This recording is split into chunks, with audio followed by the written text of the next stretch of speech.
Tonight, my friends, we will explore how Rome began, from its mythic origins with Romulus and Remus to its rise as a thriving city-state. Rooted in legend and shaped by ambition, early Rome was a blend of fierce battles, tribal alliances, and foundational ideals that laid the groundwork for one of the greatest empires in history. So before you get comfortable, as always, take a moment to like the video and subscribe to the channel if you aren't already a part of the crew. Also, please let us know where you're watching from and what time it is for you. As I always mention, keep the feedback coming, guys, so that we can continue to make your experience better for sleep time. Now turn off your lights, grab a blanket, and let's start. Long before emperors wore purple or legions marched in formation, the land that would become Rome was a collection of mosquito-infested marshes and limestone hills where farmers argued over water rights and cattle thieves operated with impunity. The year was approximately 800 BC, and the Italian peninsula was a patchwork of tribes who shared little beyond their mutual suspicion of strangers. The Tiber River carved its lazy path through central Italy, creating natural ford points that became magnets for travellers, traders and trouble. One particular crossing, roughly 15 miles inland from the Mediterranean, offered something rare, reliable passage even during the spring floods. But what made this location extraordinary wasn't just geography, it was salt. In the ancient world, salt held a significant value in monetary terms. The Via Salaria, the Salt Road, would later become one of Rome's most crucial arteries, but in these early days it was simply a worn path that connected the salt pans near the river's mouth to the mountain communities inland. Control of this route meant control of wealth, and the various hill tribes understood this fundamental truth. The Palatine Hill rose about 150 feet above the marshy river valley, offering commanding views of the surrounding countryside. Archaeological evidence suggests continuous habitation here from at least the 9th century BC, with post holes and pottery fragments telling the story of a community that valued both security and commerce. These weren't primitive cave dwellers, they were sophisticated farmers and herders who understood metallurgy, pottery, and the intricate politics of trade relationships. But the Palatine wasn't alone. 6 other hills dotted the landscape: the Aventine, Capitoline, Caelian, Esquiline, Quirinal, and Vimicial. Each supported its community, its customs, and its interpretation of the divine will. The residents of these settlements spoke various dialects of what we now call Latin, but their differences were more profound than language. They worshipped different gods, followed different leaders, and maintained different relationships with their neighbours. The Capitoline Hill, smaller but strategically positioned, served as a natural citadel. Here, springs of fresh water bubbled up from underground sources, creating an oasis that attracted not just humans but the wildlife they hunted. Wild boar, deer and various birds made the wooded slopes their home, while the wetlands below teemed with fish and waterfowl. This abundance did not occur by chance. It resulted from the careful stewardship of individuals who had an intimate understanding of their environment. Trade relationships extended far beyond the immediate region. Amber from the Baltic, copper from Cyprus, and exotic pottery from Greek colonies all found their way to these hilltop communities. In return, the inhabitants offered agricultural products, livestock, and their services as middlemen in the complex web of Mediterranean commerce. They weren't isolated barbarians, they were active participants in an international economy. The social structure of these early communities was more complex than traditional narratives suggest. Women held significant property rights and religious authority, as evidenced by elaborate burial goods and votive offerings. Children were valued members of society, not merely economic assets, and elderly individuals were respected for their knowledge and experience. This wasn't a society built on military conquest, it was built on consensus, negotiation, and mutual benefit. Religious practices centered around natural phenomena and ancestral spirits. Sacred groves dotted the hillsides, where community members made offerings to ensure prosperous harvests, successful hunts, and protection from disease. These weren't primitive superstitions, they were sophisticated theological systems that provided meaning, structure, and social cohesion. The concept of divine favour earned through proper behaviour would later become central to Roman identity. The climate was slightly different then, with more rainfall and denser forests. The Tiber ran cleaner and deeper, supporting a thriving ecosystem that provided both sustenance and transportation. Seasonal flooding was predictable and manageable, creating fertile soil for agriculture, while also serving as a natural defence against potential invaders.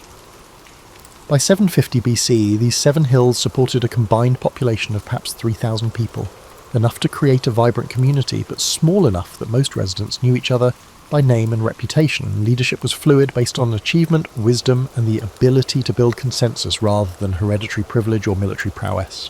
While popular imagination focuses on the Romans themselves, the true architects of early Roman civilization may have been their enigmatic neighbours to the north, the Etruscans. These sophisticated people, whose language remains partially undeciphered, despite centuries of scholarly effort, controlled much of central Italy and possessed technological and cultural advantages that would profoundly shape the emerging Roman identity. The Etruscans weren't simply another Italian tribe. They were urban planners, engineers, and artists whose influence extended across the Mediterranean.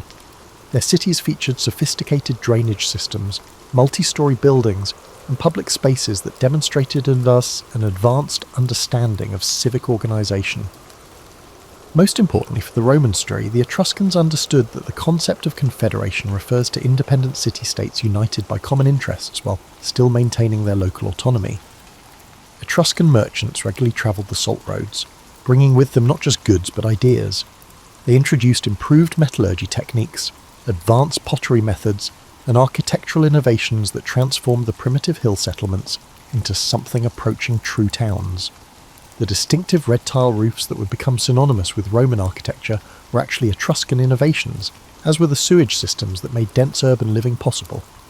But the Etruscan influence went deeper than technology. Their religious practices, based on interpreting divine will through natural omens and ritual sacrifice, provided a framework that the Romans would adapt and expand. The concept of the pomerium, the sacred boundary of a city, came from Etruscan tradition, as did the practice of consulting augurs before making important decisions. These weren't primitive superstitions, but sophisticated systems for building social consensus and legitimizing political authority. The Etruscans also understood something that would become central to Roman success: the integration of conquered peoples rather than their simple subjugation. Etruscan cities welcomed talented foreigners, intermarried with neighbouring tribes, and adopted useful customs from their trading partners. This flexible approach to identity and citizenship would later become Rome's greatest strength. Archaeological evidence from the 8th century BC shows increased Etruscan influence on the Seven Hills.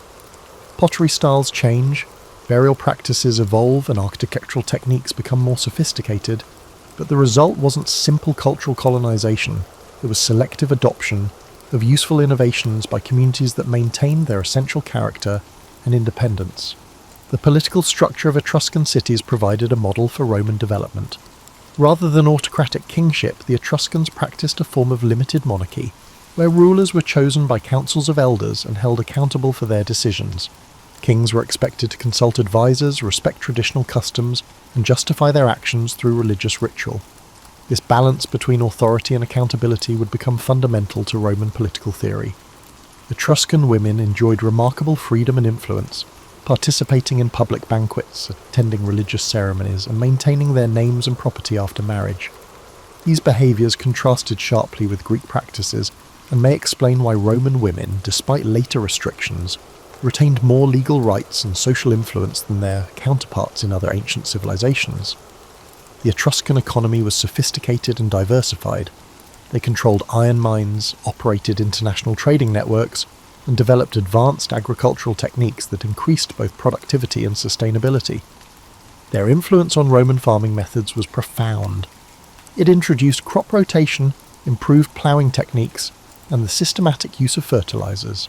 The Roman villa system, which would later dominate Italian agriculture, had its roots in Etruscan estate management. Military technology and tactics also flowed southward from Etruria. The Etruscans had adapted Greek hoplite warfare to Italian conditions, creating flexible formations that could operate effectively in the peninsula's varied terrain. They understood the importance of engineering in warfare, building roads that facilitated troop movement and developing siege techniques that made fortified positions vulnerable.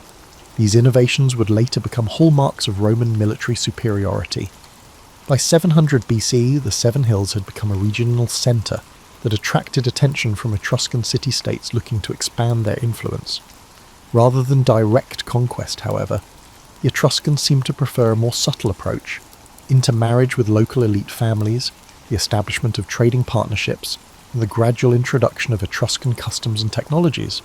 This process created a unique hybrid culture that was neither purely Latin nor solely Etruscan, but something entirely new. The inhabitants of the Seven Hills began to see themselves as distinct from their neighbours, not because of their differences, but because of their ability to successfully integrate the best elements from multiple sources. This adaptability would become Rome's defining characteristic. The religious implications of this cultural mixing were profound. Etruscan divination practices merged with local traditions to create new forms of religious expression that emphasized both personal piety and public responsibility. The concept that the gods demanded not just worship but ethical behavior became central to Roman religious thought, distinguishing it from the more transactional religious practices common elsewhere in the ancient world. The conventional story of the Sabine women's abduction makes for dramatic storytelling, but archaeological evidence suggests a far more complex and intriguing reality. The Sabines, a hill people who controlled much of the mountainous region northeast of the Seven Hills, weren't victims of Roman aggression. They were partners in a remarkable experiment in political and social integration. The Sabines possessed something the emerging Roman community desperately needed: agricultural expertise and population. The limestone hills around Rome were challenging to farm effectively, but the Sabines had developed techniques for terracing, irrigation, and soil management that could transform marginal land into productive fields. More importantly, they had a social system that complemented rather than competed with Roman customs. Extended family groups which controlled specific territories and resources organised Sabine society. Leadership was gerontocratic, with decisions made by councils of elderly males who had proven their wisdom through successful management of family fortunes. This system provided stability and continuity, but sometimes lacked the flexibility needed to respond to changing circumstances. The Romans, with their more merit-based leadership selection and willingness to experiment with new approaches, offered something the Sabines valued: innovation balanced by respect for tradition. The integration process wasn't sudden or violent, but gradual and voluntary. Intermarriage between Roman and Sabine families created kinship networks that crossed ethnic boundaries, while shared religious observances and joint trading ventures built economic interdependence. The famous assault of the Sabine women may have been a ritualized ceremony that formalized pre-existing marriage agreements rather than an act of violent kidnapping. Archaeological evidence supports this interpretation. Pottery styles, burial practices, and architectural techniques show gradual blending rather than sudden replacement. Sabine religious practices were incorporated into Roman ritual, while Roman political innovations were adapted to Sabine social structures. The result was a hybrid culture that was stronger and more sophisticated than either parent tradition. The Sabines brought with them knowledge of animal husbandry that transformed Roman agriculture. They understood selective breeding, pasture management, and the integrated farming techniques that made Mediterranean agriculture sustainable. The Roman emphasis on cattle as a measure of wealth, preserved in words like pecuniary, from pecus, meaning cattle, reflects Sabine influence on Roman economic thinking. But perhaps most importantly, the Sabines introduced the concept of tribal organisation that would become central to Roman political structure. Sabine society was organised into the tribes based on kinship and territory, with each tribe responsible for specific civic duties and privileges. This system provided a framework for incorporating new populations while maintaining social cohesion and political stability. The fusion of Roman and Sabine cultures created new forms of religious expression that emphasized community responsibility and mutual obligation. Sabine agricultural festivals merged with Roman trade celebrations to create seasonal observances that reinforced social bonds while ensuring economic cooperation. The Roman calendar, with its emphasis on agricultural cycles and community celebrations, reflects this synthesis of urban and rural values. Military organisation also benefited from Sabine integration. While the Romans understood the importance of discipline and training, the Sabines contributed knowledge of mountain warfare and defensive strategies that proved invaluable in the difficult terrain of central Italy. The Roman legion's flexibility and adaptability owed much to Sabine tactical innovations. The political implications of this cultural merger were profound. The Sabine emphasis on consensus building and respect for age balanced Roman tendencies toward competition and innovation. The result was a political system that could make decisive choices when necessary while maintaining broad support for communal decisions. This balance between efficiency and legitimacy would become a hallmark of Roman governance. By 650 BC, the distinction between Romans and Sabines had become largely meaningless. Families claimed ancestry from both groups, religious practices drew from both traditions, and political leadership reflected the merged community's values rather than ethnic origins. The Seven Hills had become home to a truly integrated society that was neither Roman nor Sabine, but something entirely new. This successful integration established a pattern that would define Roman expansion for centuries. Rather than simple conquest and subjugation, Rome developed a model of incorporation that preserved local customs and leadership while creating loyalty to the larger community. The Sabine synthesis provided both the blueprint and confidence for this approach. The economic benefits of integration were immediately apparent. Combined Roman and Sabine territories controlled important trade routes, provided diverse agricultural products, and offered the population density necessary for major construction projects. The first permanent bridges across the Tiber, the earliest paved roads, and the beginnings of the sewer system all date from this period of cultural fusion. Women's roles in this merged society reflected both tradition's values while creating new possibilities. Sabine women's traditional authority in family matters combined with Roman women's economic independence to create a social position that was remarkably advanced for its time. This synthesis would influence Roman law and custom for centuries. The traditional narrative of Roman kingship focuses on legendary figures like Romulus and Numa Pompilius, but the archaeological record suggests a more complex and intriguing story. Early Roman political development reflected not autocratic rule, but experimental governance that balanced competing interests while maintaining community cohesion. The kings weren't absolute monarchs, but chief executives whose authority derived from their ability to build consensus and deliver results. The institution of Roman kingship evolved from practical necessity rather than divine mandate. As the population of the Seven Hills grew and their economic relationships became more complex, the informal leadership structures that had served smaller communities became inadequate. Someone needed to coordinate public works, mediate disputes, and represent the community in dealings with outsiders. The solution was a form of limited monarchy that borrowed elements from both Roman and Sabine traditions, while creating something uniquely effective. A council representing the various tribal and family groups that made up the community chose Roman kings rather than hereditary ones. This selection process, called the interregnum, involved careful negotiation and extensive consultation to ensure that the chosen candidate commanded broad support. Kings were expected to consult advisors, respect traditional customs, and submit major decisions to popular approval. This wasn't democracy as we understand it, but it was remarkably participatory for its time. The powers of early Roman kings were carefully circumscribed. They commanded the military during wartime and oversaw public works during peace, but they couldn't impose new taxes, change fundamental laws, or make major policy decisions without consent from the tribal councils. Their authority was religious as well as political. They served as chief priests and were responsible for maintaining proper relationships with the gods, but even this religious authority was shared with specialized colleges of priests and augurs. Archaeological evidence indicates that the design of early Roman public buildings facilitated this parliamentary governance. The forum, the central public space, was arranged to accommodate large gatherings where citizens could hear speeches, participate in debates, and vote on important issues. The architecture emphasized accessibility and transparency rather than royal grandeur, reflecting the community's commitment to inclusive decision-making. The economic role of early kings was particularly important. They oversaw the construction of infrastructure projects that required coordinated effort: roads, bridges, drainage systems, and public buildings, but they also regulated markets, mediated commercial disputes, and negotiated trading agreements with neighbouring communities. The king's house was both a residence and a business centre, where merchants, farmers, and craftsmen could seek redress for grievances and negotiate contracts. Military leadership was perhaps the most crucial royal responsibility.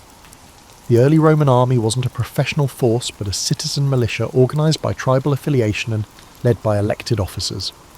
The king's role was to coordinate these diverse units, plan campaigns, and negotiate treaties. Success in warfare enhanced a king's prestige and authority, while military failures could lead to removal from office. This accountability to results, rather than birthright, distinguished Roman kingship from more autocratic systems. The religious dimensions of kingship were equally complex. Roman kings served as intermediaries between the human and divine communities, responsible for ensuring that proper rituals were performed and that the god's will was correctly interpreted. But this religious authority was balanced by colleges of priests who possessed specialised knowledge and could challenge royal interpretations of divine intent. As a result, a system of checks and balances was established to prevent any individual from claiming absolute authority. Women played important roles in early Roman political life, though their influence was often exercised indirectly. Royal wives were expected to participate in religious ceremonies and often served as advisors on matters affecting family life and social customs.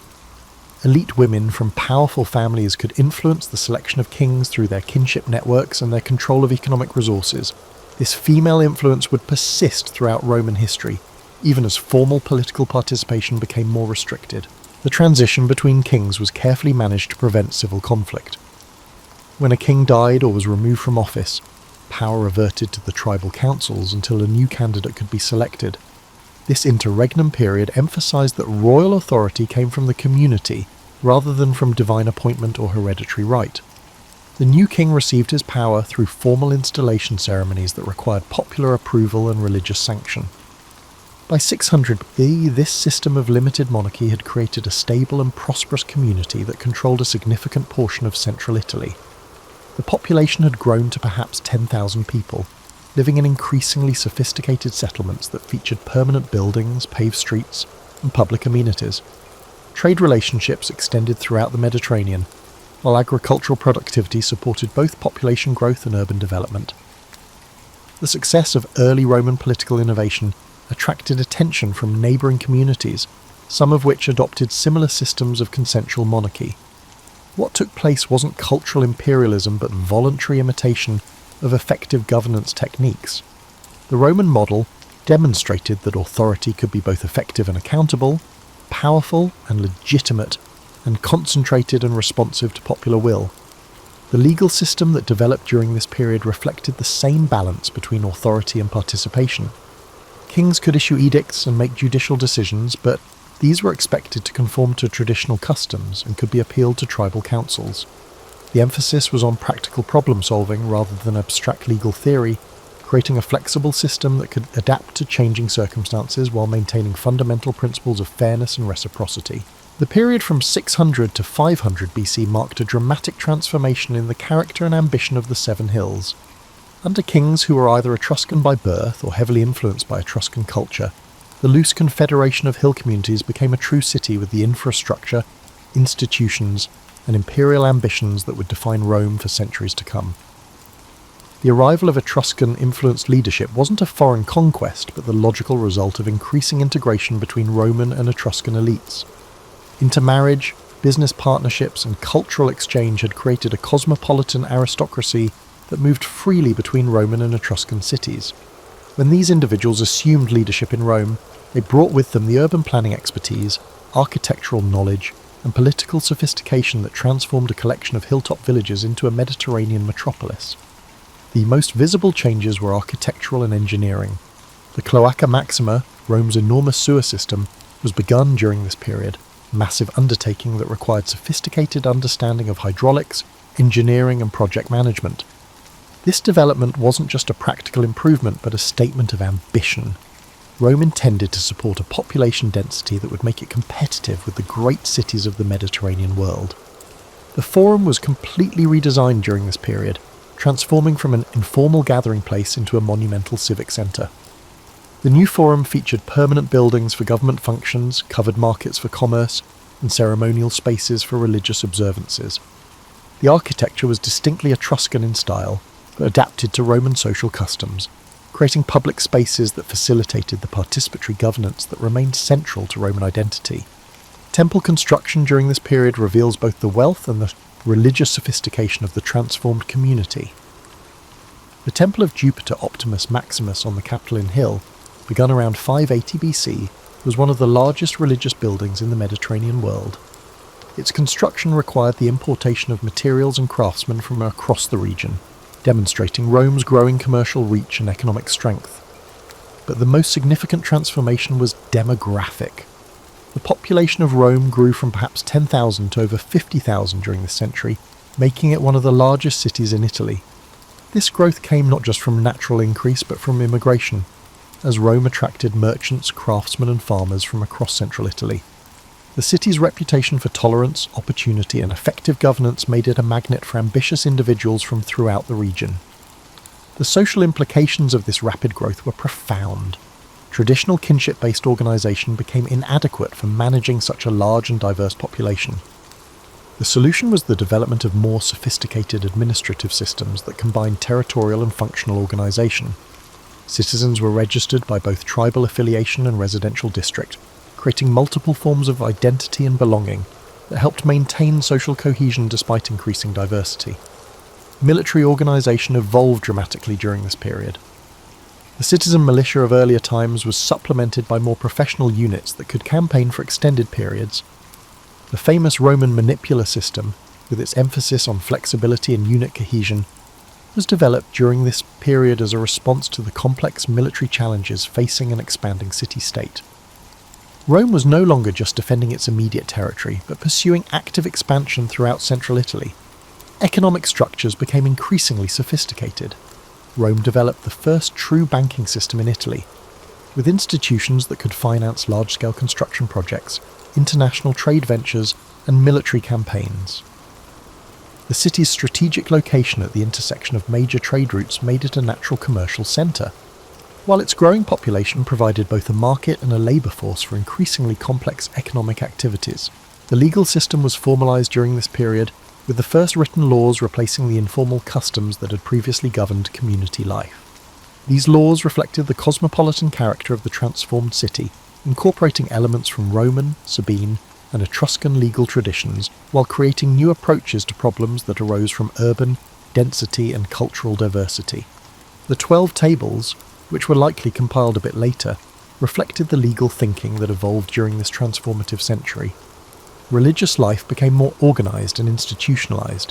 The informal folk practices that had served smaller communities were supplemented by more formal priesthoods, elaborate ritual calendars, and monumental architecture that demonstrated the community's devotion to the gods. But Roman religion retained its practical character, emphasising the maintenance of proper relationships between human and divine communities, rather than abstract theological speculation. The role of women in this transformed society was complex and changing. While formal political participation became more restricted as the city grew larger and more militarised, elite women retained significant influence through their control of property, their roles in religious ceremonies, and their positions in family networks that remained crucial to political and economic success. The tension between traditional female authority and evolving urban customs would remain a characteristic feature of Roman society. International relations became a major concern during this period. Rome established formal diplomatic relationships with Greek cities in southern Italy, Carthaginian traders in North Africa, and various Gallic tribes to the north. These relationships were commercial and cultural as well as political, creating networks of exchange that brought new ideas, technologies, and opportunities to the growing city. By 500 BC, Rome had become the dominant power in central Italy, controlling a territory that extended well beyond the original 7 hills. The city's population was ethnically diverse, economically sophisticated, and politically complex. The institutions developed during this period of rapid growth and cultural synthesis would provide the foundation for Rome's later imperial expansion and administrative achievements. The success of this change created ways of doing things that would shape Roman expansion for many years, bringing together different groups of people, using helpful ideas from conquered nations, balancing local independence with central control, and keeping traditional values even as things became much larger and more complicated. The legal system was formalised during this period, with the first written laws replacing the informal customs that had previously governed community life. These laws reflected the cosmopolitan character of the transformed city, incorporating elements from Roman, Sabine, and Etruscan legal traditions, while creating new approaches to problems that arose from urban density and cultural diversity. The 12 Tables, which were likely compiled a bit later, reflected the legal thinking that evolved during this transformative century. Religious life became more organised and institutionalised. The informal folk practices that had served smaller communities were supplemented by more formal priesthoods, elaborate ritual calendars, and monumental architecture that demonstrated the community's devotion to the gods. But Roman religion retained its practical character, emphasizing the maintenance of proper relationships between human and divine communities, rather than abstract theological speculation. The role of women in this transformed society was complex and changing. While formal political participation became more restricted as the city grew larger and more militarized, elite women retained significant influence through their control of property, their roles in religious ceremonies, and their positions in family networks that remained crucial to political and economic success. The tension between traditional female authority and evolving urban customs would remain a characteristic feature of Roman society. International relations became a major concern during this period. Rome established formal diplomatic relationships with Greek cities in southern Italy, Carthaginian traders in North Africa, and various Gallic tribes to the north.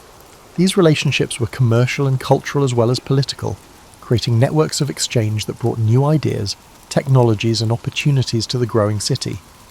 By 500 BC, Rome had become the dominant power in central Italy, controlling a territory that extended well beyond the original Seven Hills.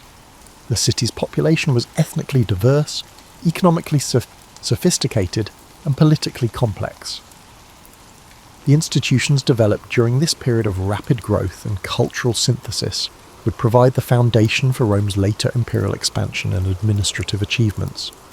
The success of this change created ways of doing things that would shape Roman expansion for many years, bringing together different groups of people, using helpful ideas from conquered nations, balancing local independence with central control, and keeping traditional values even as things became much larger and more complicated. Religious institutions were reorganized to serve the new political system. The Rex Sacrorum, king of sacrifices, maintained the religious functions that had previously belonged to the king but without political authority. Various priestly colleges oversaw specific aspects of religious life, ensuring proper relationships with the gods, while preventing any individual from claiming divine authority for political purposes. Religion remained central to Roman identity, but it was subordinated to constitutional government. The early republic faced serious challenges that tested its institutional innovations. The conflict between patricians, the traditional aristocracy, and plebeians, the common people, created social tensions that threatened political stability. The solution was the creation of new institutions that gave plebeians their representatives and protection against aristocratic abuse. The tribunate of the plebs, established around 494 BC, provided both a voice for popular grievances and a mechanism for resolving social conflicts without violence. Military organization reflected republican values, while maintaining the effectiveness that had made Rome dominant in central Italy. Citizens were expected to serve in the army as both a privilege and a duty, but military service was balanced with civilian authority. Generals were elected officials with limited terms, not professional soldiers with independent power bases. The citizen-soldier ideal became central to republican ideology, distinguishing Rome from societies that relied on mercenary armies or professional military castes. Economic policies during the early republic balanced the need for revenue with respect for property rights and commercial freedom. The state owned significant territory acquired through conquest, which was leased to farmers and graziers for rental income. Public contracts for construction projects and tax collection created opportunities for private profit while accomplishing public purposes. This mixed economy, combining state resources with private initiative, provided both stability and growth. The integration of conquered peoples continued the patterns established during the monarchy, but became more systematic and extensive. Italian communities that submitted to Rome were incorporated as allies with specific rights and obligations rather than being treated as subjects. This policy created a confederation of loyal communities that provided both military strength and economic opportunity while maintaining local autonomy in internal affairs. Women's roles in Republican society reflected both traditional values and evolving circumstances, while formal political participation remained limited. Elite women exercised significant influence through their family connections and property holdings. The Roman matron became an idealized figure who combined domestic virtue with public responsibility, embodying the values that Romans believed distinguished their society from both autocratic monarchies and chaotic democracies. By 450 BC, the Roman Republic had created a constitutional system that was both innovative and stable. The balance of competing institutions prevented tyranny while maintaining governmental effectiveness. The integration of diverse social groups created loyalty to the state while preserving valuable traditions. The combination of military strength and diplomatic flexibility made Rome the dominant power in Italy, while establishing the foundation for Mediterranean expansion. This constitutional achievement wasn't the result of abstract political theory, but practical responses to specific challenges. The Romans didn't set out to create a perfect government, but to solve the problems of governing a large, diverse, and ambitious community. The success of their institutional innovations would influence political thinking for over 2 millennia. By 400 BC, Rome had evolved from a collection of hilltop villages into the dominant power in central Italy, but the most remarkable phase of its development was yet to come. The institutions, values, and strategies that had emerged during 3 centuries of growth and adaptation would now be tested on a Mediterranean stage against opponents who possessed wealth, sophistication, and military power that dwarfed anything Rome had previously encountered. The Gallic invasion of 390 BC, which resulted in the sack of Rome, was both a catastrophe and a catalyst. The traditional narrative emphasizes Roman humiliation and the heroic resistance of defenders on the Capitoline Hill, but the invasion's aftermath reveals more about Roman character than the event itself. Rather than retreating into defensive isolationism, Rome responded with a massive program of military, political, and infrastructural innovation that transformed the city into a power capable of challenging the mighty empires of the Mediterranean world. The reconstruction of Rome after 390 BC reflected both practical necessity and imperial ambition. The Servian Wall, built during this period, enclosed not just the traditional 7 hills, but a much larger area that could accommodate future population growth. This structure wasn't just defensive architecture, but a statement of intent. Rome planned to become much larger and more powerful than it had ever been. The wall's sophisticated design, incorporating Greek engineering techniques with Roman organizational efficiency, demonstrated the city's growing technical sophistication. Military reforms during the 4th century BC created a legionary system that would dominate Mediterranean warfare for centuries. The Manipular Legion, with its flexible organization and professional training, represented a fundamental innovation in military technology. Roman soldiers were citizen farmers who served from patriotic duty, but they were also professional warriors who trained regularly and campaigned for extended periods. This combination of civic motivation and military expertise proved superior to both citizen militias and mercenary armies. The Roman approach to expansion was equally innovative. Rather than simple conquest and exploitation, Rome developed a system of alliances and incorporation that transformed enemies into allies while extending Roman power throughout the Italian peninsula. Communities that surrendered were treated as partners rather than subjects, receiving protection and commercial privileges in exchange for military service and political loyalty.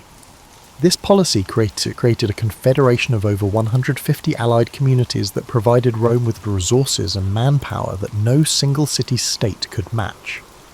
The social war of the early 3rd century BC, when several Italian allies rebelled against Roman domination, tested this system of incorporation. The resolution of this conflict, extending Roman citizenship to all Italian allies, created a unified Italian state that was unprecedented in both size and social integration. Rome became not just a city but a nation, with citizens spread throughout the peninsula who shared common legal rights, military obligations, and political loyalties. Economic development during this period provided the material foundation for imperial expansion. Roman control of Italian agriculture, combined with dominance of Mediterranean trade routes, created wealth that could finance massive military campaigns and public works projects. The Roman currency system, based on standardized weights and silver content, became the preferred medium of exchange throughout the Western Mediterranean. Roman merchants, protected by military strength and supported by diplomatic agreements, established trading networks that extended from Spain to the Black Sea. The Punic Wars against Carthage, beginning in 264 BC, represented Rome's emergence as a true Mediterranean power. These conflicts weren't just military campaigns, but comprehensive tests of Roman institutional capacity. The ability to finance decades of warfare, maintain political stability during military crises, and integrate conquered territories into the Roman system demonstrated that the city-state had evolved into something entirely new, an imperial republic capable of governing diverse peoples across vast distances. Between 264 and 146 BC, the Mediterranean world was conquered, marking the logical culmination of developments that had started centuries earlier on the 7 hills. Roman military superiority wasn't just a matter of technology or tactics, but reflected deeper institutional advantages: the ability to maintain citizen loyalty through participation in governance, the capacity to integrate conquered peoples through generous terms of surrender, and the flexibility to adapt strategies and policies to changing circumstances. Cultural and intellectual life flourished during this period of expansion. Roman contact with Greek philosophy, art and literature created a cosmopolitan culture that combined practical Roman values with sophisticated Greek theoretical knowledge. The emergence of Latin literature, beginning with writers like Ennius and Plautus, demonstrated that Roman civilization had developed its own distinctive voice, while remaining open to foreign influences. The governance of conquered territories required institutional innovations that extended republican principles to imperial administration. The provincial system, with its appointed governors and standardized legal procedures, provided effective government for diverse populations while maintaining central control. Roman law, originally designed for a single city-state, was expanded to accommodate the needs of a multicultural empire, while preserving its essential characteristics of practicality and fairness. Religious and cultural policies reflected the same balance between unity and diversity that characterized Roman political administration. Conquered peoples were allowed to maintain their traditional customs and beliefs, while being gradually incorporated into Roman cultural patterns. The Roman pantheon absorbed foreign deities, Roman festivals incorporated local traditions, and Roman architecture adapted to regional preferences while maintaining distinctive Roman characteristics. By 146 BC, when Carthage was destroyed and Greece was incorporated into the Roman Empire, the transformation that had begun on the Seven Hills was complete. Rome had evolved from a collection of primitive settlements into the dominant power of the ancient world, controlling territories that stretched from Spain to Syria and from Britain to North Africa. This achievement wasn't the result of exceptional individual leadership or accidental historical circumstances, but the logical development of institutions, values, and strategies that had emerged during centuries of gradual adaptation and growth. The story of Rome's beginnings demonstrates that lasting civilizations aren't created suddenly, but develop through the accumulation of countless small innovations and adaptations. The farmers and herders who first settled the Seven Hills couldn't have imagined that their descendants would govern an empire that included over 50 million people. But the values and institutions they created, practical problem-solving, inclusive governance, military effectiveness, and cultural adaptability, provided the foundation for achievements that would influence human civilization for over 2 millennia. How Rome began is a story tangled in myth, survival, and stubborn will. Tonight we journeyed through the early mists of the Tiber, where shepherds transformed into kings and legends emerged from chaos. From the tale of twin brothers to the slow rise of a city that would one day rule the known world, we trace the fragile first steps of an empire still in its cradle. If your mind is still racing, it's understandable. History tends to linger, but you've done enough for today. Let the flicker of ancient torches fade from your mind and let quiet settle in their place. I'll be right here, letting time slip past like a river, with a warm cup of tea in hand. Rest well, my friends, sweet dreams, and as always, sleep tight and good night.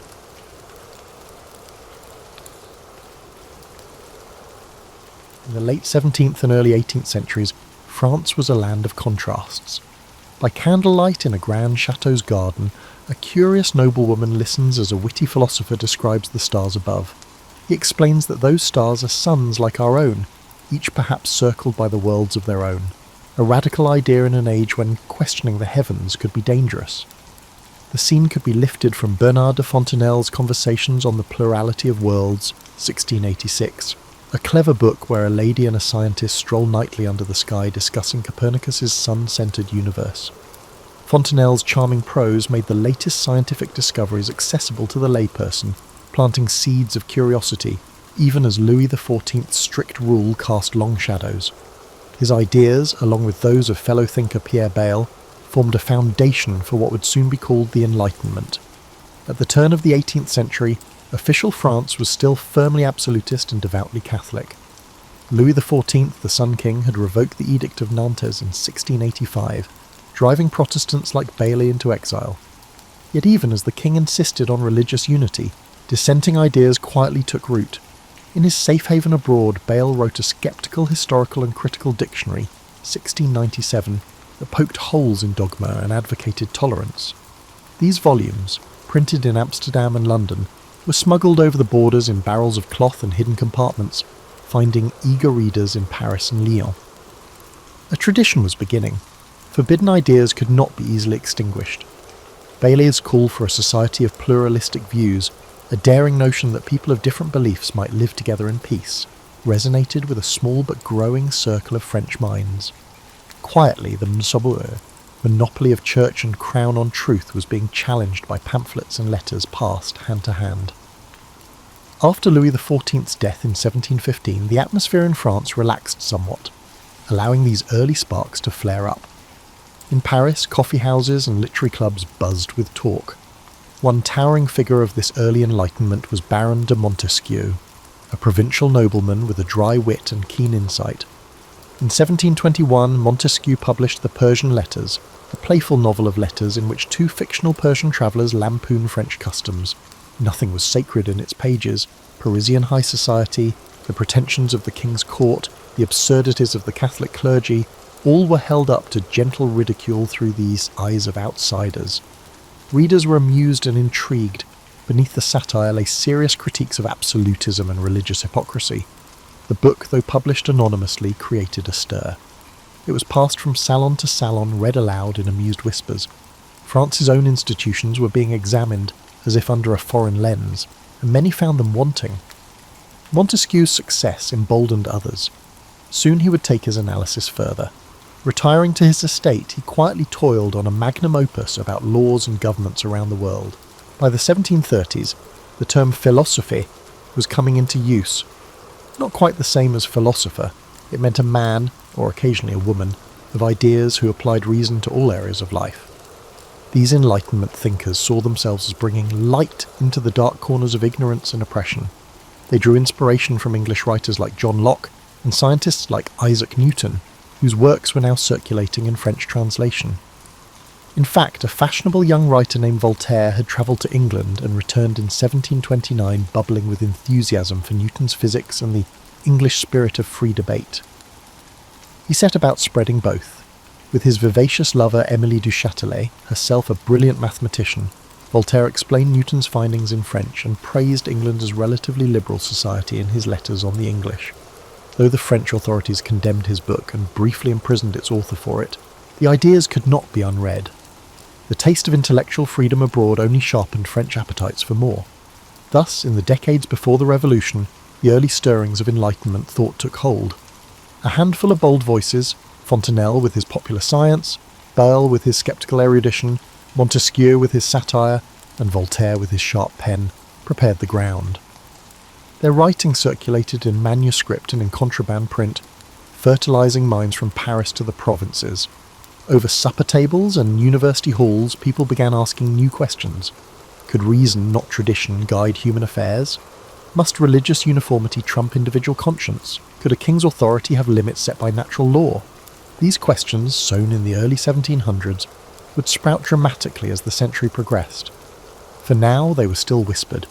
But the Enlightenment in France had begun, a dawn of new thinking that promised to chase away medieval shadows. In the mid-18th century, some of the most radical ideas in France were not plotted in dark alleys but discussed over champagne in elegant drawing rooms. The Parisian salon was a unique institution, part social club, part intellectual seminar, typically hosted by a wealthy or aristocratic woman, the salonière. These gatherings brought together writers, philosophers, artists and statesmen under one chandelier. On a given evening you might find the sharp-tongued Voltaire trading barbs with a bishop, or Jean-Jacques Rousseau shyly unveiling his latest essay to a circle of curious marquises. Salons were private and by invitation only, yet they became engines of public discourse. There was a democratic, cosmopolitan and tolerant atmosphere, rare for the time nobles, bourgeoisie, and even an occasional artisan or foreign savant mingled politely, united by a love of wit and ideas. Here, Enlightenment thought took on a human face as diverse guests debated art, science, and politics late into the night. The women who ran these salons wielded subtle power in a society that otherwise confined female influence. Take Madame Geoffrin, for example. Born Marie-Thérèse Rodet-Geoffrin by the 1740s, she had established herself as the premier hostess of Paris. Every Monday, her well-appointed home on the Rue Saint-Honoré welcomed the leading writers and philosophes to dinner. Wednesdays were reserved for artists. With motherly charm, Madame Geoffrin presided over the conversation, tactfully steering away from overly explosive topics so as to keep the gathering convivial. She even provided financial support to struggling men of letters, quietly paying debts or buying paintings from her artist guests. The respect she commanded was such that even the crusty Voltaire deferred to her. In her salon one had to follow certain rules. Wit was appreciated, but vulgarity was not. Lively debate was welcome, but shouting and personal attacks were frowned upon. Under her guidance, the tone remained civil, clever, and enlightening, a model of the refinement of manners and speech that salons originally aimed for. Other salonières adopted different styles. Madame de Du-Deffand, an older contemporary of Geoffrin, hosted gatherings from 1745 onward, but famously disdained the more radical philosophe, except for Voltaire, whom she adored. Her salon favoured high society gossip and classical letters over bold new philosophy. In contrast, the witty Mademoiselle Julie de Lespinasse ran a more freewheeling salon in the 1770s. Julie had been tutored in the art by Madame du Deffand until a falling out, and, with a small stipend from Madame Geoffrin, struck out on her own. She innovated by opening her home almost every evening to a select but mixed company. Young intellectuals, older statesmen and foreign visitors. Nibbles and wine were served, nothing lavish, but the talk flowed. One frequent guest, the writer Jean-François Marmontel, marvelled at Julia's ability to inspire frank discussion. He described her as an astonishing compound of reason and wisdom, with the liveliest mind and most ardent soul. Under her edifice, philosophers from diverse generations convened and exchanged ideas, while even the poorest scholars were welcome to express their thoughts. Such inclusion was unusual. In many salons, one's rank and attire still mattered, but Julia de Lespinasse proved that intellectual passion could trump pedigree. A typical salon evening might unfold like this. As dusk fell, a liveried footman admitted guests to a candle-lit parlour decorated with art. Gentle music played in the next room.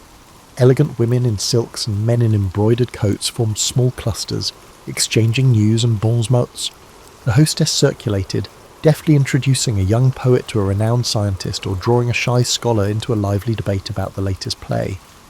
Conversation was the main event. A good salon guest had something to bring to this conversation, at the very least wit and elegant French. A rising dramatist might recite a scene from his new comedy, met with applause and gentle critique. A visiting American like Benjamin Franklin might regale the company with tales of scientific experiments with lightning. Serious discussions could break out, the merits of Voltaire's newest tract or Rousseau's eccentric theories on education. But if tempers flared or someone droned on too long, the hostess would smoothly change the subject or propose a diversion, perhaps a brief chamber music performance or a round of cards. The result was a peculiar mix of ludic and learned. By evening's end, ideas that might have been seditious in print could be bandied about safely in the salon, cushioned by politeness and mutual respect. The salon thus served as an incubator for Enlightenment ideas. It connected thinkers to patrons. Many an author found a publisher or a financier through salon contacts. It allowed women a rare opportunity to engage in intellectual life, albeit as conveners rather than professors, with notable exceptions like Émilie du Châtelet, who, though not a salonière, proved women could match men in science. Salons also helped erode class barriers, if only slightly. Some hostesses prided themselves on gathering a potpourri of talents regardless of noble birth. There were limits, of course. Peasants and labourers did not stroll into these parlours. The salons primarily catered to the elite, who were open to new talent and ideas, not just those inherited from their lineage. In these candlelit rooms, the public sphere had a private cradle. Before newspapers could freely criticise the king or church, and before any elected assembly existed in France, the salons were training grounds for reasoned debate. They fostered what one historian later called the Republic of Letters, a community of minds that transcended social ranks and national borders. Foreigners like the Scottish historian David Hume or the Italian economist Cesare Beccaria were feted at Paris salons when they visited. In turn, French philosophers built networks of correspondence with thinkers abroad. The cosmopolitan chatter in Madame Geoffrin's salon had echoes in London, Geneva or Berlin as ideas spread. By the 1770s and 1780s, even as economic troubles and political conflict loomed in France, one could still find on any given evening a salon in full swing, a microcosm of an ideal Enlightenment society, where conversation flowed freely, differences were bridged by civility, and a new rational France was imagined in talk long before it existed in fact. By the middle of the 18th century, the written word in France was undergoing an explosive proliferation. In bustling Parisian print shops and in secret presses hidden in attics or across the border, printers churned out mountains of paper, books, pamphlets, journals, broadsides. An insatiable reading public had arisen, hungry for everything from scandalous verse to serious treatises on philosophy. The statistics tell part of the story. By the 1780s, literacy had risen markedly. Roughly half of French men and a quarter of women could read, almost double the rates from a century earlier. More people reading meant more demand for reading material. Where the state or the church tried to censor or limit that material, enterprising publishers found ways to supply it regardless. A veritable underground press emerged, and with it a new kind of intellectual warrior, the hack writer and the clandestine bookseller. Together they would spread Enlightenment ideas to every corner of France, even as authorities scrambled to stem the tide. Officially, the French crown maintained strict censorship. All books were supposed to be approved by royal censors and carry the censor's name. Hundreds of titles were outright banned. The Catholic Church, through the Sorbonne faculty and the infamous Index Librorum Prohibitorum, Index of Prohibited Books, also condemned works deemed heretical or immoral. Punishments for illegal printing could be severe: fines, imprisonment, even the gallows for repeat offenders. But by the 1770s, enforcement was increasingly like plugging holes in a sieve. The appetite for new ideas was too strong and the profits to be made from satisfying it too tempting. Smugglers carried forbidden books into France by the crate, stashing them in false-bottom wagons, or floating them down rivers at night. It was said that in some frontier towns, nearly every customs officer could be bribed.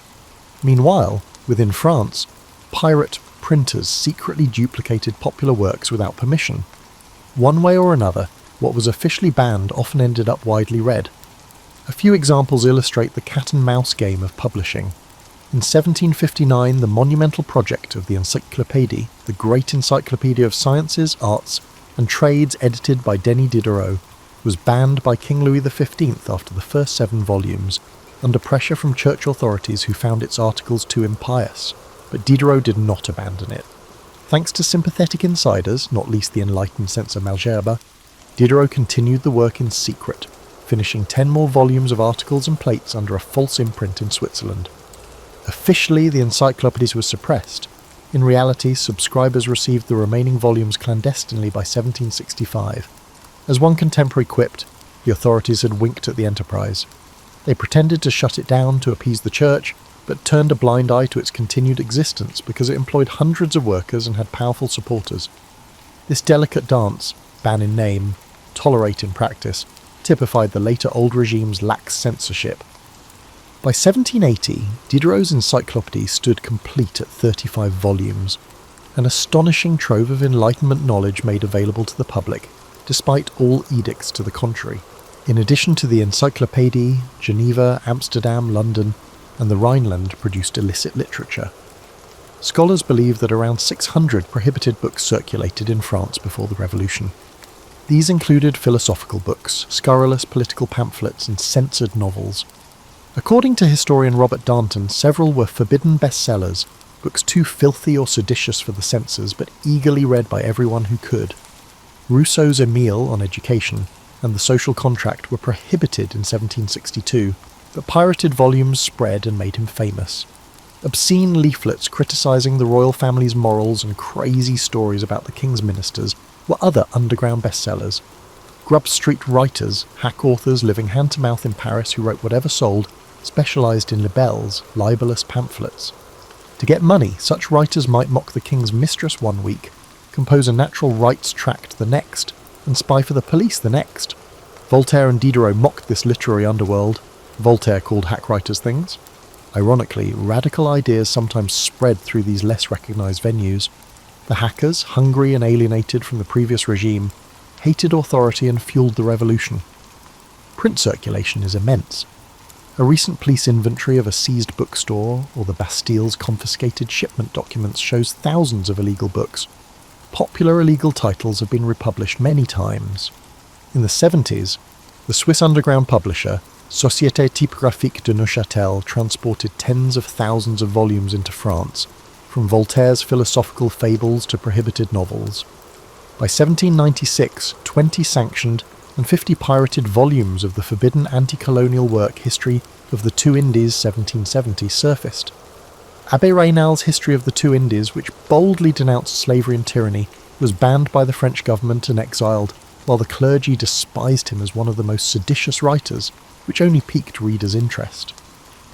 Despite the embargo, the book was a bestseller and influenced American colonists with its human rights advocacy.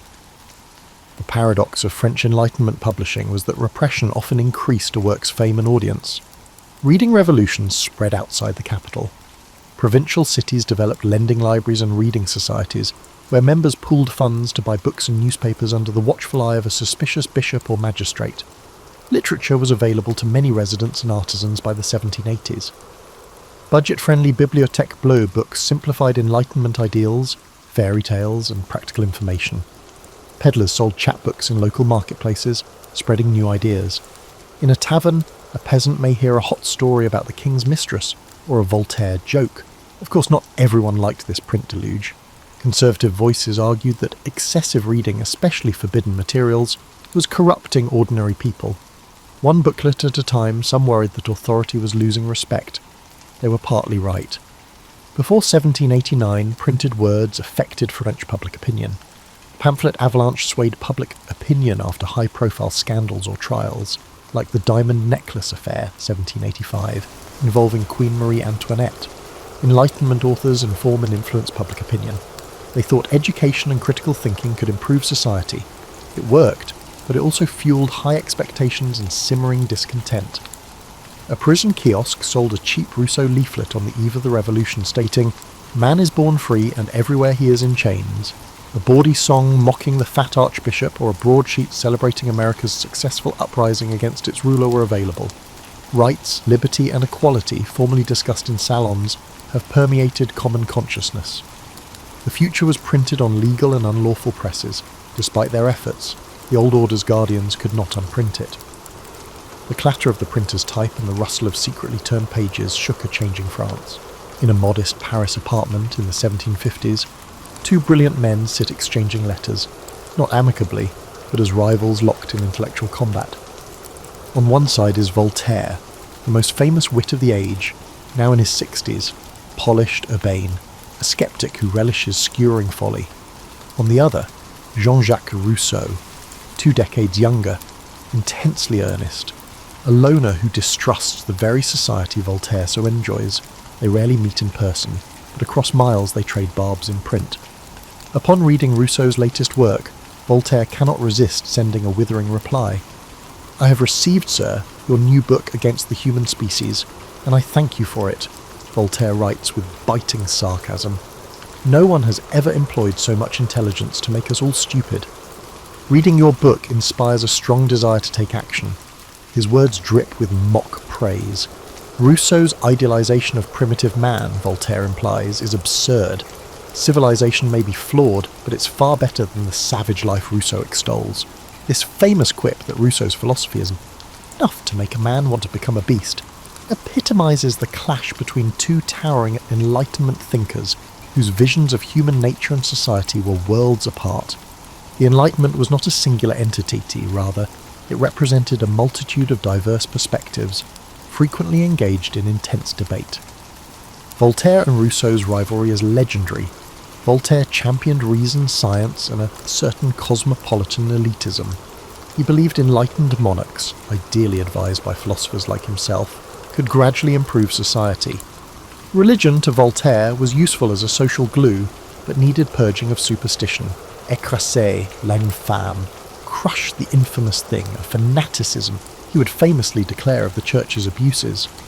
Rousseau, by contrast, distrusted the pretensions of polite society.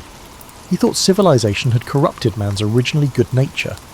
In works like Discourse on Inequality, he argued that arts and sciences had led not to progress, but to vanity and oppression. His ideal was a simpler life in harmony with nature, and a political community based on genuine equality and the general will of the people, as he later outlined in The Social Contract. To Voltaire, the idea sounded naive at best, dangerous at worst. Their correspondence started courteously but soured over time. After the devastating Lisbon earthquake of 1755, Voltaire wrote a poem questioning providence. How could a just God slaughter innocents? Rousseau oddly rebuked Voltaire, saying people should not question God's plan, and that if men didn't live packed in cities, the quake would do less harm. Voltaire privately scoffed that Rousseau wanted to send mankind backwards. One longs, in reading your book, to walk on all fours, he jeered, stung by Rousseau's critique. Rousseau, for his part, grew increasingly convinced that Voltaire and his clique were conspiring against him, mocking him behind his back. By the 70s, their relationship had fractured completely. Rousseau even refused Voltaire's offer of refuge when Rousseau was fleeing arrest. The Voltaire-Rousseau split was not just personal, it symbolised a deeper divergence in Enlightenment thought. Voltaire stood for the party of reason, progress through enlightened authority and sharp criticism of tradition. Rousseau became the voice of the party of feeling, valuing emotion, authenticity, and the wisdom of the common man over the polished salon sophisticate of Crédieu. Their quarrel highlighted contradictions. The Enlightenment celebrated reason, yet Rousseau accused reason's apostles of being cold and elitist. It preached equality, yet Voltaire privately disdained the uneducated masses and preferred benevolent despotism to democracy. In their ways, each was prophetic. Voltaire of the liberal, secular values that would shape modern Europe, Rousseau of the romantic, democratic, and even revolutionary currents that would soon erupt. It's fitting that both men died in 1778, a decade before the Revolution, almost as if fate meant to clear the stage for the drama to come. Beyond this famous duo, the Enlightenment was rife with intellectual rivalries and collaborations. Diderot and D'Alembert, co-editors of the Encyclopédie, had their share of squabbles. D'Alembert quit the project in frustration in 1759, leaving Diderot to slog through the remaining volumes largely alone. Diderot also fell out bitterly with Rousseau, who had once been his close friend. Diderot and Baron de Holbach welcomed Rousseau as a kindred spirit in the 1740s, but as Rousseau's ideas diverged and his paranoia grew, he came to believe Diderot had portrayed him negatively in a satirical play. Their friendship collapsed, illustrating how personal slights could fracture even those working for the same broad cause. Meanwhile, Baron de Holbach, host of a famously irreverent salon of atheists, published The System of Nature 1770, a book denying the existence of God outright. This extreme materialism alarmed even Voltaire, who attacked Holbach's atheism as fanatical in its own way. Voltaire believed society needed belief in God as a moral bedrock. If God did not exist, it would be necessary to invent him, he quipped. Holbach and Diderot, however, privately ridiculed Voltaire's deism as a lack of nerve. To them, reason pointed to a universe without need of a divine being. Thus, even among philosophes united against the Church's tyranny, there were deep fractures about religion's role. Another poignant clash involved Montesquieu and Rousseau's political theory. Montesquieu's The Spirit of the Laws, 1748, argued for a balanced constitution, like Britain's, with powers separated among king, parliament, and courts, a moderate vision to prevent despotism. Rousseau's Social Contract, 1762, dismissed Montesquieu's model as too aristocratic. Instead, Rousseau envisioned a republic so egalitarian that, in theory, everyone would obey laws they themselves willed. Voltaire found Rousseau's political ideas as impractical as his primitivism. He quipped that Rousseau's ideal republic was a city of ghosts, and indeed Rousseau's notion that citizens be forced to be free if they violate the general will would trouble critics for its potential for tyranny. Yet these quarrels were not destructive in the long run. Rather, they enriched the Enlightenment's legacy by presenting contrasting ideas that later generations could draw upon. In the salons and in print, rival philosophers might lampoon each other, but they also all contributed to a broader movement questioning the status quo. Occasionally the debates got personal and nasty. Pamphlets full of character assassination flew about. Voltaire was a master of the artful insult. When a pompous critic, the Abbé Desfontaines, attacked him, Voltaire retaliated by portraying Desfontaines as a criminal and a fool in a biting satire, effectively destroying the man's reputation. Rousseau too lashed out. In his later years, he wrote withering letters accusing former friends of treachery. Still, these human dramas had larger consequences. The sharp exchanges clarified differences in thought. What was the best form of government? The true foundation of morality? What is the role of religion? Through argument, the philosophy refined their positions. By the 70s, a new generation was emerging too. Figures like Condorcet, a mathematician and protégé of d'Alembert, admired both Voltaire and Rousseau trying to synthesize Enlightenment ideals with practical reforms. Condorcet would advocate for the abolition of slavery and women's rights, pushing the Enlightenment's egalitarian logic further than his predecessors dared. Meanwhile, the rifts among the older philosophers presaged splits in the coming revolution. Aristocratic liberals versus radical democrats, deists versus atheists, and pragmatists versus idealists. The Enlightenment was not one sun but a constellation, with Voltaire and Rousseau as two bright stars often in eclipse of each other. Their clashes, bitter though they were, gave the era much of its dynamism. The salon gossip about Voltaire versus Rousseau was the talk of intellectual Europe. Interestingly, when both Rousseau and Voltaire passed away in 1778, they received brief eulogies as if they had been complementary heroes. Within a few years, the French Revolution would enshrine them by interring both their ashes in the Panthéon in Paris, Voltaire in 1791, Rousseau in 94, symbolically reconciling the two in the Republic of Posterity. France, it turned out, would need both Voltaire's razor wit and Rousseau's passionate cry for freedom as it hurtled toward a new age. The Palace of Versailles courtyard was packed on a sunny September afternoon in 1783, with eyes fixed on the sky. Two provincial brothers, the Montgolfier brothers, were ready to attempt the first hot air balloon flight by the living creatures in front of King Louis XVI and Queen Marie Antoinette. A sheep, duck and rooster were placed into a wicker basket under a taffeta balloon at the sound of a cannon. A second cannon fire announced release. As the balloon gracefully climbed 600 metres, tens of thousands of people gasped. It carried its barnyard aeronauts through the heavens for 8 minutes. Royal biologists quickly examined the animals, which were alive and eating hay, after it softly landed a few kilometres away. The audience applauded. The king was thrilled, albeit the inventors deftly avoided his suggestion to use convicted felons as test passengers. More than amusement, this balloon flight symbolised the Enlightenment's faith in science and reason to expand the conceivable. That moment, even the ancient dream of flight seemed possible. Ingenuity and experimentation had turned imagination into reality before the French public. French Enlightenment science pervaded daily life and great politics. Savants, learned men, and a few women, who passionately studied nature, rose in the 18th century. They studied chemistry, anatomy, botany, astronomy, and electrical. Importantly, they sought practical social reforms. The former Royal Academy of Sciences in Paris was full of experiments. Antoine Lavoisier, a rich Parisian tax officer who loved chemistry, discovered oxygen's role in combustion and established the idea of mass conservation.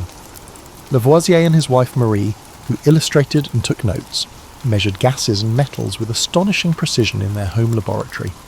He proved that rusting metal gains weight by mixing with airborne oxygen, disproving the phlogiston idea. Such work paved the way for modern chemistry. Lavoisier was a systematic, empirical Enlightenment savant who felt knowledge should advance humanity. Outside the lab, he improved France's gunpowder industry, helping the military, and agricultural research to boost yields. Science historically clashed with religious theology, but by mid-century many clergy were fascinated by it. After the Galileo episode a century earlier, the Church was cautious. Jesuit instructors in France adjusted Cartesian and Newtonian principles. Still, tensions grew. In the 1770s, the Comte de Buffon, the king's naturalist, proposed that the world may be far older than the Bible's 6,000 years. Paris's Faculty of Theology forced him to include a pious disclaimer in his book. Enlightenment science favoured natural explanations above magical ones, contrary to traditional beliefs.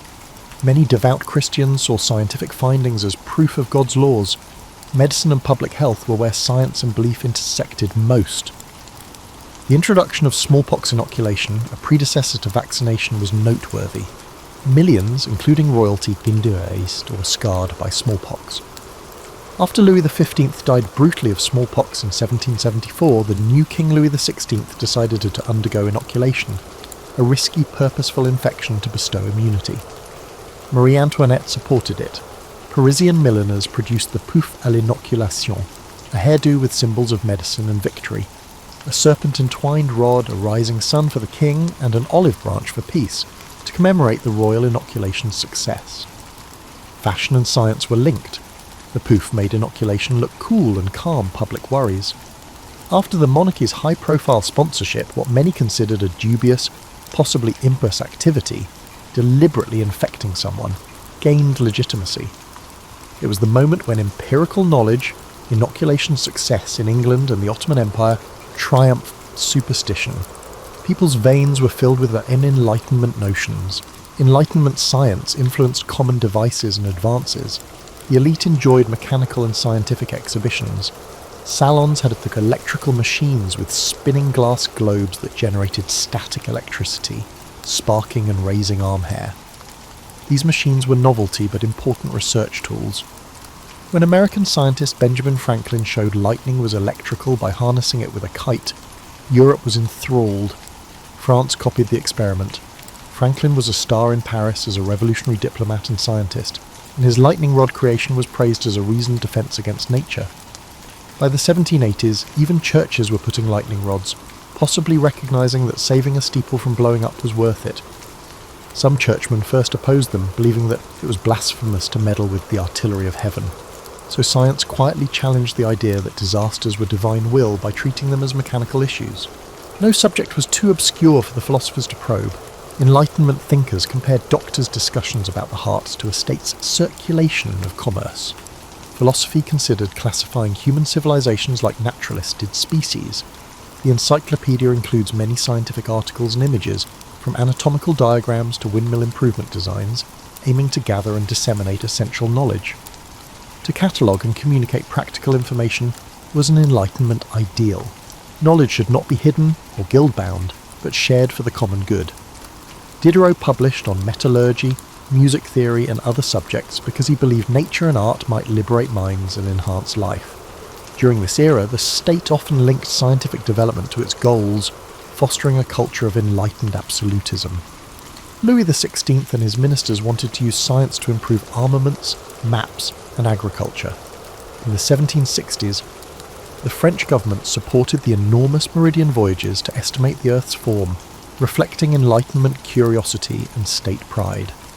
The Academy of Sciences researched ways to enhance navigation and chronometers and gave prizes for practical answers.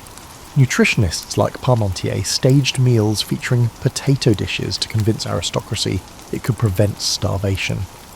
To promote potatoes, Parmentier had a field guarded by troops but let peasants steal from it at night. In urban living, the Enlightenment provided new conveniences. Paris's nightly street illumination improved, bringing enlightenment. Public places like the Jardin du Roi, now Jardin des Plantes, offered botanical gardens and a small zoo, representing the era's natural science curriculum. Travelling lecturers demonstrated physics experiments, such as how an air pump could smother a bird in a vacuum jar, ugly, but a dramatic lesson in air. Crowds watched. These shows blurred the lines between education and spectacle. Science was trendy by the 1780s. In clubs, men debated the ideas of Newton and Descartes, while aristocratic women wore small lightning rods as jewellery. The revolutionary idea of rationally evaluating and engineering society also drew inspiration from science. As scientists sought natural rules, philosophers sought social laws. Scientists' skill in describing the world encouraged them to question whether social structures like the monarchy, church, and feudal privileges were logical or historical accidents. Why not redesign a kingdom if a balloon could fly? Science wasn't politically neutral. Some Enlightenment savants faced persecution and challenges. Revolutionaries denounced Lavoisier for being a tax collector in 1794, despite his gunpowder and chemistry advances. Despite his scientific credentials, Lavoisier faced execution when the public turned against experts with links to the Ancien Regime. The Republic has no need of scientists, the judge allegedly declared, rejecting mercy requests. The new administration returned Lavoisier's things to his widow with a note. To the widow of Lavoisier, who was falsely convicted, a year after his execution, acknowledging his innocence and genius, mathematician Lagrange mourned, "It took them only an instant to cut off that head, and 100 years may not suffice to produce another like it." The convergence of Enlightenment science and revolutionary politics was fragile. Science permeated salons, state policies, and street culture in Enlightenment France. It offered control over nature and reflected society. People cooked, healed, travelled, and illuminated their homes differently. It also influenced their thinking by encouraging them to believe that empirical observation and reason could explain and improve the natural and human world. They would put this optimism to the test, but it held significant power. The Montgolfier balloon soaring to cheers at Versailles showed how knowledge may lift humanity. Once a place of gods and mystery, the sky today hosted human achievement. Everything appeared possible currently, and a social and political revolution was about to happen, spurred in part by Enlightenment science's confidence and inquisitive attitude. Toulouse experienced a horrible scene that exemplified the Enlightenment's fight against injustice in 1762. The cruel wheel punishment sentenced Protestant merchant Jean Calas to death for the murder of his son, who was reportedly converting to Catholicism. Calas claimed innocence, but anti-Protestant sentiment decided his fate. He suffered and maintained his innocence until death. Voltaire learned about this injustice at his Ferney house. The famous philosopher was outraged. I believe it's in everyone's interest to study this topic, which some may consider the apogee of fanaticism. Voltaire wrote, "To ignore such a thing is to abandon humanity." Voltaire pursued Calas's vindication and the diligent judge's prosecution. He wrote to powerful people, authored a treatise on tolerance, 1763, and stirred popular support for religious freedom. After years of struggle, Voltaire succeeded. In 1765, the King's Council in Paris overturned Calas's sentence and exonerated him posthumously. This victory of reason over bias was applauded by Europe and the age of Voltaire. The Calas scandal proved that the monarchs could be swayed to right a wrong, advancing Enlightenment religious tolerance and legislative change. Voltaire's "Écraser l'infâme," crush the infamous thing, inspired the philosophes. Religieux superstition and priests' misuse of authority were his concerns, not religion itself. Numerous examples enraged the philosophie. 1766 saw the execution of 19-year-old aristocrat Chevalier de la Barre for impiety for not removing his hat during a religious procession and defacing a crucifix. The authorities fastened Voltaire's philosophical dictionary to La Barre's burning body, blaming Enlightenment principles for teenage irreverence. Voltaire, outraged at La Barre's execution, wrote harshly about the cruelty and stupidity of it. These events led philosophes to strengthen their attacks on the Catholic Church and the absolute monarchy with its nobility as oppressors. Enlightenment ideas held the monarchy and religion accountable to reason, justice, and human rights. In the 70s, old regime criticism, previously nuanced and typically articulated through satire or foreign tales, became bolder. Montesquieu questioned absolute monarchy by praising England's equilibrium. Some went further. Rousseau's Social Contract, 1762, opens with the bold claim, "Man is born free, and everywhere he is in chains," attacking royal and noble privileges. Rousseau believed that sovereignty was with the people, that laws should represent the public will, and that aristocratic titles were illogical. Secret copies of the banned and destroyed book disseminated its ideas quickly. In later works, Diderot focused on colonialism and slavery, and suggested that oppressed people should rise up. Raynal and Diderot's popular History of the Two Indies predicts a slave insurrection and the fall of European authority overseas. That conversation exploded. The French crown's Vendée censors tried to crush it, but they merely pushed it underground, where it became more appealing. Not all Enlightenment figures were radicals. Many favoured enlightened despotism, which held that a wise and sensible king could reform from power. Voltaire courted Frederick the Great of Prussia and praised Emperor Joseph II of Austria for religious toleration and serfdom reform. Enlightenment influenced French ministers, and nobility included Turgot, who tried to deregulate grain trade and abolish forced labour, and the Marquis de Condorcet, who promoted educational and judicial reforms in aristocratic circles. Britannica.com. These men attempted internal system reform. In 1780, mild-mannered Louis XVI prohibited torture and interrogations, inspired by Cesare Beccaриa's Enlightenment essay on crimes and punishments. By providing Protestants civil rights in 1787, he advocated immunization and religious tolerance. The monarchy often failed and faced opposition from existing interests. Nobles resisted Turgot's reforms, dismissing him. The church leadership actively opposed privilege reduction. The French Catholic Church was a key Enlightenment target. The church had long ruled education, literature, and dissenters with immense great riches. Philosophers, mostly deists or agnostics, denounced church persecution. Voltaire opposed intolerance, like the Calas scandal, to humble the church. Candide, his satirical tale, attacked religious hypocrisy and other flaws. In Cannibals, Diderot subtly mocked European religious communion by comparing Pacific Islander customs to European religious communion. Baron de Holbach's system of nature atheism depicts priests as deceptive characters who use hell to subjugate people. The words were provocative. Toulouse experienced a horrible scene that exemplified the Enlightenment's fight against injustice in 1762. The cruel wheel punishment sentenced Protestant merchant Jean Calas to death for the murder of his son, who was reportedly converting to Catholicism. Calas claimed innocence, but anti-Protestant sentiment decided his fate. He suffered and maintained his innocence until death. Voltaire learned about this injustice at his Ferney house. The famous philosopher was outraged. I believe it's in everyone's interest to study this topic, which some may consider the apogee of fanaticism. Voltaire wrote, "To ignore such a thing is to abandon humanity." Voltaire pursued Calas's vindication and the diligent judge's prosecution. He wrote to powerful people, authored a treatise on tolerance, 1763, and stirred popular support for religious freedom. After years of struggle, Voltaire succeeded. In 1765, the King's Council in Paris overturned Calas's sentence and exonerated him posthumously. This victory of reason over bias was applauded by Europe and the age of Voltaire. The Calas scandal proved that the monarchs could be swayed to right or wrong, advancing Enlightenment religious tolerance and legislative change. Voltaire's Écraser l'infâme, crush the infamous thing, inspired the philosophes. Religion superstition and priests' misuse of authority were his concerns, not religion itself. Numerous examples enraged the philosophie. 1766 saw the execution of 19-year-old aristocrat Chevalier de la Barre for impiety for not removing his hat during a religious procession and defacing a crucifix.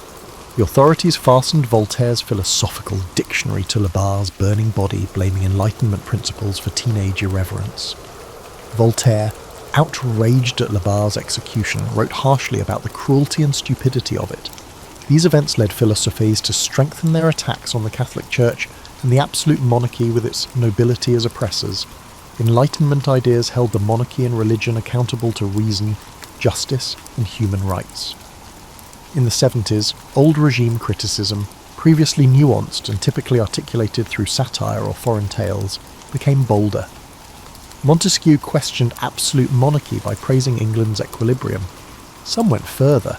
Rousseau's Social Contract, 1762, opens with the bold claim, "Man is born free, and everywhere he is in chains," attacking royal and noble privileges. Rousseau believed that sovereignty was with the people, that laws should represent the public will, and that aristocratic titles were illogical. Secret copies of the banned and destroyed book disseminated its ideas quickly. In later works, Diderot focused on colonialism and slavery, and suggested that oppressed people should rise up. Raynal and Diderot's popular History of the Two Indies predicts a slave insurrection and the fall of European authority overseas. That conversation exploded. The French crown's Vendôme censors tried to crush it, but they merely pushed it underground, where it became more appealing. Not all Enlightenment figures were radicals. Many favoured enlightened despotism, which held that a wise and sensible king could reform from power. Voltaire courted Frederick the Great of Prussia and praised Emperor Joseph II of Austria for religious toleration and serfdom reform. Enlightenment influenced French ministers and nobility included Turgot, who tried to deregulate grain trade and abolish forced labour, and the Marquis de Condorcet, who promoted educational and judicial reforms in aristocratic circles. Britannica.com. These men attempted internal system reform. In 1780, mild-mannered Louis XVI prohibited torture and interrogations, inspired by Cesare Beccaria's Enlightenment essay on crimes and punishments. By providing Protestants civil rights in 1787, he advocated immunization and religious tolerance.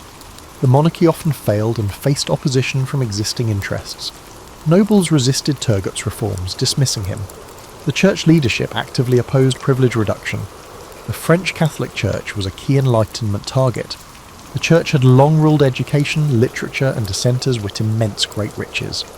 Philosophers, mostly deists or agnostics, denounced church persecution. Voltaire opposed intolerance, like the Calas scandal, to humble the church. Candide, his satirical tale, attacked religious hypocrisy and other flaws. In Cannibals, Diderot subtly mocked European religious communion by comparing Pacific Islander customs to European religious communion. Baron de Holbach's system of nature atheism depicts priests as deceptive characters who use hell to subjugate people. The words were provocative. The mathematician, philosopher, and liberal nobleman Marquis de Condorcet died in a dismal Bourg-la-Reine jail cell in August of 1794. He fled from the extremist Jacobin regime that called him a traitor. Condorcet, who championed human rights, slavery abolition, and women's suffrage, almost alone among his peers, was now a victim of the revolution he supported. His lifeless body was uncovered by guards. He may have died from disease and exhaustion or from poison he hid when the guillotine approached. The terror's gloom killed one of the Enlightenment's brightest lights. His demise typified the tragic irony that befell many Enlightenment luminaries during the revolutionary storm. Their promised progress had turned on them. As previously mentioned, Lavoisier faced execution despite his claims that his scientific efforts benefited the nation. Madame Geoffrin's daughter saw her salon acquaintances scattered, some executed, as genteel reform conversations gave way to mobs. Even after their deaths in 1793, Voltaire and Rousseau were disputed by revolutionaries, with radicals favouring Rousseau's egalitarianism and moderates Voltaire's tolerance. The Enlightenment inspired the revolution, but the revolution tested it.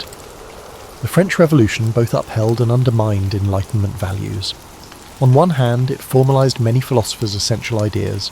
Based on Montesquieu, Voltaire, Rousseau and Locke, the Declaration of the Rights of Man and Citizen, 1789, advocated freedom of speech and religion, equality before the law, and the right to resist injustice.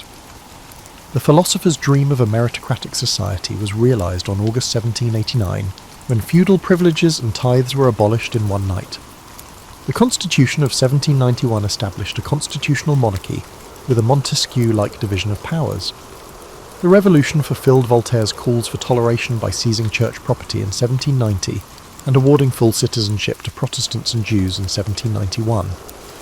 When Louis XVI was guillotined in 1793, Rousseau's vision of popular sovereignty, the people's will above divine right kingship, was most clearly confirmed. However, the revolution's violent, illiberal turn troubled many. The Enlightenment sought to replace tyranny with reasoned conversation, not crowd or one-party power. The Committee of Public Safety murdered thousands of enemies of the revolution during the Reign of Terror, 1793-4, a terrible inversion of Enlightenment ideas. Reason gave way to another frenzy. Under Robespierre, the revolutionaries formed a municipal religion of the Supreme Being and held deistic festivals, a guillotine-enforced version of Rousseau's civil religion. People executed under the guise of reason for being aristocrats or moderate republicans would have horrified Voltaire. The terror exposed an Enlightenment contradiction. The confidence in a single truth, rational or ideological, can lead to tyranny. Philosophers like de Holbach and Helvetius were as intolerant of religious people as atheists.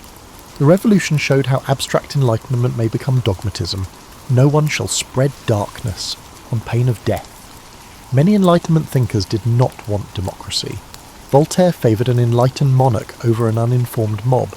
Some intellectuals said early revolutionary assemblies' disarray showed Voltaire was right about the Quenelle rabble.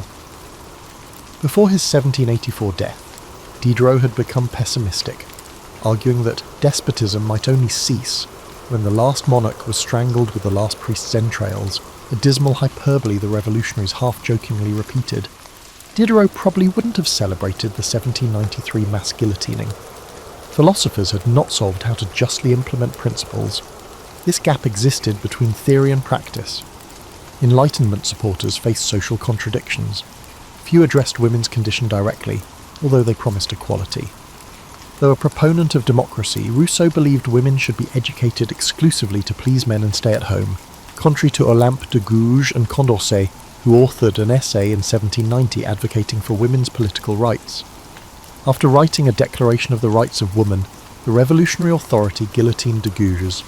The Enlightenment fraternity had excluded their sisters from universal rights. There was division among Enlightenment views on race and slavery. Some, like Diderot and Condorcet, strongly criticised slavery as against natural law. The 1788 Society of Friends of the Blacks, founded by Enlightenment-influenced men, sought abolition. Others, like Voltaire, criticised the slave trade in the abstract but made racist statements and invested in colonial corporations. Enlightenment, universal human nature battled with pseudoscientific racism, ironically a consequence of species classification. The revolution abolished slavery in 1794 after a massive slave insurrection in Saint-Domingue, Haiti, but Napoleon reinstalled it. Ideal and reality differed. Relationship between intellect and emotion was another tension. Rousseau noted that humans are not rational, but the Enlightenment praised reason. The revolution showed that passions, anger at injustices, desire for vengeance, hope for glory, drive events more than academic treatises. Romanticism, a 19th century counterattack, accused the Enlightenment of disregarding the heart, tradition and faith. Edmund Burke in England and Joseph de Maistre in France held the philosophes unfairly responsible for the revolution's bloodshed by unmooring society from traditional institutions. They said that the Enlightenment's abstract reasoning had dissolved authority and led to chaos and Napoleon's rule. While this view is debatable, by the early 1800s, the Enlightenment was hailed for the Declaration of Rights and scientific advancement, but also accused of revolution. Long-term, the French Enlightenment left a deep and mostly good influence. It inspired the French, American, and later independence movements worldwide. Many Enlightenment goals were achieved in the 19th century, including the abolition of slavery in European empires, France in 1848, Britain 1833, the spread of public education, the rise of secular states and the reduction of church temporal power, the gradual and uneven expansion of suffrage, and the advancement of science and technology without dogma. The 1948 UN Universal Declaration of Human Rights is based on Enlightenment ideas. Today we echo Voltaire's calls for press and conscience freedom. Governments cite Montesquieu when creating checks and balances. When protesters invoke the will of the people, Rousseau is followed. However, the Enlightenment left more uncertain legacies. The scientific revolution and industrial society were fueled by reason, but romantics and later existentialists criticised it for promoting technocracy and soulless rationality. Westerners defended imperialism as bringing civilization, an attitude oddly at conflict with the Enlightenment's empathy, but facilitated by its aim. Enlightenment secularism allowed diversity to develop, but also left a spiritual hole that 19th and 20th century ideologies and nationalisms strove to fill, not always for the better. After Napoleon's collapse in 1815, France's monarchy re-established church dominance and conservative tendencies. Intellectual life had changed, thus the genie could not be put back. French politics alternated between liberal and conservative in the mid-19th century, but Enlightenment ideas set the standard. Even conservatives had to justify themselves in terms of logical government and national interest, not divine authority. France will officially divorce church and state in 1905, fulfilling the philosophes' aim of a secular republic based on liberté, égalité, fraternité. Enlightenment principles filtered through revolutionary experience. The French Enlightenment did not finish neatly in 1789. The revolution was chaotic and its aftermath complicated. Perhaps that emphasises a last Enlightenment lesson. The movement always understood that human affairs are imperfect and progress zigzags. Diderot observed, "Passions are the only orators that always persuade, conceding that reason doesn't control the world." Later in life, Voltaire tempered his mockery with appeals for steady improvement, not utopia. Even radical Rousseau cautioned that abrupt upheaval could lead to harsher despotism. Many Enlightenment thinkers realised that enlightenment would be a long-term tense project. Thus the Enlightenment's twilight transformed rather than ended. People called themselves ideologues or intellectuals instead of philosophes in the 19th century, but they inherited the Enlightenment's realm. Questioning authority, demanding reasoned answers, and claiming individual dignity became entrenched in Western civilization. When we read Voltaire's witty, courageous writings, Rousseau's profound challenges, Diderot's encyclopedic labours, or Condorcet's prescient humanism, we are reminded of the Enlightenment's very human story. salon gatherings and clandestine pamphlets, friendships and feuds, and people risking prison for a pamphlet or exile for a principle. Ideas could overthrow thrones in that age. Its legacy lives on every time an informed public holds a tyrant accountable.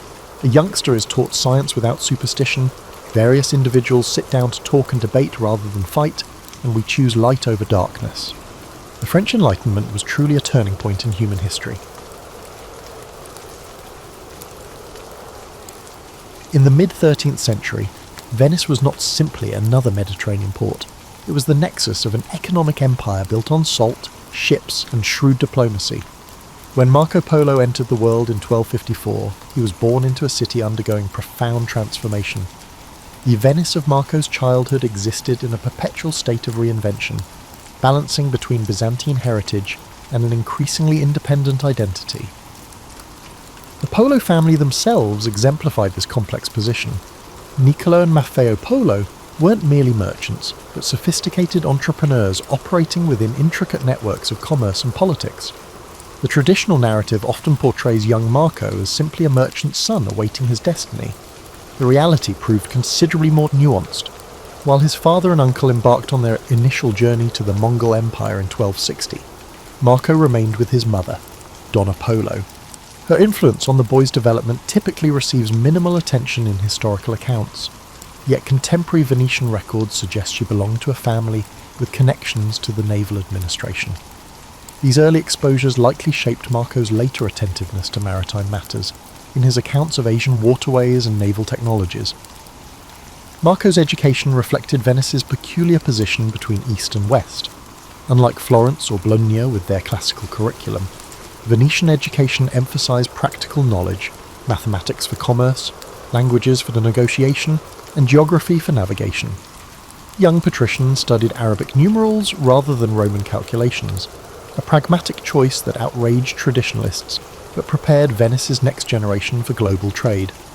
Marco likely received instruction not only in Latin and Greek, but possibly rudimentary Arabic and Persian, languages that would prove invaluable during his travels. The Venice of Marco's youth functioned as an information clearinghouse where rumours and reports from disparate corners of the known world collided in marketplaces and merchant houses. The city's position as a commercial republic rather than a traditional monarchy created a distinctive civic consciousness. While mainland Italian cities remained locked in bloody feuds between Guelphs and Ghibellines, papal and imperial supporters, Venice cultivated a pragmatic approach to power, forming alliances based on commercial interests rather than ideological commitments. What often goes unrecognised is how Venetian colonial expansion fundamentally shaped Marco's worldview. By the time of his birth, Venice controlled significant territories along the Dalmatian coast and numerous Aegean islands. These weren't mere trading posts but administered territories with Venetian governors and legal systems. Young Marco would have encountered returning officials and merchants from these colonies, absorbing stories of governance and cultural adaptation that informed his later observations of Mongol administrative techniques. The religious atmosphere of 13th century Venice defied easy categorization. While nominally devout Catholics, Venetians maintained a distinctly arm's-length relationship with papal authority. The city's extensive trade with Muslim and Orthodox territories fostered a pragmatic religious tolerance was unusual for medieval Europe. The Fourth Crusade's controversial diversion to sack Constantinople in 1204 had yielded Venice tremendous wealth and liturgical treasures, but also created complex theological justifications for interaction with non-Catholic powers. Marco grew up in a city whose magnificent St. Mark's Basilica incorporated Byzantine domes, Islamic decorative elements, and classical columns, architectural evidence of Venice's cultural hybridization. When Marco was 15, his father and uncle returned to Venice after their initial journey eastward. Traditional accounts emphasize the emotional reunion, but contemporary evidence suggests their return served specific diplomatic purposes. The Polos carried letters from Kublai Khan requesting educated Europeans to return with them, particularly those who could explain Christian theology and European technical knowledge. This request reflected not merely curiosity but calculated policy. The Mongol Empire actively recruited administrative talent from across their conquered territories, implementing a system that transcended ethnic and religious boundaries. The Venice that the teenage Marco prepared to leave in 1271 had already begun evolving beyond the city of his childhood. Political reforms under Doge Ranieri Zeno had strengthened the Great Council's authority, while naval conflicts with Genoa intensified competition for Mediterranean trade routes. The eventual journey would consume nearly a quarter century of Marco's life, transforming not only his understanding of the world, but ultimately Venice's conception of itself within a rapidly expanding global context. The conventional narrative of Marco Polo's travels typically begins with his departure from Venice in 1271. This simplified chronology overlooks a critical element of the Polo saga, the first journey undertaken by Niccolo and Maffeo Polo that laid the groundwork for Marco's later expedition.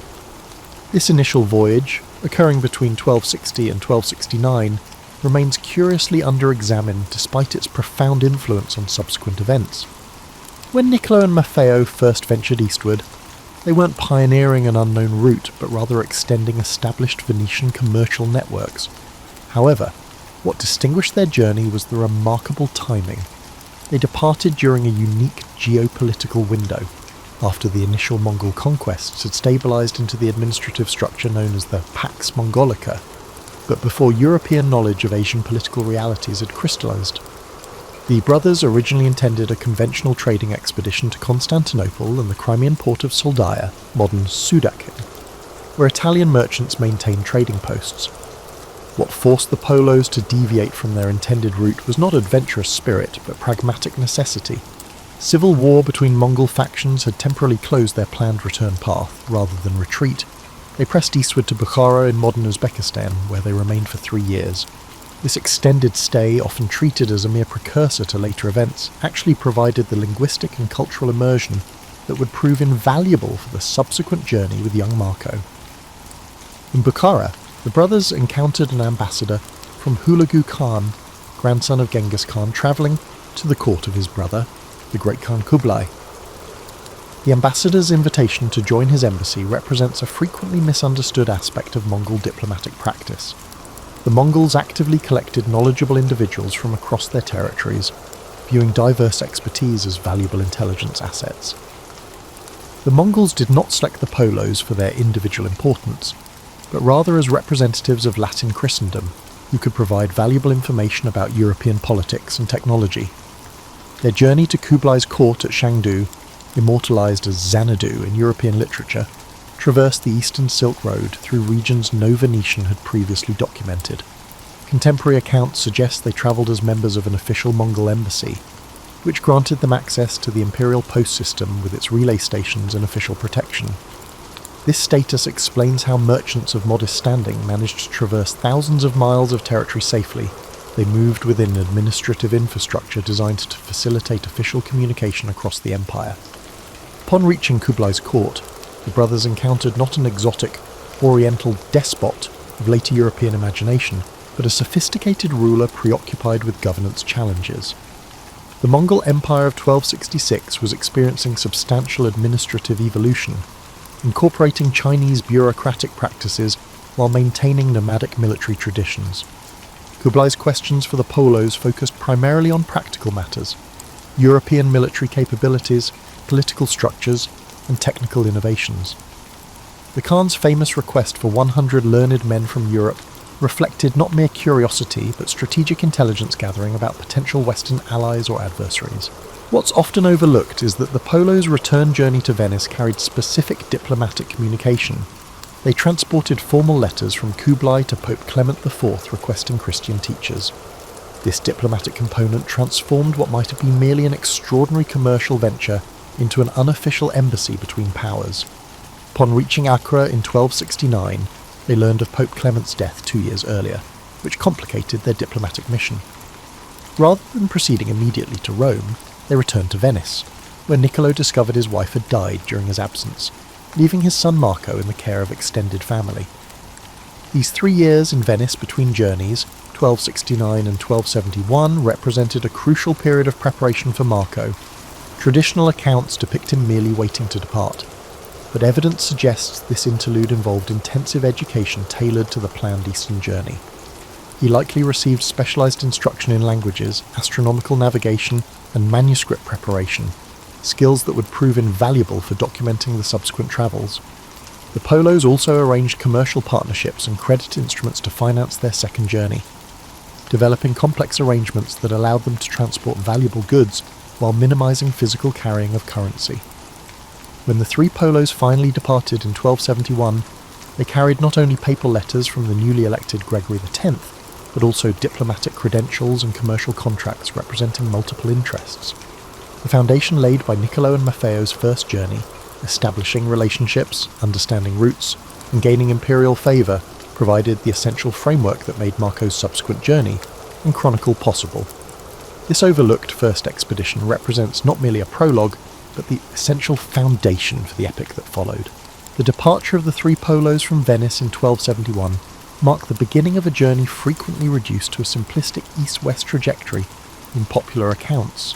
The actual route reveals a far more complex diplomatic and commercial enterprise, shaped by evolving geopolitical circumstances rather than a predetermined path. Their initial progress followed established Mediterranean shipping lanes to Acre in the Crusader Kingdom of Jerusalem, where they obtained supplementary diplomatic credentials from Teobaldo Visconti, soon to become Pope Gregory X. This papal connection has traditionally been emphasised as their primary diplomatic sanction, but Venetian records suggest they simultaneously carried commercial authorisations from the Doge and several prominent trading houses. The Polos operated within multiple overlapping networks of authority, religious, commercial and political, that reflected the fragmented nature of medieval European power structures. After departing Acre, the expedition encountered its first significant deviation from planned routes.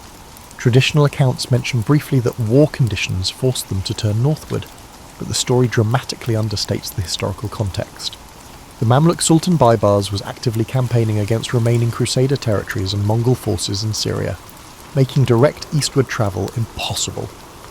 This Mamluk-Mongol war represented one of the most consequential geopolitical conflicts of the 13th century, effectively establishing boundaries between Islamic and Mongol spheres of influence that would persist for generations. The Polos' adaptive response to this obstacle reveals their sophisticated geographical knowledge. Rather than abandoning their journey, they navigated northward through Armenian Cilicia, modern southern Turkey, where Christian rulers maintained alliances with both Mongols and European powers. This region functioned as a crucial interface between civilizations, maintaining diverse diplomatic connections that provided the Polos with updated intelligence about conditions further east. Their subsequent traversal of the Armenian highlands and northern Mesopotamia brought them through territories only recently incorporated into Mongol administration. The expedition's timing proved fortunate. They travelled during a period when the Ilkhanate under Abaka Khan, ruler from 1265 to 1282, had established relative stability following the destructive initial Mongol conquests. Archaeological evidence from this period shows revitalisation of urban centres and trading networks that had suffered catastrophic disruption just decades earlier. At Tabriz in northwestern Iran, the Polos entered one of the Ilkhanate's principal commercial centres.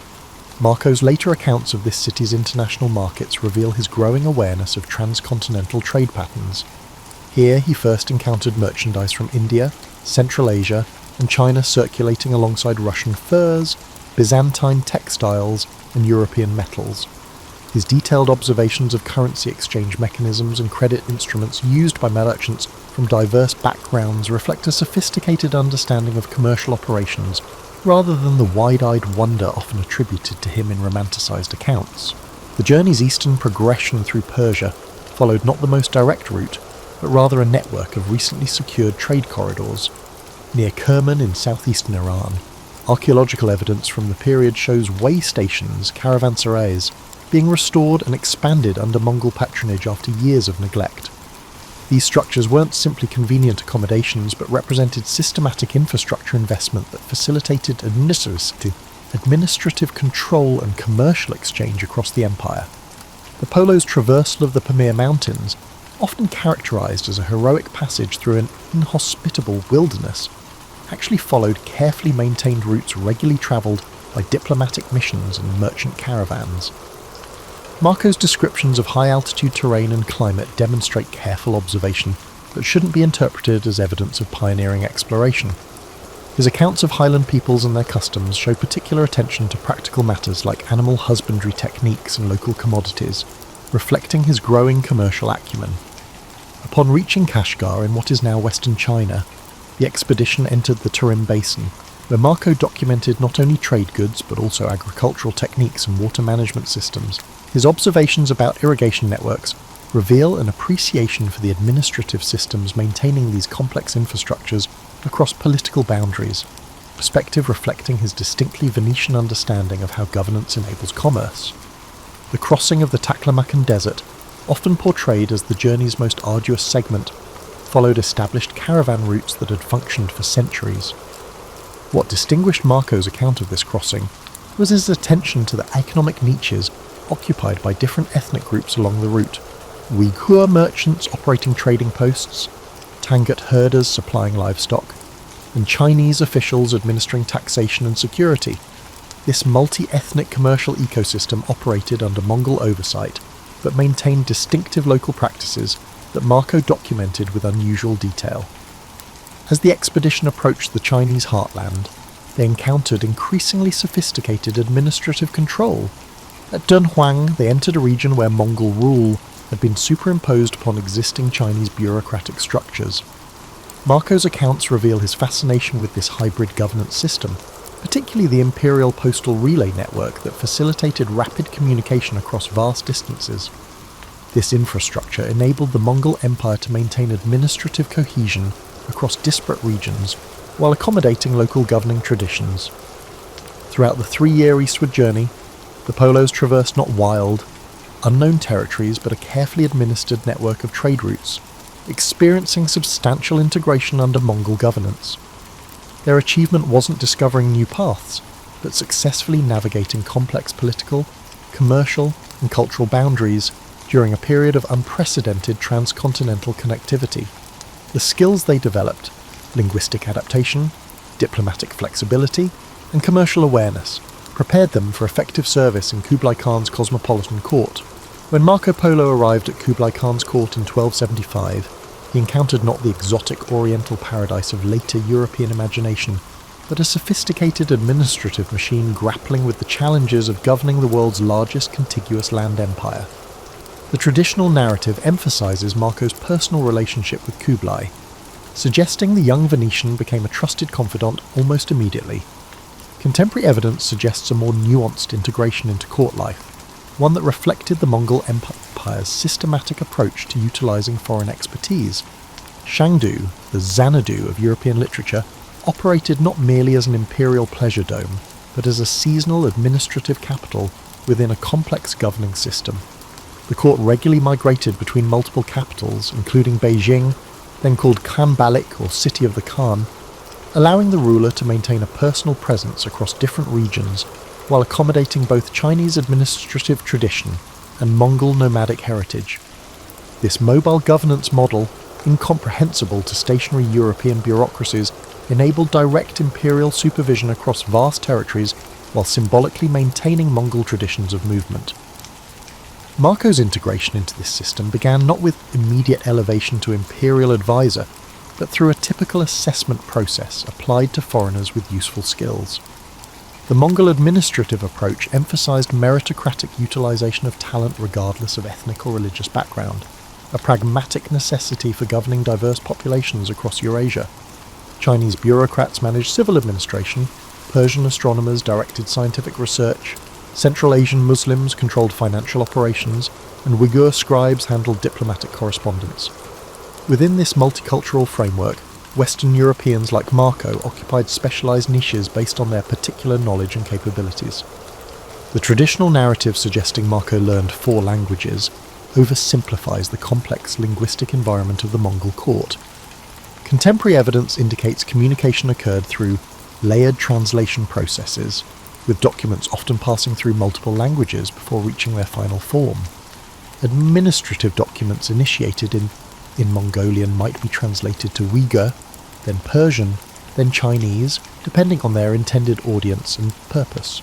Marco likely developed working knowledge of Mongol court Persian, a lingua franca among administrative officials, rather than achieving full fluency in multiple unrelated language families. Marco's initial assignments reflected the standard Mongol practice of testing foreign abilities through provincial postings rather than immediate court responsibilities. His often referenced journeys to Yunnan and other Chinese regions weren't romantic explorations, but administrative assignments, likely tax assessment missions or diplomatic deliveries. These provincial postings served dual purposes, providing practical training while allowing imperial officials to evaluate foreign talent before entrusting them with more sensitive responsibilities. The Mongol taxation system that Marco encountered demonstrated remarkable administrative sophistication. Beyond simple collection, it encompassed censuses, resource surveys, and commercial regulations are administered through a hierarchical bureaucracy. His detailed descriptions of salt monopolies, paper currency controls, and standardized weights and measures reflect not mere curiosity, but direct involvement with these revenue systems. Archaeological evidence confirms Marco's accounts of tax receipts produced on mulberry paper with standardized seals, documents allowing goods to move through commercial networks without repeated taxation. When Marco Polo arrived at Kublai Khan's court in 1275, he encountered not the exotic oriental paradise of later European imagination, but a sophisticated administrative machine grappling with the challenges of governing the world's largest contiguous land empire. The traditional narrative emphasizes Marco's personal relationship with Kublai, suggesting the young Venetian became a trusted confidant almost immediately. Contemporary evidence suggests a more nuanced integration into court life, one that reflected the Mongol Empire's systematic approach to utilizing foreign expertise. Shangdu, the Xanadu of European literature, operated not merely as an imperial pleasure dome, but as a seasonal administrative capital within a complex governing system. The court regularly migrated between multiple capitals, including Beijing, then called Khanbalik or City of the Khan, allowing the ruler to maintain a personal presence across different regions while accommodating both Chinese administrative tradition and Mongol nomadic heritage. This mobile governance model, incomprehensible to stationary European bureaucracies, enabled direct imperial supervision across vast territories while symbolically maintaining Mongol traditions of movement. Marco's integration into this system began not with immediate elevation to imperial advisor, but through a typical assessment process applied to foreigners with useful skills. The Mongol administrative approach emphasized meritocratic utilization of talent regardless of ethnic or religious background, a pragmatic necessity for governing diverse populations across Eurasia. Chinese bureaucrats managed civil administration, Persian astronomers directed scientific research, Central Asian Muslims controlled financial operations, and Uyghur scribes handled diplomatic correspondence. Within this multicultural framework, Western Europeans like Marco occupied specialized niches based on their particular knowledge and capabilities. The traditional narrative suggesting Marco learned 4 languages oversimplifies the complex linguistic environment of the Mongol court. Contemporary evidence indicates communication occurred through layered translation processes, with documents often passing through multiple languages before reaching their final form. Administrative documents initiated in Mongolian might be translated to Uyghur, then Persian, then Chinese, depending on their intended audience and purpose. Marco likely developed working knowledge of Mongol court Persian, a lingua franca among administrative officials, rather than achieving full fluency in multiple unrelated language families. Marco's initial assignments reflected the standard Mongol practice of testing foreign abilities through provincial postings rather than immediate court responsibilities. His often referenced journeys to Yunnan and other Chinese regions weren't romantic explorations, but administrative assignments, likely tax assessment missions or diplomatic deliveries. These provincial postings served dual purposes, providing practical training while allowing imperial officials to evaluate foreign talent before entrusting them with more sensitive responsibilities. The Mongol taxation system that Marco encountered demonstrated remarkable administrative sophistication. Beyond simple collection, it encompassed censuses, resource surveys, and commercial regulations are administered through a hierarchical bureaucracy. His detailed descriptions of salt monopolies, paper currency controls, and standardized weights and measures reflect not mere curiosity, but direct involvement with these revenue systems. Archaeological evidence confirms Marco's accounts of tax receipts produced on mulberry paper with standardized seals, documents allowing goods to move through commercial networks without repeated taxation.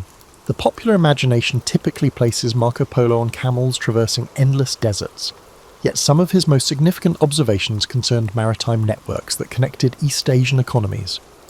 This nautical dimension of his account offers crucial insights into 13th century globalization rarely highlighted in conventional narratives. After approximately 1284, Marco's responsibilities increasingly involved maritime administration, likely overseeing commercial shipping regulations and customs collection in coastal regions. This shift from inland to maritime duties coincided with Kublai Khan's growing interest in naval power projection and maritime commerce following failed invasion attempts against Japan. Marco's Venetian background made him particularly valuable for maritime assignments. Despite their geographic distance, both Venice and Songyuan China had developed sophisticated naval architectures, navigational techniques, and maritime commercial systems. Marco's descriptions of Chinese shipbuilding technology reveal more than superficial impressions. His detailed accounts of hull construction techniques, particularly the multiple watertight bulkhead compartments that prevented sinking from localized damage, demonstrate technical understanding rather than mere wonderment. Archaeological evidence from shipwrecks confirms these construction methods, which remained unknown in European shipbuilding until centuries later. Similarly, his observations about rudder design and sail configuration indicate professional assessment rather than casual observation. Rather than being isolated ports, the maritime infrastructure Marco recorded across Southeast Asia represented interconnected commercial networks. His descriptions of Quanzhou, which he called Zaytun, emphasized not just its impressive harbour facilities but also the administrative systems coordinating vessel arrivals, cargo inspections, and customs assessment. These descriptions reveal an understanding of port operations informed by his Venetian background, where similar though less extensive systems managed Mediterranean shipping. The spice trade routes Marco documented through the Strait of Malacca and into the Indian Ocean represented the world's most valuable commercial networks, ones that European powers would later compete violently to control. His accounts of these trading patterns provided among the first detailed European documentation of these systems, identifying key transshipment points and commercial centres. However, Marco observed these networks not as an outsider, but as a participant operating within established commercial patterns, dominated by Chinese, Arab and Indian merchants. Marco's descriptions of naval warfare techniques, particularly incendiary weapons, boarding tactics and formation movements, reflected professional military assessment rather than civilian observation. His accounts of naval engagements during Kublai's campaigns against southern Chinese resistance forces and Southeast Asian kingdoms provide valuable information about operational practices otherwise poorly documented in surviving records. These observations suggest Marco may have participated in naval operations beyond purely administrative roles, possibly serving in technical advisory capacities. The navigational technologies Marco encountered in East Asian waters demonstrated a sophisticated application of astronomical knowledge to maritime movement. His descriptions of Chinese compass use extended beyond the basic magnetic principles known in Europe to include standardized compass cards with directional calibrations and techniques for compensating for magnetic deviation. Similarly, his accounts of celestial navigation using the pole star and other astronomical markers reflect practical understanding of techniques developed through generations of transoceanic voyaging. The commercial vessels Marco documented ranged from massive treasure ships to specialized regional craft adapted to particular waterways. His descriptions of multi-decked ocean-going vessels carrying hundreds of merchants and thousands of tons of cargo accurately portrayed the world's most advanced commercial shipping at that time. Archaeological discoveries of period shipwrecks confirm his accounts of vessel sizes and construction techniques that wouldn't be matched in Europe until the Age of Exploration centuries later. What often goes unexamined is Marco's documentation of hybrid governance systems managing maritime trade. Unlike European models where territorial rulers claimed coastal waters, the maritime spaces Marco described operated under complex overlapping authorities. Harbour masters collected fees, guild representatives enforced commercial standards, imperial officials assessed taxes, and local authorities maintained navigation markers, creating layered systems of governance adapted to commercial needs rather than territorial control. This administrative complexity reflected a sophisticated understanding that maritime spaces required specialized governance distinct from land-based models. Marco's observations about marine resource exploitation, particularly pearl diving in the South China Sea and fisheries throughout Southeast Asia, documented sustainable management systems developed over generations. His accounts describe not just harvesting techniques, but also the regulatory systems governing access rights, seasonal limitations, and resource conservation. These observations countered later European colonial narratives depicting Asian waters as unregulated commons awaiting proper management. The final maritime journey that brought Marco homeward from 1291 to 1295 represented not an extraordinary expedition, but participation in regular commercial diplomatic patterns. The marriage convoy escorting a Mongol princess to Persia that Marco joined operated within established maritime networks, connecting Yuan China to the Ilkhanate. His documentation of this journey, recording navigation patterns, seasonal weather systems, and port facilities throughout Southeast Asia and the Indian Ocean, provided Europe with unprecedented information about maritime spaces that would become central to later colonial ambitions. Throughout his observations of maritime Asia, Marco consistently documented connections rather than exoticizing differences. He recorded how Vietnamese shipbuilding techniques influenced Chinese naval architecture, how Persian astronomical knowledge enhanced navigational practices, and how Indian commercial contracts facilitated multi-regional trade. This integrated perspective reveals a maritime world characterized by technological exchange, commercial interdependence, and administrative sophistication that defies simplistic East-West dichotomies. The circumstances of Marco Polo's return to Europe in 1295 involved considerably more intentionality than the romantic narrative of a homesick Venetian finally escaping foreign service. Contemporary evidence suggests the Polos' departure from Kublai's court coincided significant political transitions made the continued presence of foreign officials problematic. Kublai died in 1294, and subsequent succession politics created an increasingly factionalized court environment where foreign officials associated with previous administrations faced uncertain status. Their journey homeward followed established maritime routes rather than retracing their original overland path. This decision reflected not merely convenience, but strategic awareness of changing geopolitical conditions. The initial overland route had become increasingly destabilized by conflicts between Mongol khanates no longer unified under singular authority. By contrast, maritime networks connecting Yuan China to the Ilkhanate in Persia maintained regular diplomatic and commercial traffic despite political fragmentation of the broader Mongol Empire. The maritime return journey brought the Polos to Hormuz at the entrance to the Persian Gulf, where they transitioned to land routes through the Ilkhanate territories to Trebizond on the Black Sea, then continuing by sea to Constantinople and finally Venice. This multimodal journey exposed them to diverse commercial networks and political systems during a period of significant transition throughout Eurasia. Their return to Venice in 1295 placed them in a city dramatically transformed from the one they had left 2 decades earlier. The intervening period had seen Venice's commercial position simultaneously strengthened through expanded Mediterranean networks and threatened by rising Genoese power. The city's governance had evolved through constitutional reforms that strengthened oligarchic control while limiting individual ducal authority. The returning Polos encountered not simply a static homeland, but a dynamic commercial republic adapting to shifting geopolitical circumstances. The famous account of the Polos' return likely contains elements of literary embellishment, as they were initially unrecognized and revealed jewels sewn into their clothing to prove their identity. However, it reflects the genuine challenge of reintegration after extended absence. Their appearance, mannerisms, and perspectives had been profoundly shaped by 2 decades in Asian contexts, making their Venetian identity something that required performance and reassertion rather than automatic recognition. Marco's subsequent captivity during conflict between Venice and Genoa created the essential conditions for his account's creation.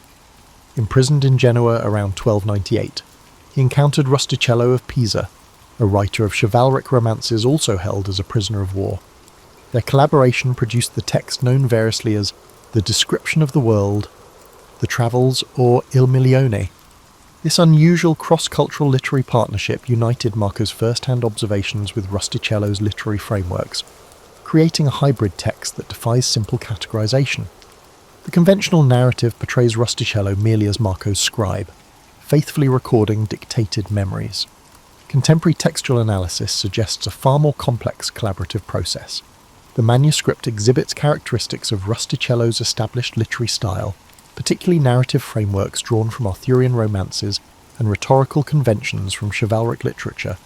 Simultaneously, it contains specialized commercial, administrative, and geographic information that clearly originated from Marco's experience.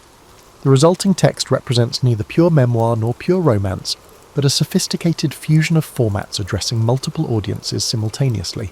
The original manuscript was composed in Franco-Italian, a literary language combining French vocabulary with Italian syntactic structures commonly used for commercial and literary documents in Mediterranean contexts.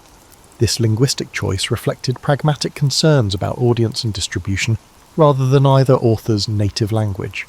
Franco-Italian provided access to elite audiences across multiple European regions while facilitating eventual translation into various vernaculars. The text circulated in multiple versions even during Marco's lifetime, with significant variations in content, organization, and emphasis. Some manuscripts emphasized commercial information, while others highlighted exotic customs or political structures. This diversification suggests active adaptation for different reading communities, rather than unauthorized corruption of an original text. Marco himself may have participated in revising and extending certain versions following his release from Genoese captivity. The manuscript's reception reveals considerably more complexity than simple skepticism or acceptance. Different communities evaluated the text through diverse frameworks. Commercial agents assessed its practical information. Religious authorities examined its implications for missionary activity, and political figures considered its intelligence value regarding Mongol capabilities. Terms like accurate or fabricated inadequately capture these multidimensional readings, which often simultaneously accepted certain elements while questioning others.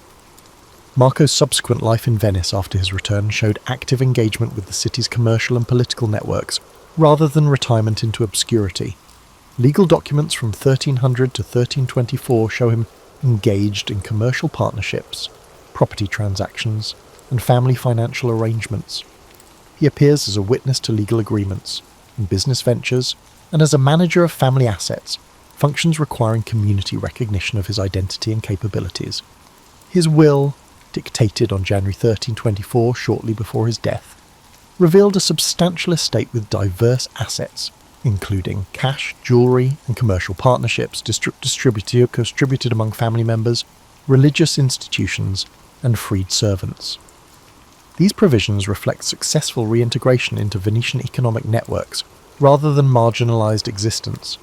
Particularly notable were provisions for his daughter Mareta to maintain control of her inheritance independent of her husband's authority, an unusual arrangement suggesting familiarity with more expansive female property rights observed in certain Asian contexts.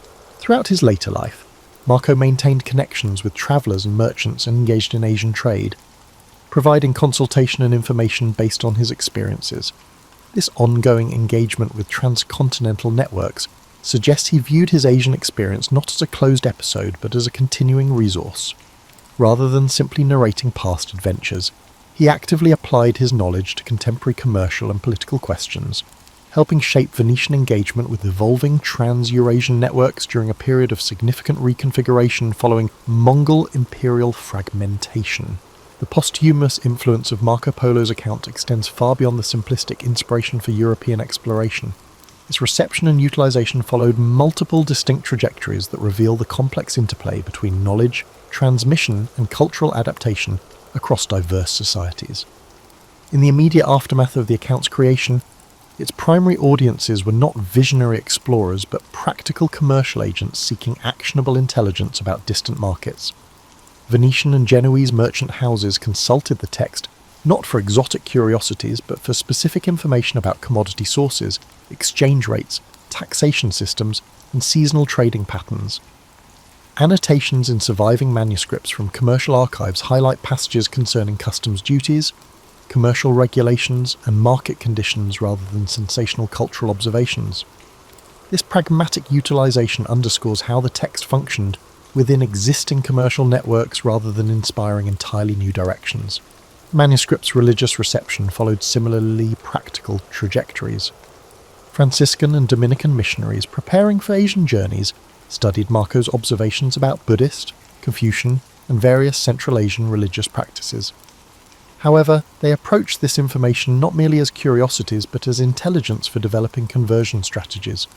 The detailed information about religious hierarchies, ritual practices, and institutional structures provided tactical guidance for missionary activities that expanded significantly during the 14th century. This religious utilization extended beyond Christianity. Surviving commentaries suggest Jewish merchants similarly consulted the text for information about co-religionists in Asian communities.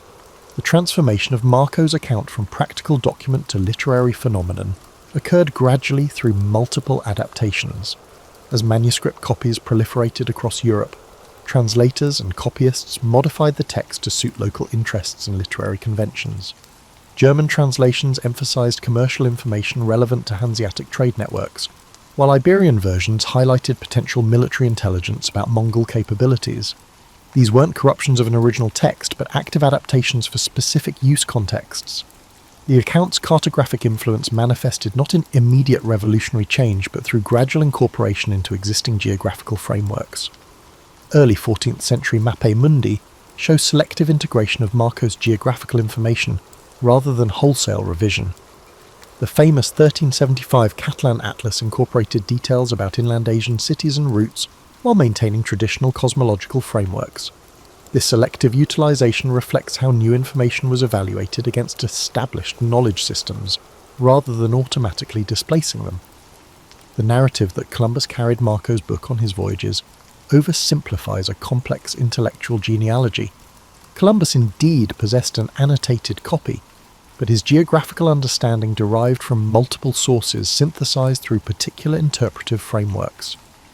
His marginalia suggests selective reading focused on passages about eastern islands and maritime routes, while largely ignoring inland Asian information. This curated reading extracted elements supporting pre-existing theories rather than comprehensively engaging Marco's actual observations about Asian geography. The scientific reception of Marco's account deserves greater recognition than it typically receives. His detailed observations on coal use in China, paper currency systems, astronomical practices, and medicinal applications were circulated among European technical communities. Metallurgists noted Chinese furnace designs, fiscal theorists examined monetary systems, and medical practitioners investigated described remedies. These technical adaptations occurred through specialized knowledge networks distinct from broader literary or geographical reception. Beyond Europe, Marco's account experienced significant cross-cultural transmission through Persian and Arabic translations. These versions, appearing from the late 14th century onward, evaluated his observations against established Middle Eastern geographical knowledge about Asian regions. Persian geographical works incorporated material from Marco's descriptions of Southeast Asia and the Indian Ocean, while comparing them with existing Persian accounts of these regions. This integration process involved critical assessment rather than passive acceptance, with commentators noting where Marco's observations aligned with or diverged from established knowledge. The account's reception in East Asia followed particularly intriguing trajectories. While no complete Chinese translation appeared until the 19th century, specific information from Marco's text reached China through diverse routes. Persian geographical works incorporating Marco's observations circulated in Yuan and Ming scholarly circles, while Jesuit missionaries in the 16th to 17th centuries brought European geographical knowledge partially derived from Marco's account. This created fascinating scenarios where information originally observed in China returned in transformed form through multiple cultural mediations. The 19th century rediscovery of Marco Polo during European colonial expansion involved substantial reinvention of his significance. Colonial administrators and commercial agents reimagined him as a proto-colonial pioneer, rather than a participant in Asian-centered networks. This reframing extracted his observations from their original 13th century context of Mongol imperial integration, and repositioned them as precedent for European dominance. This colonial appropriation obscured how Marco operated within existing Asian systems, rather than pioneering European expansion. Academic study of Marco Polo's account developed through multiple phases reflecting broader disciplinary evolutions. 19th century scholarship focused predominantly on verifying or disproving specific observations, approaching the text as a straightforward historical source rather than a complex cultural product.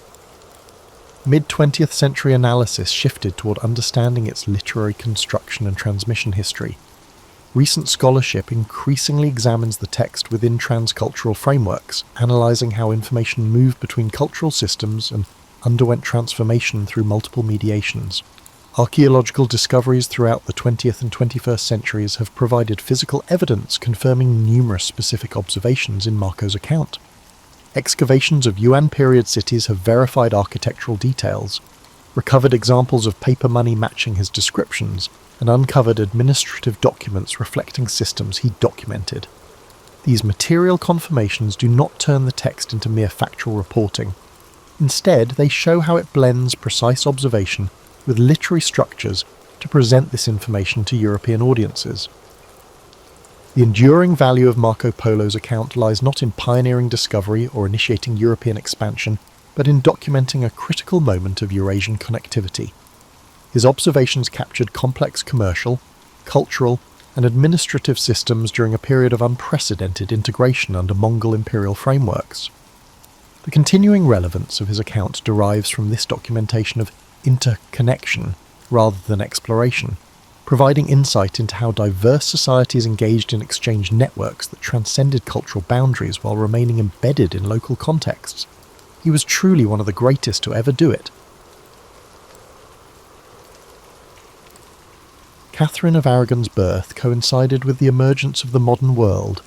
Catherine of Aragon was born on December 16th, 1485, at the Archbishop's Palace in Alcalá de Henares near Madrid, during a time when the medieval era was slowly giving way to what we now call the Renaissance. Her parents, Isabella I of Castile and Ferdinand II of Aragon, had united their kingdoms and were in the midst of completing the Reconquista, which would culminate with the fall of Granada in 1492. Catherine's early years were marked not by coddling, but by immersion in one of Europe's most dynamic courts.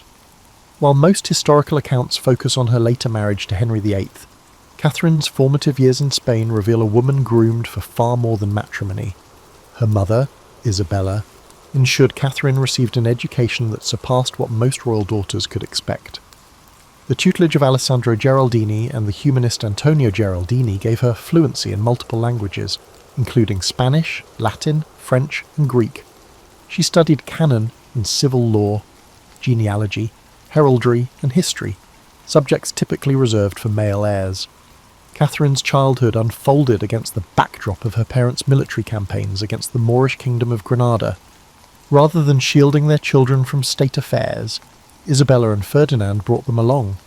At age 6, Catherine found herself in the military encampment at Santa Fe outside Granada, watching as the last Muslim ruler in Spain surrendered to her parents. The same year, a Genoese explorer named Christopher Columbus secured funding from her parents for a westward expedition that would forever change world history. What distinguished Catherine's upbringing from that of other royal daughters was her mother's insistence that she understand the mechanics of governance. Isabella of Castile was no ornamental queen, but ruled in her own right. Under her example, Catherine observed council meetings, diplomatic receptions, and looked into the delicate dance of statecraft. Her mother's confessor, the reforming Cardinal Jiménez de Cisneros, instilled in her a devout but intellectually rigorous Catholicism that emphasized personal piety alongside institutional reform.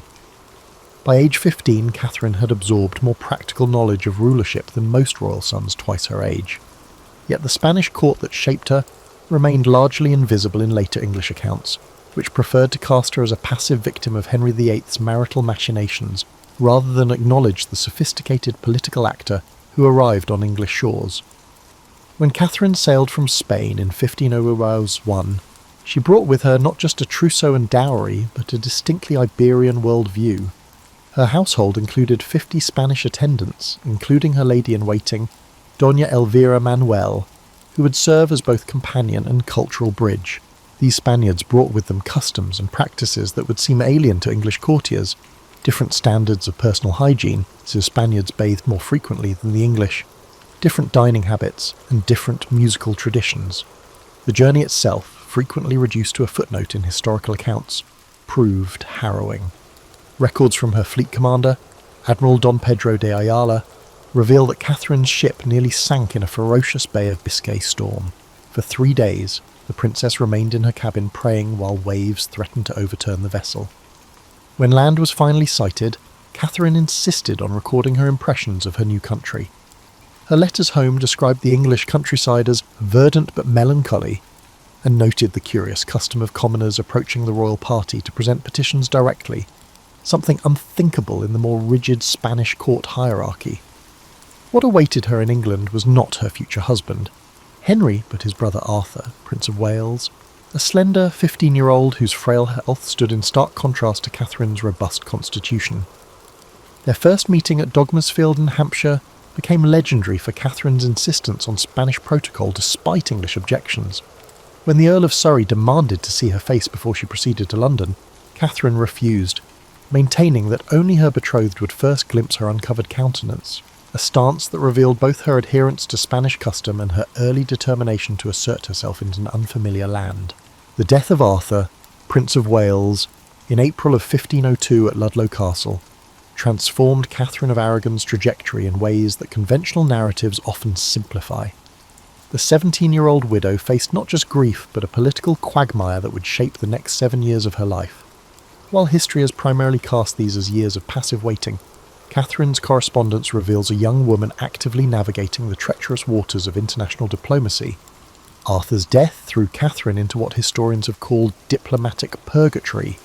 She was neither fully English nor free to return to Spain. Her father-in-law, Henry VII, refused to return her substantial dowry, 200,000 crowns, an enormous sum that would equal millions in today's currency. Meanwhile, her father, Ferdinand, was equally reluctant to fund her return home without the dowry. Catherine found herself essentially stranded in a foreign country whose language she was still mastering. During these limbo years, Catherine resided primarily at Durham House in London, where her income was progressively reduced by Henry VII's parsimony. By 1505, her situation had deteriorated to such an extent that she wrote to her father, "I am in debt in London. I am struggling to find a way out." Court records show that she was forced to pawn personal items, including gold vessels from her table service, to pay her servants' wages. While traditional accounts paint the aftermath as a period of powerless victimhood, Catherine's letters reveal sophisticated financial strategizing as she managed to maintain a household of 30 servants despite these constraints. What's rarely discussed is that Catherine's widow years coincided with the most tumultuous period in Castilian politics since her mother's accession. When Isabella of Castile died in 1504, the kingdom descended into factional struggle between Catherine's father, Ferdinand, and her brother-in-law Philip of Burgundy, husband to her sister Joanna. Catherine found herself in the uncomfortable position of an ambassadorial hostage, with Henry VII threatening to switch matrimonial alliances to the Burgundian faction if Ferdinand didn't meet his increasingly demanding terms. These years also witnessed Catherine's transformation from sheltered infanta to hardened political operator. She essentially functioned as Spain's unofficial ambassador to England, sending coded intelligence reports to her father, while simultaneously maintaining a facade of dutiful deference to Henry VII. Court records show that she cultivated relationships with key English nobles, particularly the Howard and Stafford families, building a network that would later prove invaluable during her queenship. Most accounts overlook Catherine's intellectual development during this period. Inventories of her possessions show she acquired over 40 books between 1502 and 1509, including works by Erasmus and Thomas More. Her correspondence with the Spanish humanist Juan Luis Vives suggests she was engaged with the latest currents in Renaissance thought. Far from languishing in isolated misery, Catherine was participating in the intellectual ferment that would later characterise the early Tudor court. People have similarly misrepresented her religious life during these years. While Catherine's piety is well documented, it has often been caricatured as rigid and medieval. In reality, her spiritual practice aligned with the Devotio Moderna movement sweeping Europe, which emphasised personal, interior devotion over elaborate external rituals. Her confessor, the observant Franciscan Alessandro Barclay, introduced her to contemplative prayer practices that would later influence English spiritual writing.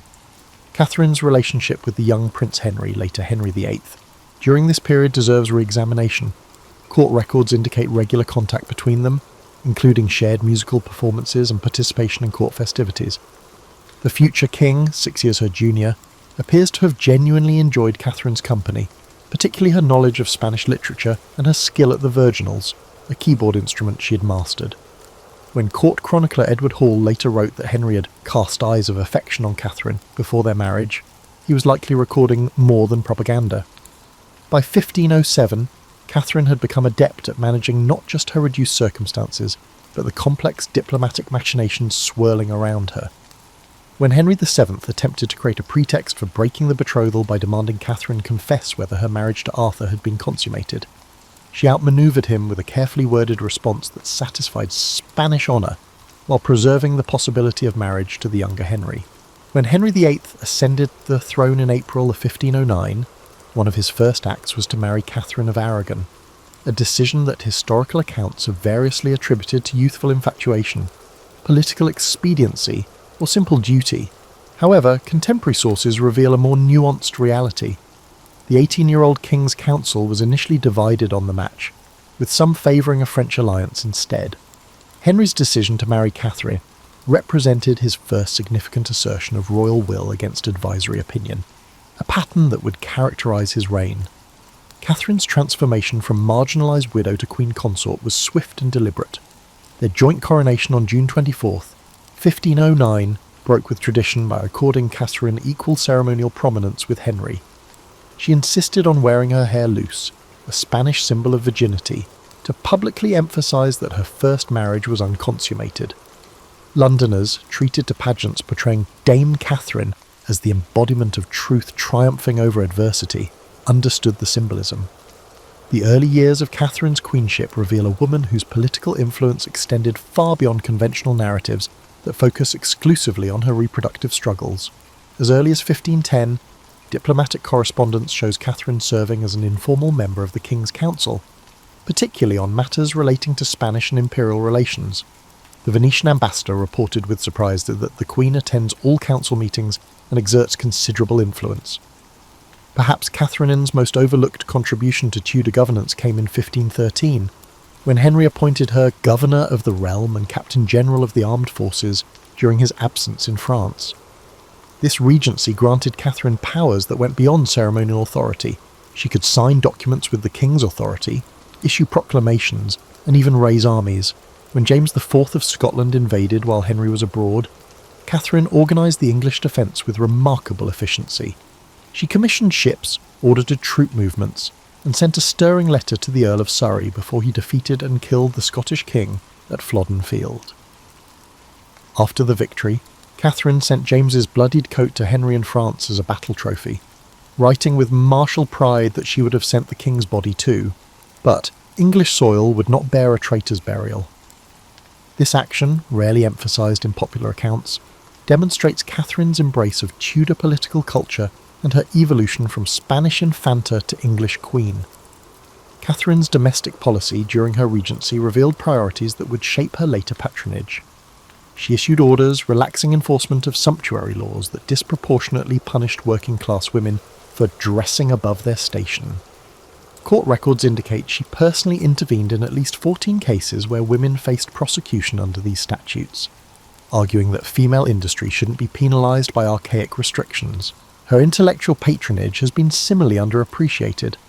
While Henry VIII is remembered for his sporadic support of humanism, Catherine maintained more consistent relationships with leading scholars.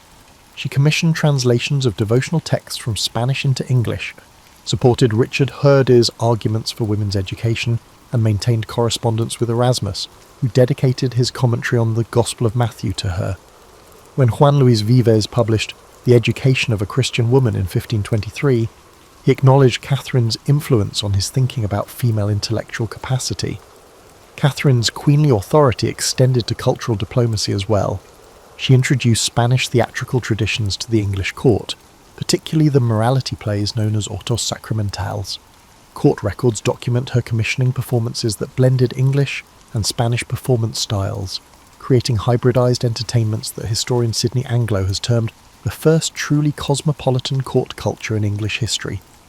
Even her religious patronage defies simple characterization. While Catherine's Catholicism was sincere, she advocated for church reforms that aligned with humanist critiques. She supported Cardinal Wolsey's suppression of corrupt monasteries nearly 2 decades before Henry's more famous dissolution. Edward Lee, the reformist scholar who served as her personal chaplain, delivered sermons that criticised clerical abuses while upholding orthodox doctrine, a delicate balance that mirrors Catherine's own complex religious beliefs. By 1525, before the divorce crisis erupted, Catherine had constructed a queenly identity that skillfully balanced her Spanish heritage with her adopted English role.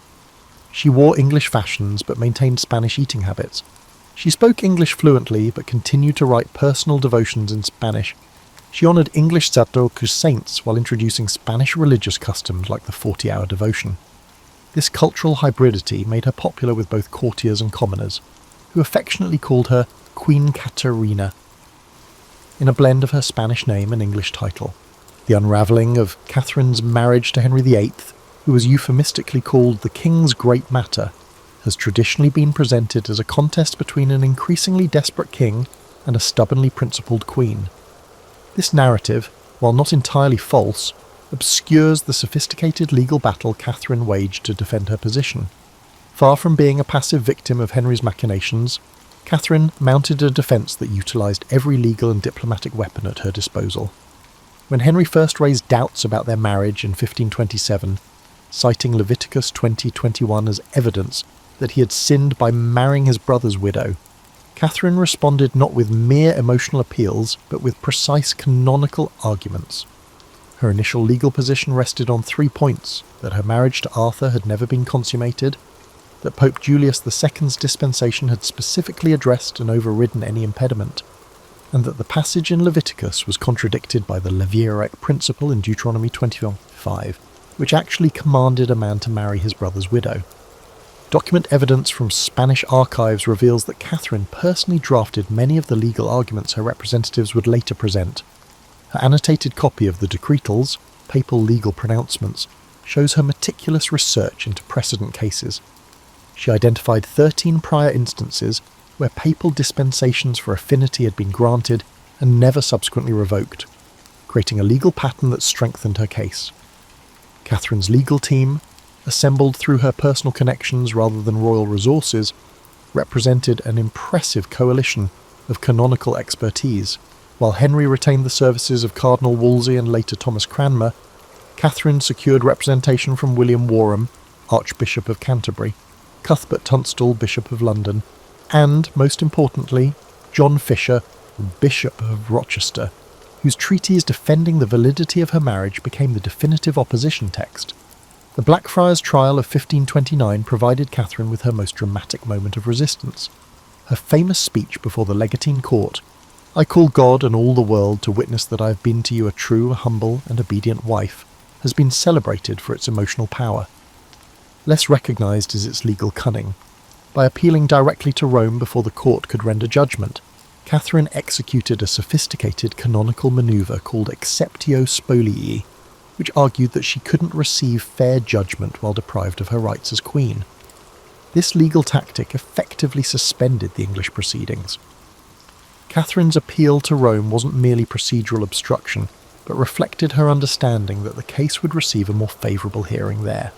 She maintained a network of informants throughout Europe who provided intelligence about papal politics.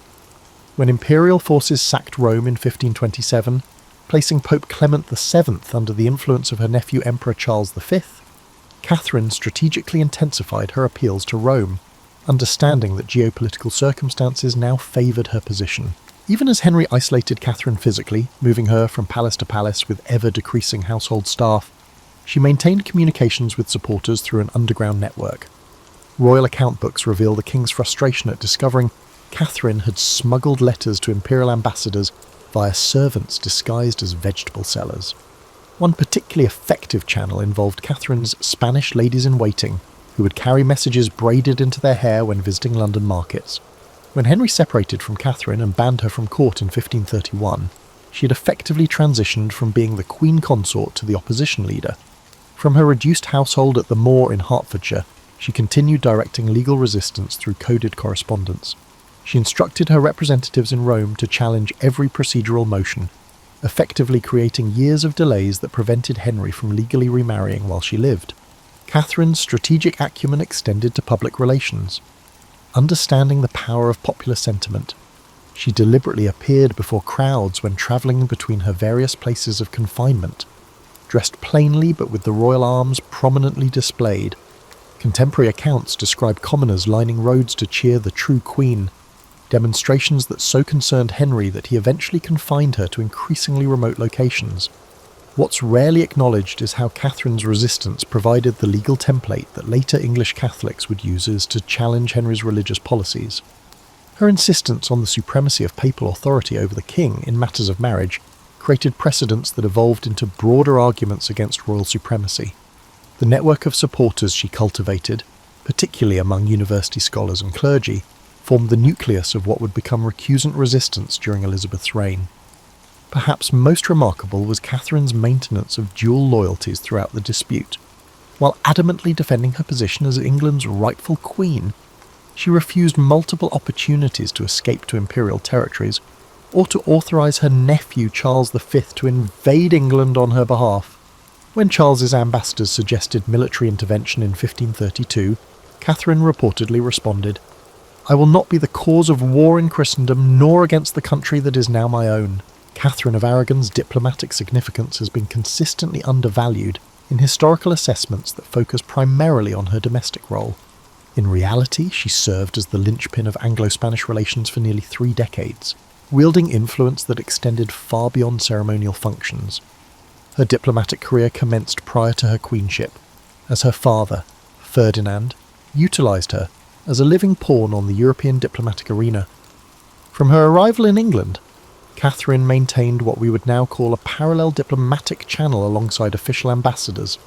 Her personal correspondence with her father, Ferdinand, and later her nephew, Emperor Charles V, provided intelligence that official dispatches often lacked.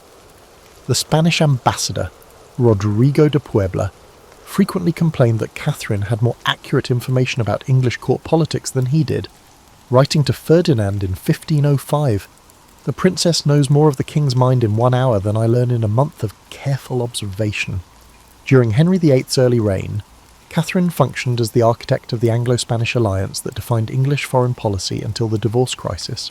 The Treaty of Westminster, 1511, which formalised England's entry into the Holy League against France, bore Catherine's diplomatic fingerprints throughout.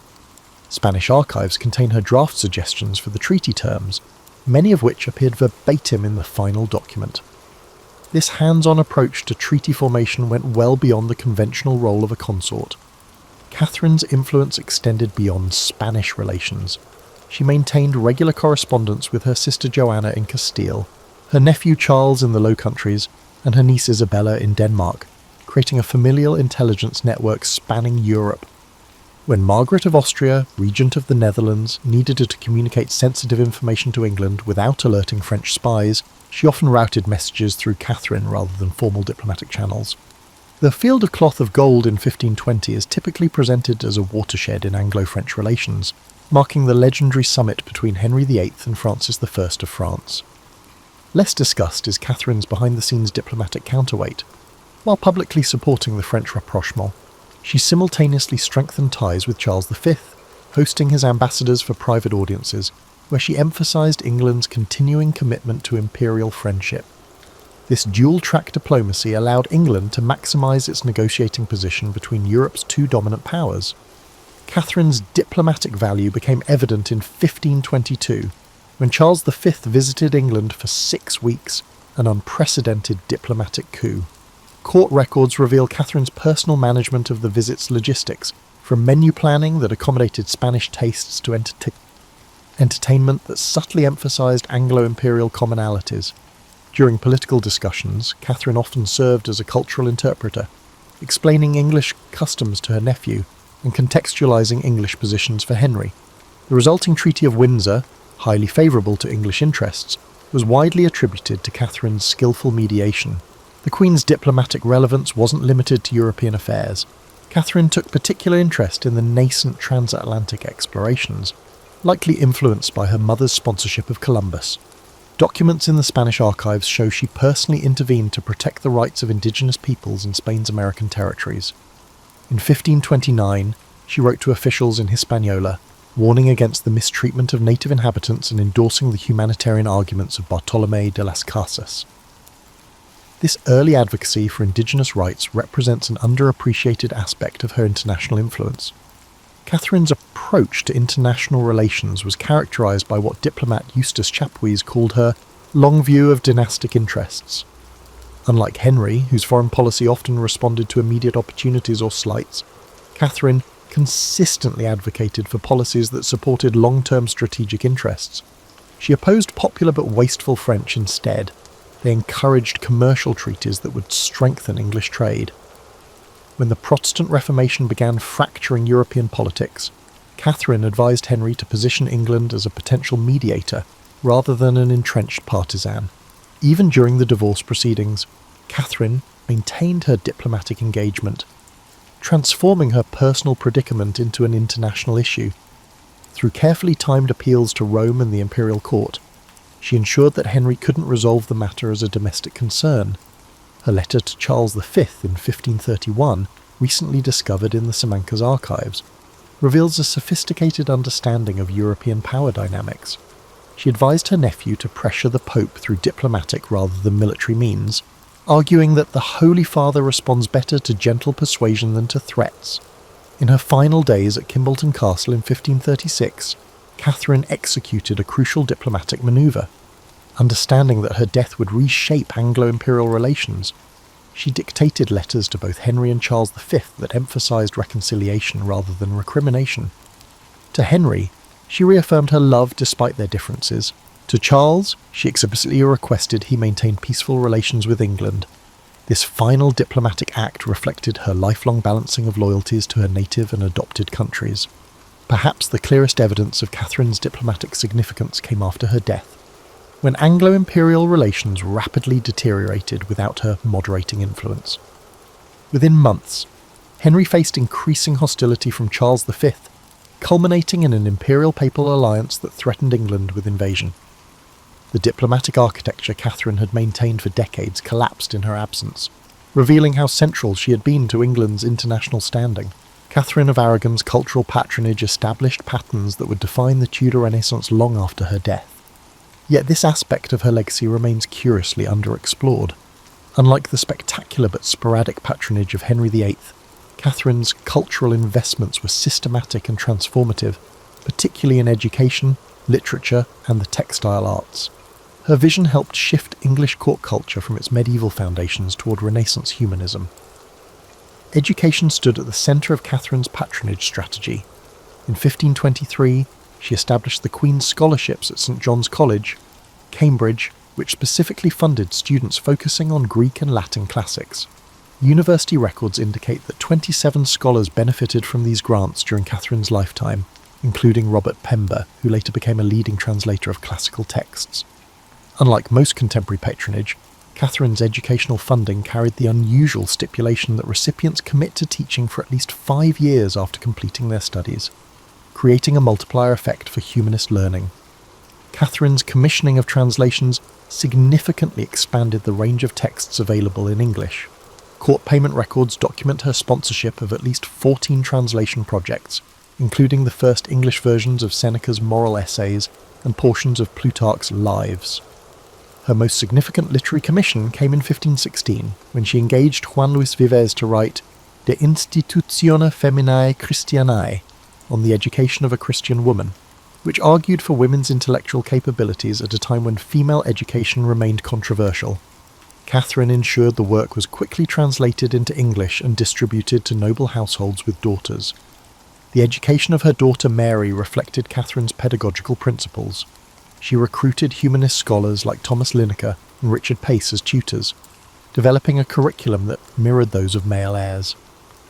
Mary's education included not just traditional female accomplishments, but also Greek, Latin, astronomy, architecture, and governance, subjects typically reserved for male education. This educational program became influential beyond the royal family. Inventories from noble households show increased acquisition of classical texts for daughters after Catherine established this precedent. Catherine's textile patronage transformed English decorative arts. Spanish embroidery techniques, particularly black work, black silk on the white linen, sometimes called Spanish work, gained prominence through Catherine's workshop. Her household accounts show she employed over 20 professional embroiderers at its peak, producing works that combined Spanish techniques with English motifs. Surviving examples in the Victoria and Albert Museum demonstrate this distinctive hybrid style, which remained influential in English decorative arts for generations. Liturgical arts received particular attention in Catherine's patronage portfolio. She commissioned illuminated manuscripts from both Spanish and English workshops, creating opportunities for cross-cultural artistic exchange.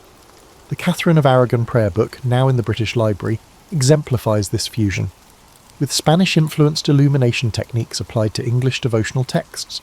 Catherine also commissioned altar furnishings that introduced Spanish liturgical aesthetics to English churches, including embroidered antependiere altar frontals that incorporated pomegranate motifs, her personal emblem, into traditional English church decoration. Musical funding revealed Catherine's cosmopolitan tastes. She introduced Spanish musicians to the English court, including the composer Juan de Anchieta, whose compositions familiarised English audiences with the unique polyphonic traditions of Iberian sacred music. Court records document her commissioning of motets that blended English and Spanish musical elements. Thomas Tallis, who would later become England's preeminent composer, received his first royal appointment in Catherine's household chapel, where he was exposed to this international musical environment. Subsequent rebuilding has largely erased Catherine's architectural patronage, but account books reveal significant projects.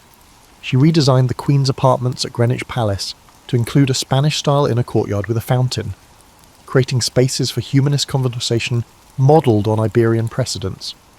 At Richmond Palace, she commissioned a library specifically designed to house her growing collection of classical and humanist texts, with innovative features like reading desks with adjustable angles, a design later copied in other noble libraries. Perhaps most significant was Catherine's patronage of female artists and intellectuals. Court records show she employed women in traditionally male artistic roles, including Anne Brown as court painter and Margaret Bryan as astronomical instrument maker.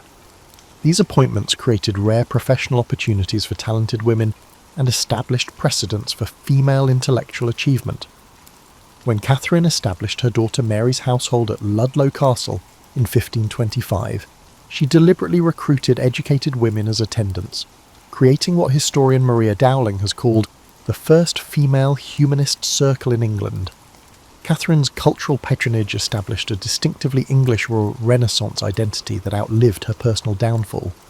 The educational institutions she funded continued producing scholars long after her death.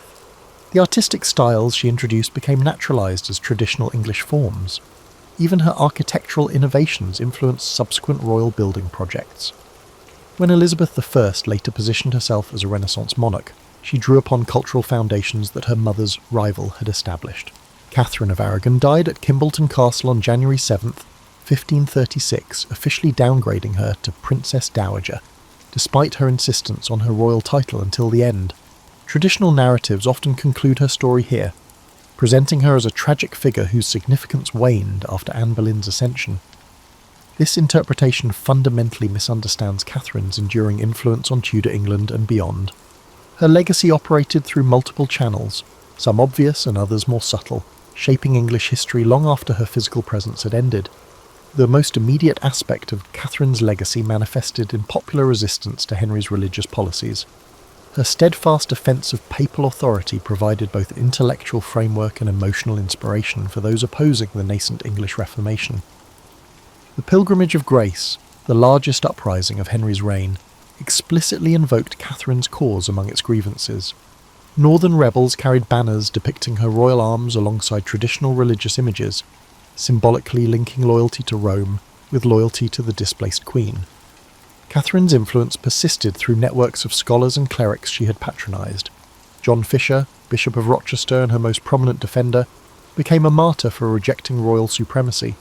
Less-known figures like Nicholas Wilson and Richard Featherstone, both former chaplains in Catherine's household, joined the ranks of religious exiles who maintained opposition from continental havens. These Catherinian loyalists, as historian Eamon Duffy termed them, preserved alternative visions of English Catholicism that would influence later recusant communities.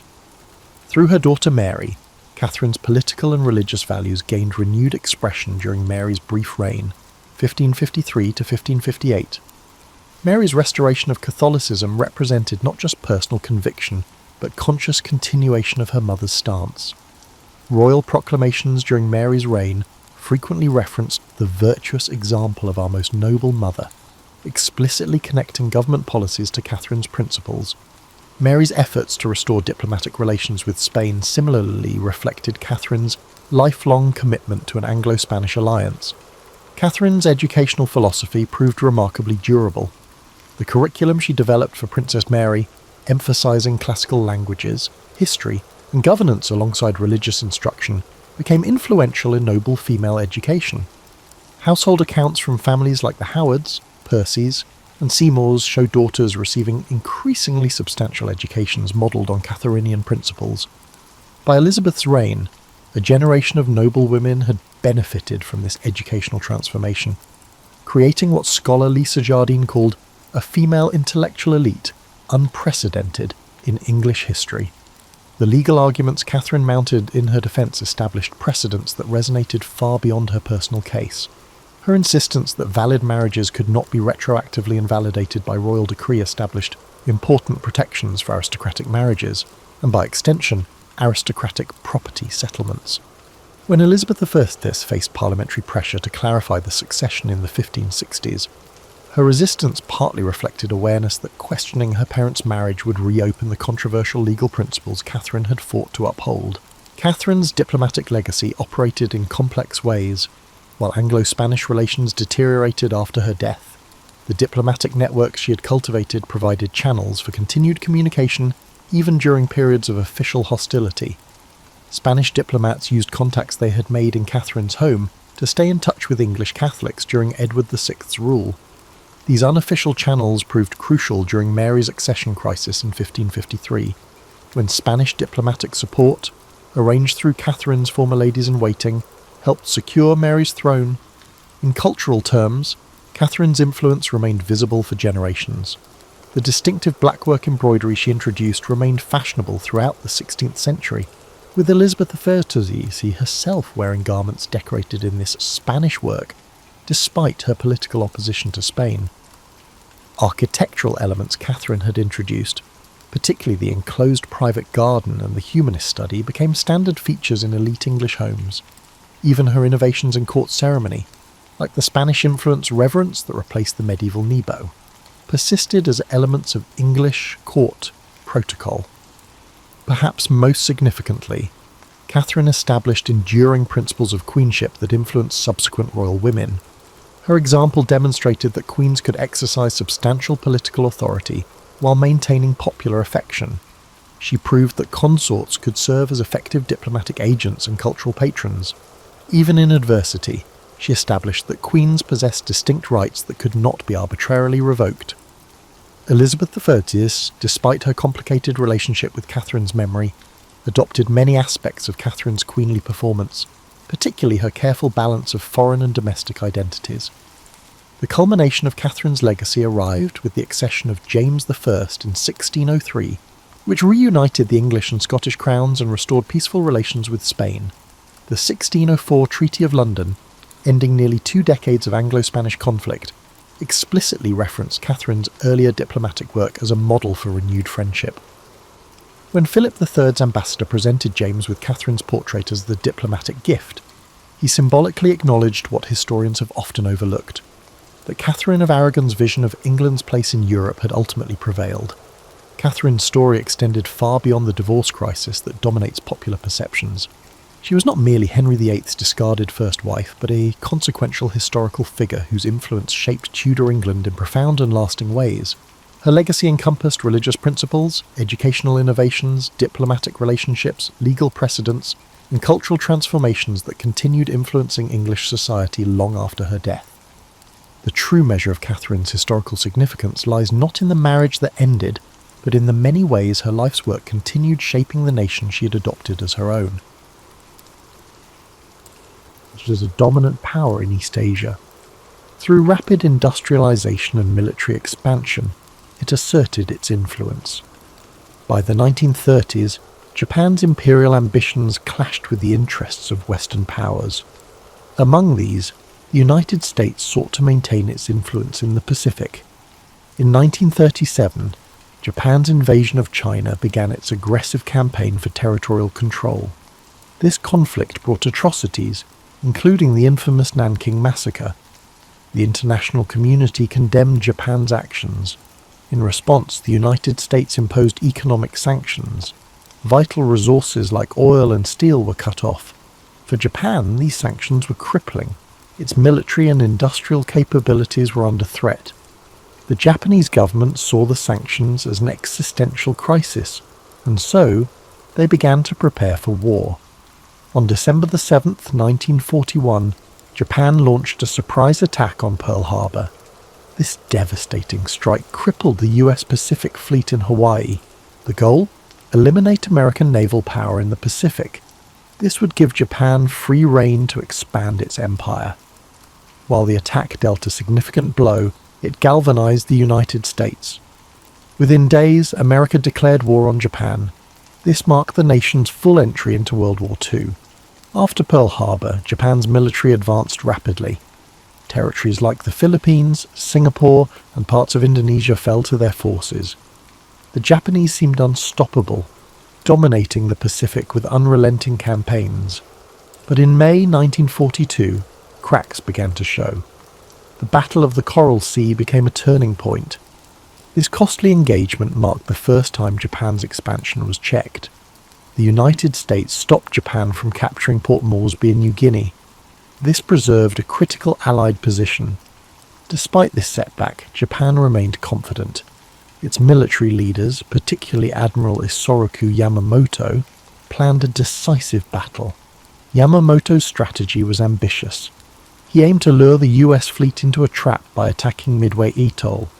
Midway was remote but strategically vital. Its proximity to Hawaii made it a key target. If captured, Midway would allow Japan to extend its defensive perimeter. It might even threaten the American mainland. Unbeknownst to the Japanese, the United States had a crucial advantage. American cryptographers, led by Lieutenant Commander Joseph Rochefort, had broken Japan's naval codes. Through intercepted communications, US intelligence uncovered the plan. The attack on Midway, codenamed Operation MI, was no longer a secret. Armed with this knowledge, Admiral Chester W. Nimitz took action. As commander of the US Pacific Fleet, he devised a bold counter-strategy. Rather than falling into Yamamoto's trap, Nimitz planned to ambush the Japanese fleet. In preparation, Nimitz assembled his forces. The US Navy had 3 carriers available: USS Enterprise, USS Hornet, and USS Yorktown. The Yorktown, damaged during the Battle of the Coral Sea, was a critical piece. Repaired in record time, it returned to action just in time for the fight.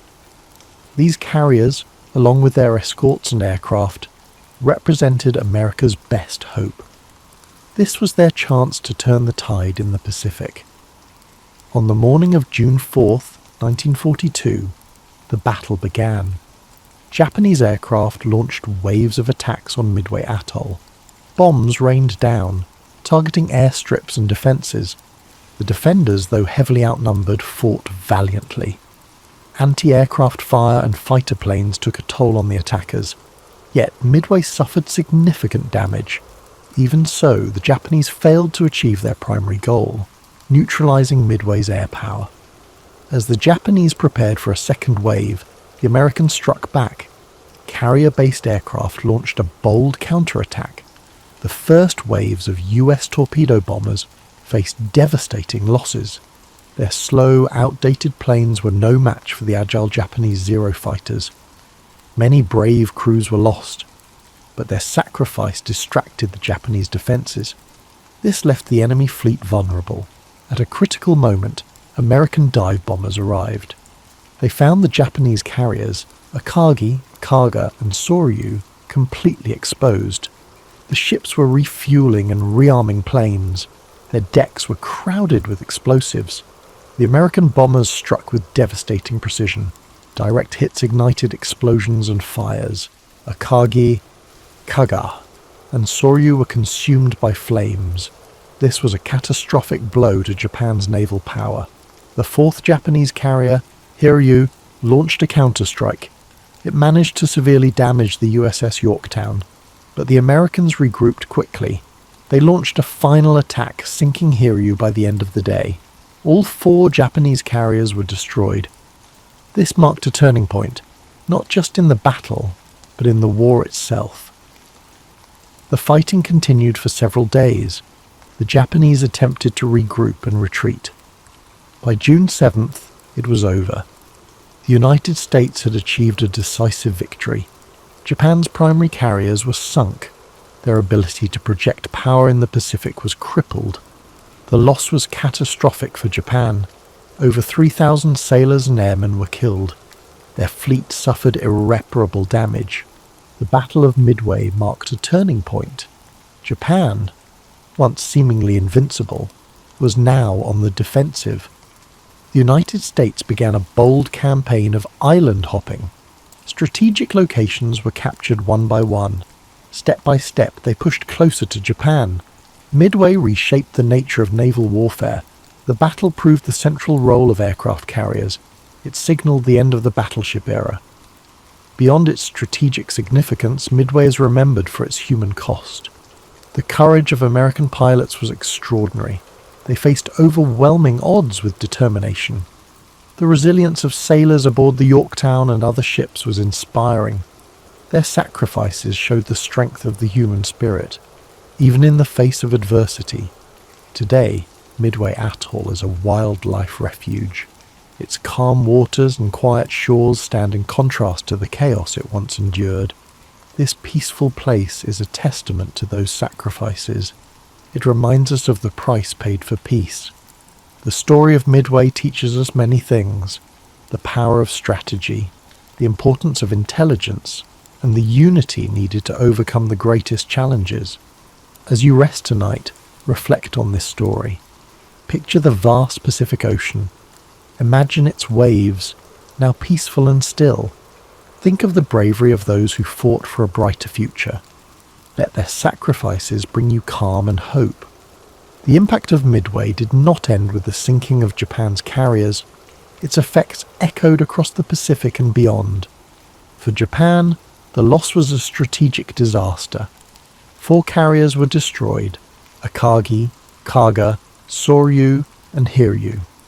These ships were the core of the Imperial Japanese Navy's striking force. Their destruction ended Japan's ability to conduct large-scale offensives. The loss of experienced pilots and aircrew was another blow. Unlike the United States, Japan struggled to replace its forces. Its industrial capacity and training programs were limited. The expertise of the aviators lost at Midway was irreplaceable. This left the Japanese fleet at a growing disadvantage in later battles. For the United States, Midway was a game-changer. Victory allowed the US to shift from defense to offense. The Pacific, once dominated by Japan, began to change. American morale soared. The victory proved Japan's expansion could be halted and reversed. For the first time, the Allies had a clear path forward. The island-hopping strategy followed soon after. Allied forces targeted key Japanese-held islands. They bypassed heavily fortified positions, choosing strategic locations instead. Each island captured brought the Allies closer to Japan's home islands. Japanese supply lines were cut off, isolating their forces. One of the first campaigns to build on Midway's success was the Battle for Guadalcanal, which began in August 1942. This grueling 6-month campaign saw the United States gain its first major foothold in the Pacific. It marked the beginning of Japan's long retreat. The lessons learned at Midway, particularly the importance of air superiority and carrier-based operations, were applied repeatedly in the battles that followed. The psychological impact of Midway was equally profound. For Japan, the defeat shattered the aura of invincibility that had surrounded its navy. The loss of the carriers that had spearheaded the attack on Pearl Harbor was a blow. It was a blow not only to Japan's military capabilities, but also to its national pride. The morale of Japanese troops and citizens began to waver. The realization set in: victory might not be achievable. For the United States and its allies, Midway was a source of inspiration and determination. The victory demonstrated that careful planning, intelligence, and courage could overcome even the most formidable adversaries. It strengthened the resolve of Allied forces. and galvanized the American public, who now saw a path to ultimate victory in the Pacific. The Battle of Midway also highlighted the evolving nature of naval warfare. The era of the battleship, long considered the dominant force in naval strategy, was over. Midway confirmed that aircraft carriers and their air groups were the new kings of the sea. Control of the skies became the determining factor in naval engagements. This shift would influence military doctrine for decades to come. The role of intelligence in the battle cannot be overstated. The work of American codebreakers, who deciphered Japan's naval plans, provided a critical advantage. This allowed the United States to prepare and execute its ambush. This achievement underscored the importance of information and communication in modern warfare. It set the stage for the development of sophisticated intelligence operations in future conflicts. As the war progressed, the impact of Midway became increasingly evident. The Japanese Navy, once a dominant force, found itself unable to mount large-scale operations. Meanwhile, the United States, with its unmatched industrial capacity, continued to build and deploy new carriers, planes, and ships. By 1944, the balance of power in the Pacific had shifted decisively in favor of the Allies. Today, the story of Midway is remembered not just as a battle. It is a testament to the resilience, ingenuity, and bravery of those who fought there. It serves as a reminder of the sacrifices made by the greatest generation, and the lessons of courage, strategy, and unity that shaped the outcome of the war. The site of the battle, Midway Atoll, is now a place of peace and reflection. Designated as a national wildlife refuge, it is home to a rich diversity of marine and bird life. A far cry from the chaos of war that once engulfed its waters, the atoll stands as a symbol of renewal and a tribute to the resilience of nature and humanity alike. As you reflect on the events of the Battle of Midway, imagine the vast, quiet expanse of the Pacific, its waters calm and still under a starry sky. Let the courage and determination of those who fought fill you with a sense of gratitude and inspiration. Their sacrifices remind us of the strength and resilience within each of us and the enduring hope for peace. After the decisive American victory at Midway, the Imperial Japanese Navy found itself in a precarious position. With the loss of 4 carriers, over 300 aircraft, and their experienced crews, Japan's ability to project power across the Pacific was irreparably weakened. The battle also exposed critical flaws in Japan's strategic planning and overconfidence. Despite early successes in the war, the Japanese High Command underestimated the United States' industrial capacity, intelligence capabilities, and the sheer determination of its forces. Midway was a psychological blow to Japan.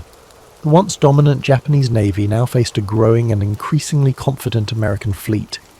This loss of momentum had a cascading effect on Japanese strategy. Without the naval supremacy they had relied upon, Japan was forced into a defensive posture, scrambling to protect its remaining territories and resources. Meanwhile, the United States capitalized on its victory to push forward with its island-hopping campaign. This strategy involved bypassing heavily fortified Japanese strongholds in favor of capturing strategically significant islands.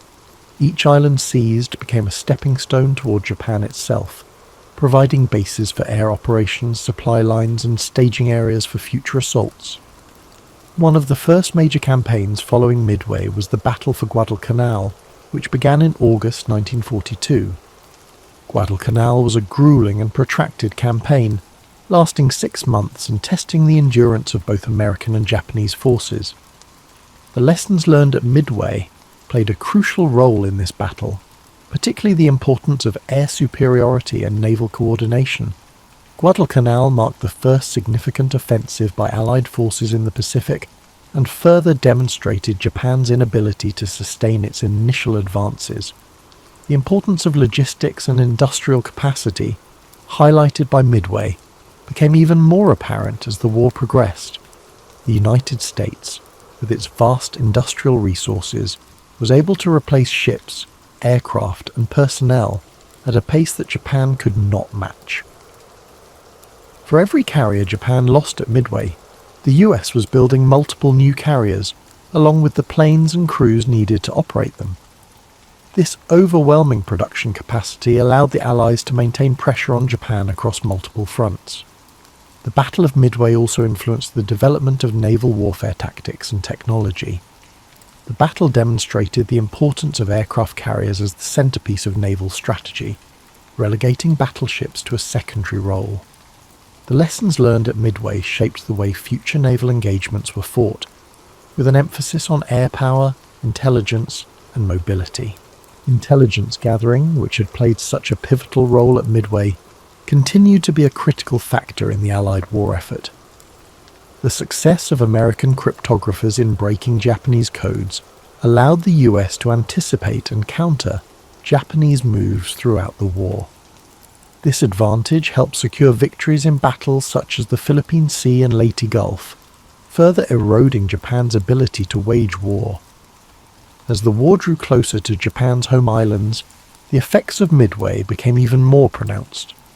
The loss of carriers and pilots at Midway created a gap in Japan's naval and air capabilities that it could never fully close.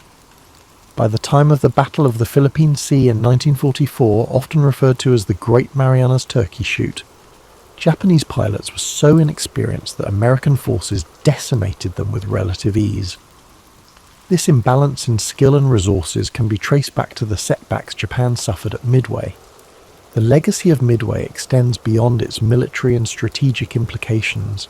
It became a symbol of resilience, ingenuity, and the importance of unity in the face of adversity. For the United States, the victory at Midway represented a turning point in a war that had begun with the devastating losses at Pearl Harbor. It demonstrated that the American spirit, coupled with innovation and strategy, could overcome even the most formidable challenges. The men who fought at Midway left a lasting impact on history. Their courage and sacrifice are remembered not just in the annals of military history, but also in the hearts of those who understand the profound cost of war.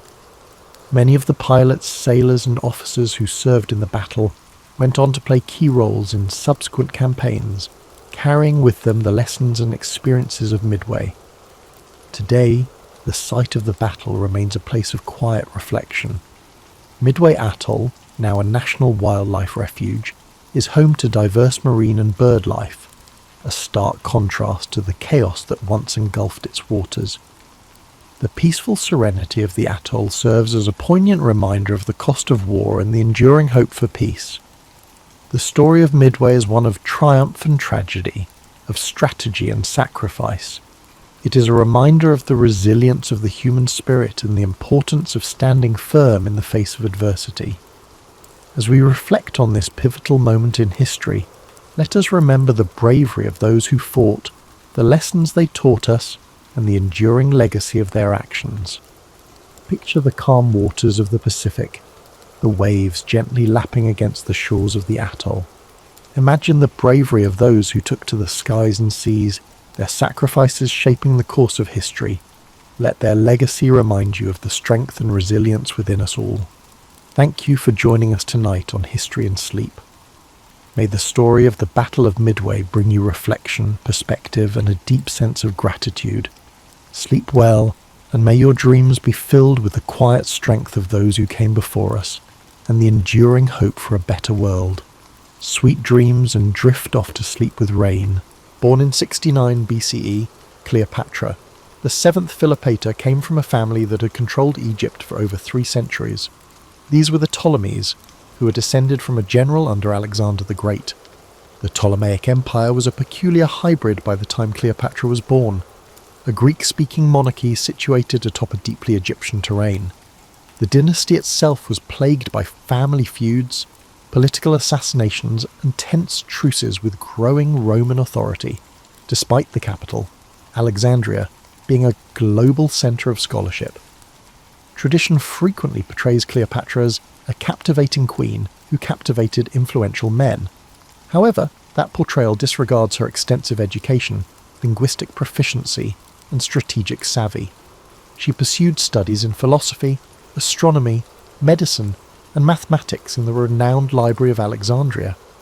Cleopatra was raised in a society that demanded royals demonstrate their abilities, as each prospective heir faced the risk of being outwitted by cunning family members.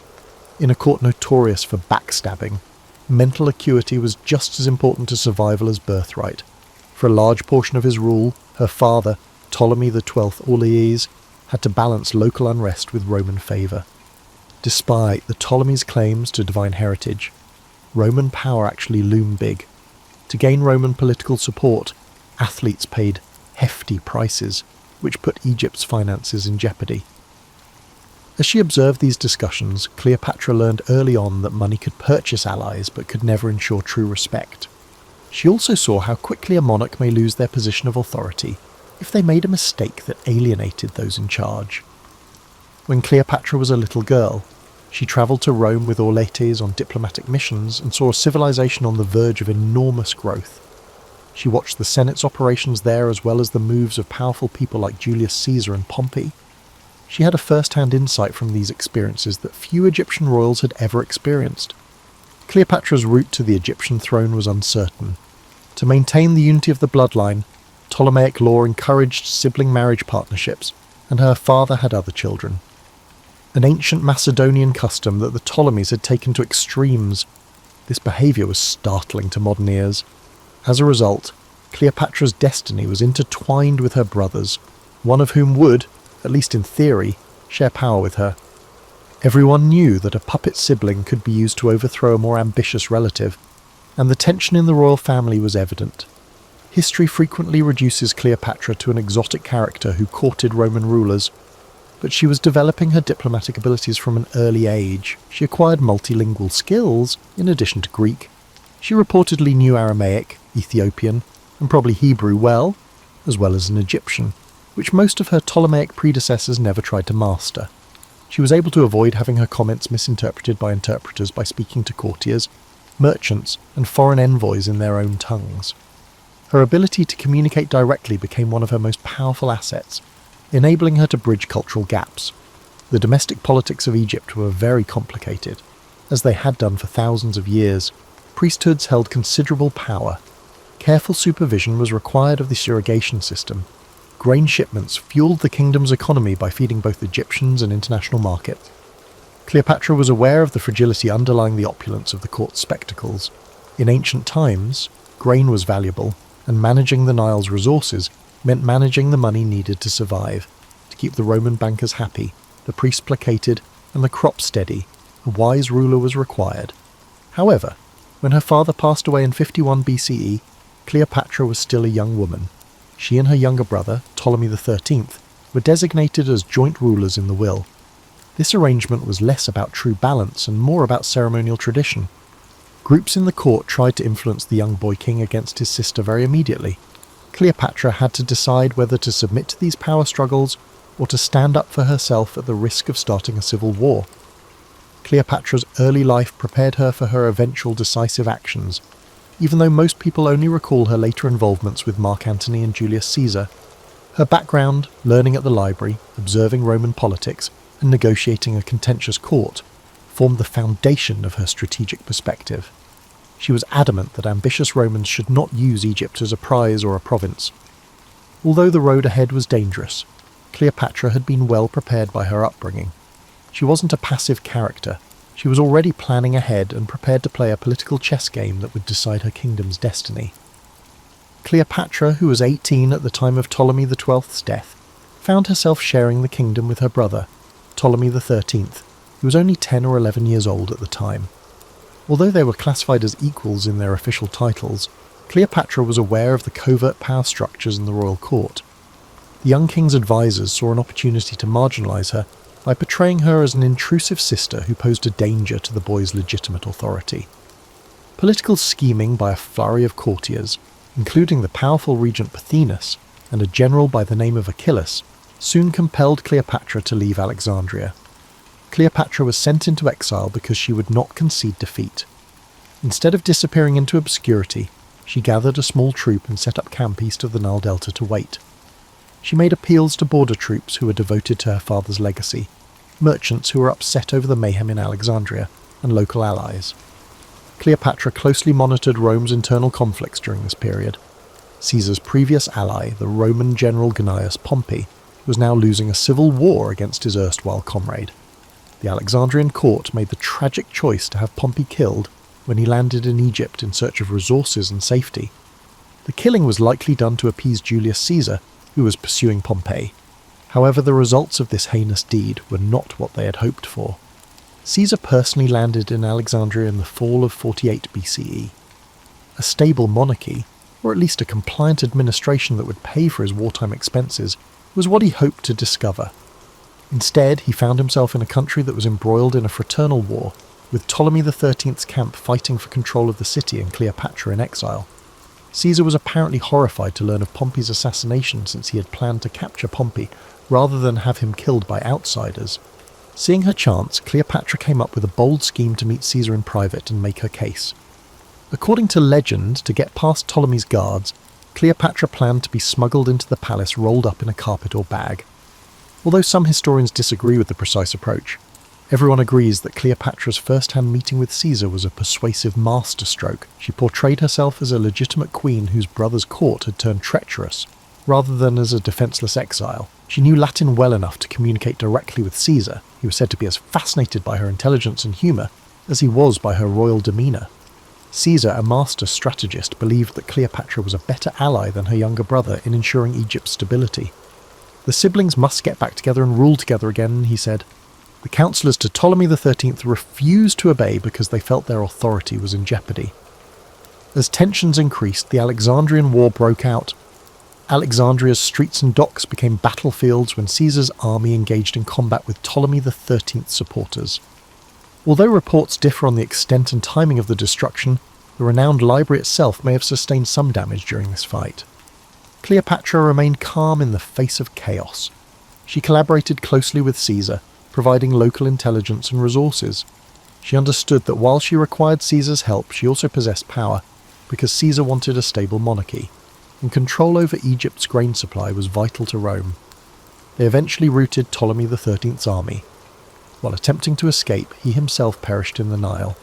To maintain the illusion of a dynastic tradition, Cleopatra's younger brother, Ptolemy XIV, was appointed as a nominal co-ruler.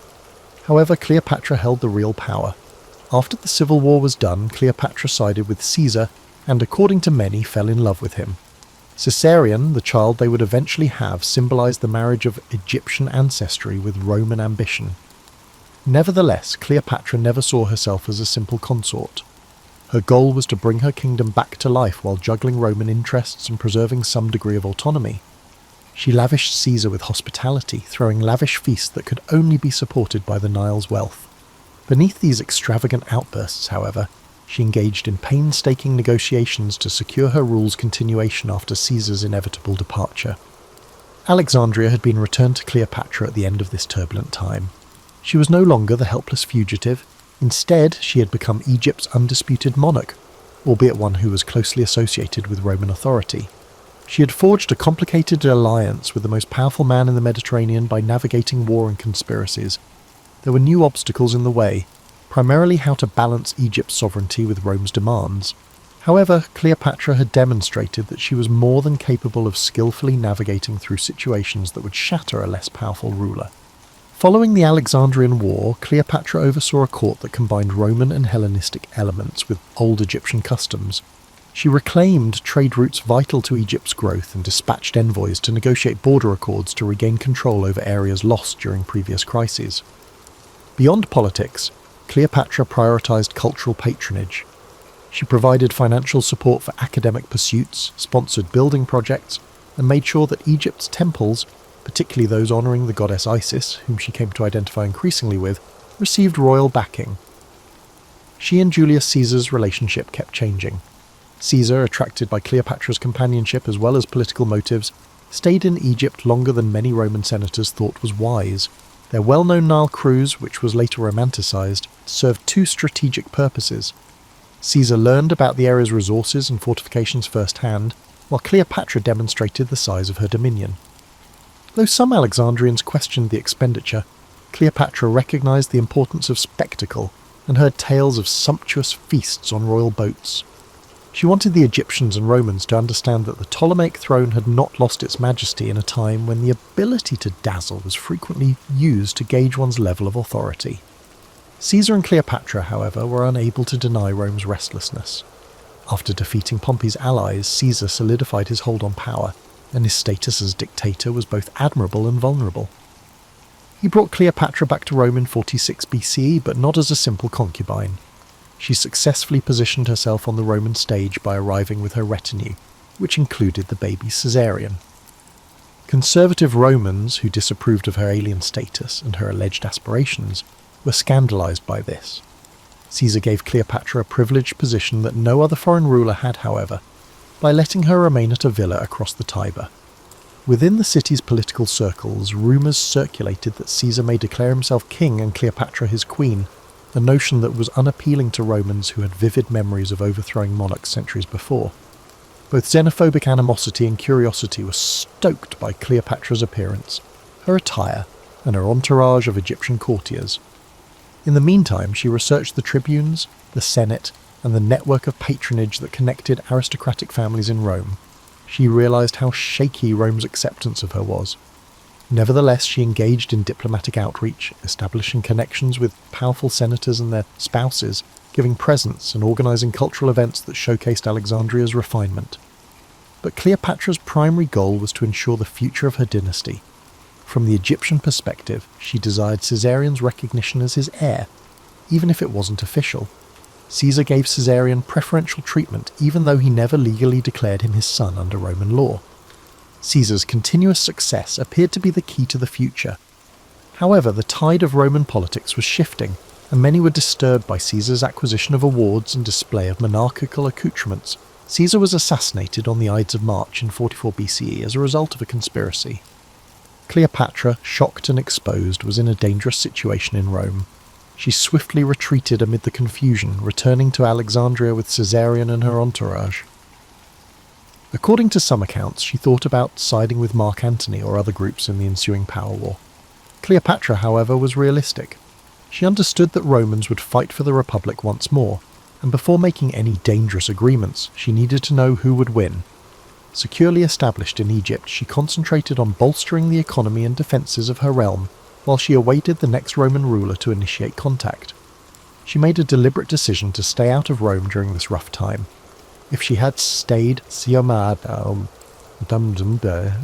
one side or the other might have exploited her as a pawn. Rather, she withdrew to a world in which she was truly in charge. She developed an image of herself at home as a conventional pharaoh in addition to being a Hellenistic queen. Her picture with a diadem, occasionally with subtle references to Egyptian iconography, was featured on coins bearing her name. To guarantee that the priesthood acknowledged her son Caesarion as a prince descended from God, she funded religious ceremonies. Cleopatra cemented her position among her subjects by fusing traditional Egyptian devotion with classical Greek elegance. Though she was aware that Egypt's destiny would unavoidably be shaped by the next wave of Rome's civil war, she never cut off contact with Roman politicians. Cleopatra's top objective amid the chaos that followed Caesar's murder was to maintain her independence to the greatest extent feasible. Although she had already navigated the maze, the Roman stage was about to change again, bringing new performers who would test her wits. She would have to carefully consider her options now that she could no longer rely on Caesar's favour, forming alliances and battling for time in a game where the outcome could affect the Mediterranean's future. After Caesar's death, Rome fell into civil war, creating a power vacuum. On one side were the assassins, led by Brutus and Cassius, advocating for a return to republican ideals. The second triumvirate brought together three important figures: Octavian, Caesar's adopted son and heir; Mark Antony, a seasoned general and close ally of Caesar; and Lepidus, whose influence quickly diminished. In the following 2 years, these factions fought for dominance. From Alexandria, Cleopatra observed, knowing Egypt's wealth could become a bargaining chip again. Mark Antony had previously been kind to Cleopatra. He visited Alexandria during Caesar's time and enjoyed the court's hospitality. As the triumvirate faced Brutus and Cassius, Antony required resources, grain, ships and money, to strengthen his position. He called Cleopatra to Tarsus, Asia Minor, to negotiate terms. The summons was not just a polite request. Ignoring it could provoke Roman anger. Cleopatra recognized an opportunity. Negotiating from a strong position could help her gain recognition for Caesarion and assert her autonomy. Her arrival in Tarsus turned into a legendary tale. Rather than seeming like a beggar, she glided up the river Cydnus on an ornate barge, adorned with luxurious fabrics and fragrant sails. Musicians played as Cleopatra, adorned as the goddess Aphrodite or Isis based on the source, invited Antony to witness a display of opulence akin to a royal festival. Cleopatra recognized the significance of spectacle. Her dramatic entrance overshadowed rumors of Egyptian subservience. Antony realized he was not in charge of a subordinate, but was instead welcoming a king in full splendor. He was impressed and accepted her invitation to dine on her vessel, where her wit and cultural sophistication captivated him as much as the luxuries. An alliance began, political and romantic, that would shape the Eastern Mediterranean's fate. Their relationship was complex. Antony aimed to gain Cleopatra's loyalty and resources to tackle the ongoing challenges to the triumvirate. Cleopatra demanded the return of Egyptian territories lost under previous Ptolemaic rulers. She urged for formal Roman recognition of Caesarian's significance, at least in Egypt. What started as a tactical partnership evolved into a personal bond. Antony spent the winter in Alexandria, enjoying the city's lively culture. He took part in festivals, enjoyed hunts along the Nile, and even created a drinking society with Cleopatra, humorously called the Inimitable Livers. Cleopatra remained focused on her political goals despite the distractions of revelry. She maneuvered through court intrigues, handled the Egyptian bureaucracy, and protected her throne, despite rumours that Antony was succumbing to her spell. These rumours extended beyond mere gossip. In Rome, Octavian eyed Antony's actions warily. Octavian ruled the West, while Antony managed the East as co-rulers of the Roman world. Antony's extravagant gestures toward Cleopatra reinforced the idea that he was abandoning Roman values for Eastern excess. Cleopatra understood the gravity of Octavian's propaganda. She had encountered Roman disdain previously. Now the risks were greater. Loss of Antony's favour in Rome could jeopardize Cleopatra's position. Antony's early campaigns in the East had some success. He reaffirmed Roman authority in rebellious areas and granted Cleopatra land in Phoenicia, Cyprus, and parts of Crete and Syria. These grants enhanced Egypt's power and filled Cleopatra's treasury. At the same time, the triumvirate unravelled. Lepidus was sidelined, intensifying the rivalry between Antony and Octavian. Cleopatra and Antony had children, starting with twins and then another son whom Antony acknowledged publicly. Children were given territories, culminating in the notable Donations of Alexandria ceremony, where Cleopatra and her children donned regalia representing their rule over vast regions of the Near East. Roman observers were shocked. The event resembled the establishment of a new Hellenistic empire at the cost of Rome. Cleopatra understood that her fate depended on Antony's military achievements. Antony found himself increasingly conflicted between the East, where Cleopatra held sway, and the Roman heartland, where Octavian was turning public sentiment against him. Cleopatra employed her diplomatic skills to secure local alliances, ensuring that if war arose, she could gather sufficient Egyptian manpower and naval power to be taken seriously. She noticed the cracks appearing. As Antony embraced his Eastern identity by adopting Greek customs and granting grand titles to Cleopatra, hostility in Rome intensified. Octavian waited patiently, gathering proof to label Antony a traitor influenced by an Oriental queen. This delicate balance endured for years, lending Cleopatra's reign a sense of renewed grandeur alongside looming storm clouds.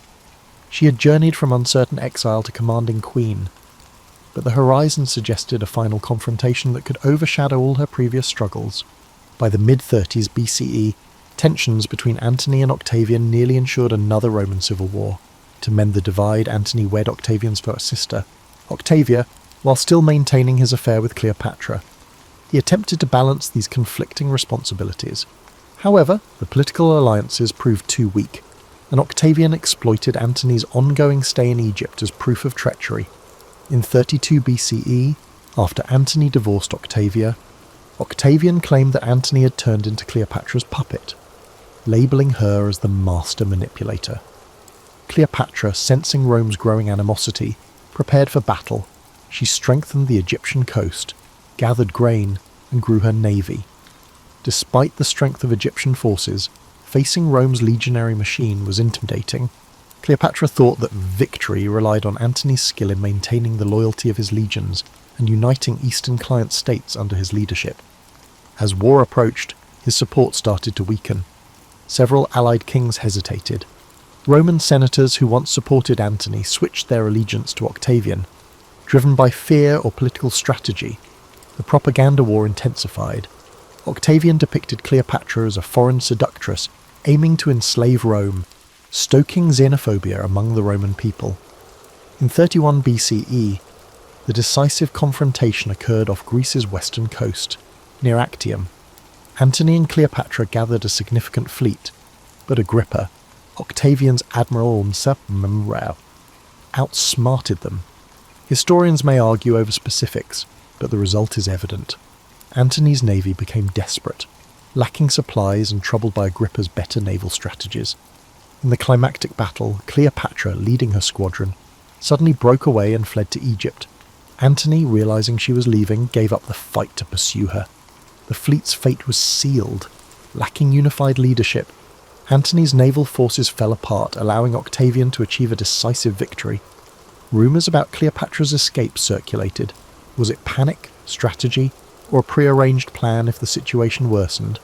Some accuse her of betrayal, while others believe she realised the battle was lost and tried to salvage what she could. Actium dealt a severe blow to Antony's cause. Afterward, Cleopatra hurried to strengthen Egypt, hoping to rebuild defences and negotiate a diplomatic deal. Octavian had the momentum on his side. He waited patiently, systematically restructuring his forces, rejecting Cleopatra's negotiation proposals unless they met his conditions. Antony and Cleopatra's relationship, once adorned with splendour, faltered under the burden of the loss. Antony experienced shame in front of his troops, many of whom abandoned him. Cleopatra confronted the truth that her meticulously built Eastern Empire was falling apart. She attempted to negotiate once more. Would Octavian allow Caesarion to rule as co-regent if she surrendered Antony? Historical records indicate Cleopatra considered various escape options, yet Octavian remained ruthless. He viewed Cleopatra as a danger and aimed to remove her from power. Caesarion, being Caesar's biological son, complicated his claim to Rome's legacy. Removing both mother and child would pave the way for Octavian's unchallenged dominance. In the summer of 30 BCE, Octavian launched an invasion of Egypt. Antony's efforts to organise a defence crumbled due to desertions and a superior Roman force. According to legend, upon hearing a false report of Cleopatra's death, Antony took his own life by stabbing himself. Mortally wounded, he discovered the queen was still alive and was brought to her. Their last meeting marked a sad end to a once glamorous partnership. Antony passed away in her embrace, forcing Cleopatra to face Octavian by herself. Octavian's victory was certain. Cleopatra's final hope was to maintain a trace of her dynasty or escape the shame of being displayed in Rome. She locked herself inside a mausoleum she had constructed, filled with her treasures and said to hold concealed toxins. Octavian aimed to capture her alive, likely planning to showcase her in his triumph as a trophy representing Rome's victory over the East. Understanding the futility of resistance, Cleopatra readied herself for a final act that would echo through history. Various accounts of her death exist, but the most well-known is the tale of an asp sneaked into her hideout, biting her arm and bringing a quick, though painful, demise. Some say she took poison. She made the decision to face death on her own terms rather than accepting it as the living conquest. Cleopatra's death marked the end of the Ptolemaic dynasty, leading to Egypt becoming a Roman province. Caesarion was captured and executed on Octavian's orders, removing any threat to his rise as Rome's first emperor, Augustus. Cleopatra's reign ended, but her legend was just beginning, destined to be recounted in ways that often masked the woman behind the myth. After Cleopatra's death, Roman accounts depicted her as a cunning temptress whose ambitions led Antony astray from Roman virtue. Poets and historians aligned with Octavian, who would become Augustus, reflected the official narrative that Cleopatra represented the corrupt East. Her final stand, the gilded mausoleum, and the tale of the asp became material for moralizing treatises and sensational storytelling. Despite the Romans' vilification, they could not deny her importance. She was the final monarch of a once mighty dynasty, and her fall signified Rome's clear dominance in the Mediterranean. Egypt transformed under Roman control, Cleopatra's administrative frameworks, such as tax systems, land management, and temple support, remained intact, with Roman officials now at the helm. Alexandria remained a significant cultural hub, despite no longer being a royal capital. Cleopatra's memory in Egypt became intertwined with the local folklore over time. Some viewed her as a tragic figure aiming to safeguard the land from foreign control. Some, swayed by Roman propaganda, held her responsible for leading the nation into war. The temples showcased images of Ptolemaic rulers in pharaonic attire, reflecting the hybrid world Cleopatra once ruled. Rome gained a vast province and a compelling narrative. The victory over Cleopatra symbolized the triumph of Roman discipline over Eastern luxury. Augustus leveraged this narrative to consolidate his power. He erected monuments to commemorate his conquest of Egypt, minted coins declaring peace restored, and influenced the Roman mindset to see Cleopatra's downfall as unavoidable. Behind the propaganda was an acknowledgement that Cleopatra was an extraordinary opponent. She matched Roman statesmen in diplomacy, commanded resources, and nearly forged a new political reality. If Actium had unfolded differently, the narrative of Rome could have changed significantly. Over the centuries, Cleopatra's reputation changed numerous times. Roman playwrights depicted her as a witch, captivating Antony with potions and spells. Early Christian writers used her as a cautionary tale about the dangers of lust and power, emphasizing moral lessons. However, there were also more understanding perspectives. Chroniclers, particularly of Greek descent, lauded her intelligence, multilingual abilities, and cultural refinement. Alternative accounts reveal her negotiations with local elites, philanthropic gestures to the Alexandrian poor, and efforts to maintain Egyptian autonomy. These insights provided an alternative to the prevailing Roman story. In the medieval period, much classical literature remained in monasteries. Cleopatra appeared occasionally in moral tales or collections of notable women, frequently overshadowed by biblical figures. The Renaissance revival of classical learning sparked new curiosity. Scholars found Greek and Roman texts, revealing Cleopatra as a multifaceted figure. Artists drew inspiration from her dramatic life, creating paintings, plays, and poems. Shakespeare's Antony and Cleopatra portrays her with a tragic grandeur. Shakespeare partly followed Roman biases, portraying her as theatrical and manipulative, yet he also revealed her depth, showcasing the fiery intelligence that fueled her allure. Subsequent centuries witnessed additional reinterpretations. Enlightenment thinkers debated if Cleopatra was an enlightened ruler or a reckless tyrant. The Romantics saw her as a symbol of passionate defiance against a cold, practical empire. In the 19th and early 20th centuries, European Orientalist views transformed Cleopatra into the symbol of exotic allure. Painters depicted her in extravagant settings, focusing on her beauty and wealth, while overlooking her administrative skills and political acumen. Hollywood embraced this image, creating epic films that highlighted spectacle, grand sets, intricate costumes, and a Cleopatra who captivated famous Romans with alluring glances. However, beneath these depictions, historical research dismantled the stereotypes. In the 20th and 21st centuries, scholars refocused on Cleopatra's intelligence, linguistic skills, her role as a living goddess in Egyptian tradition, and her adept rule during challenging times. Recent archaeological discoveries and fresh interpretations of primary sources portray her not just as a femme fatale, but as a stateswoman facing the mightiest empire of her time. This change in viewpoint highlighted the conflict between Cleopatra's real governance, managing taxes, suppressing uprisings, directing foreign policy, and the narrative crafted by those who aimed to rationalize her defeat. Cleopatra's reputation changed with Rouge era's agendas, reflecting cultural fantasies and fears.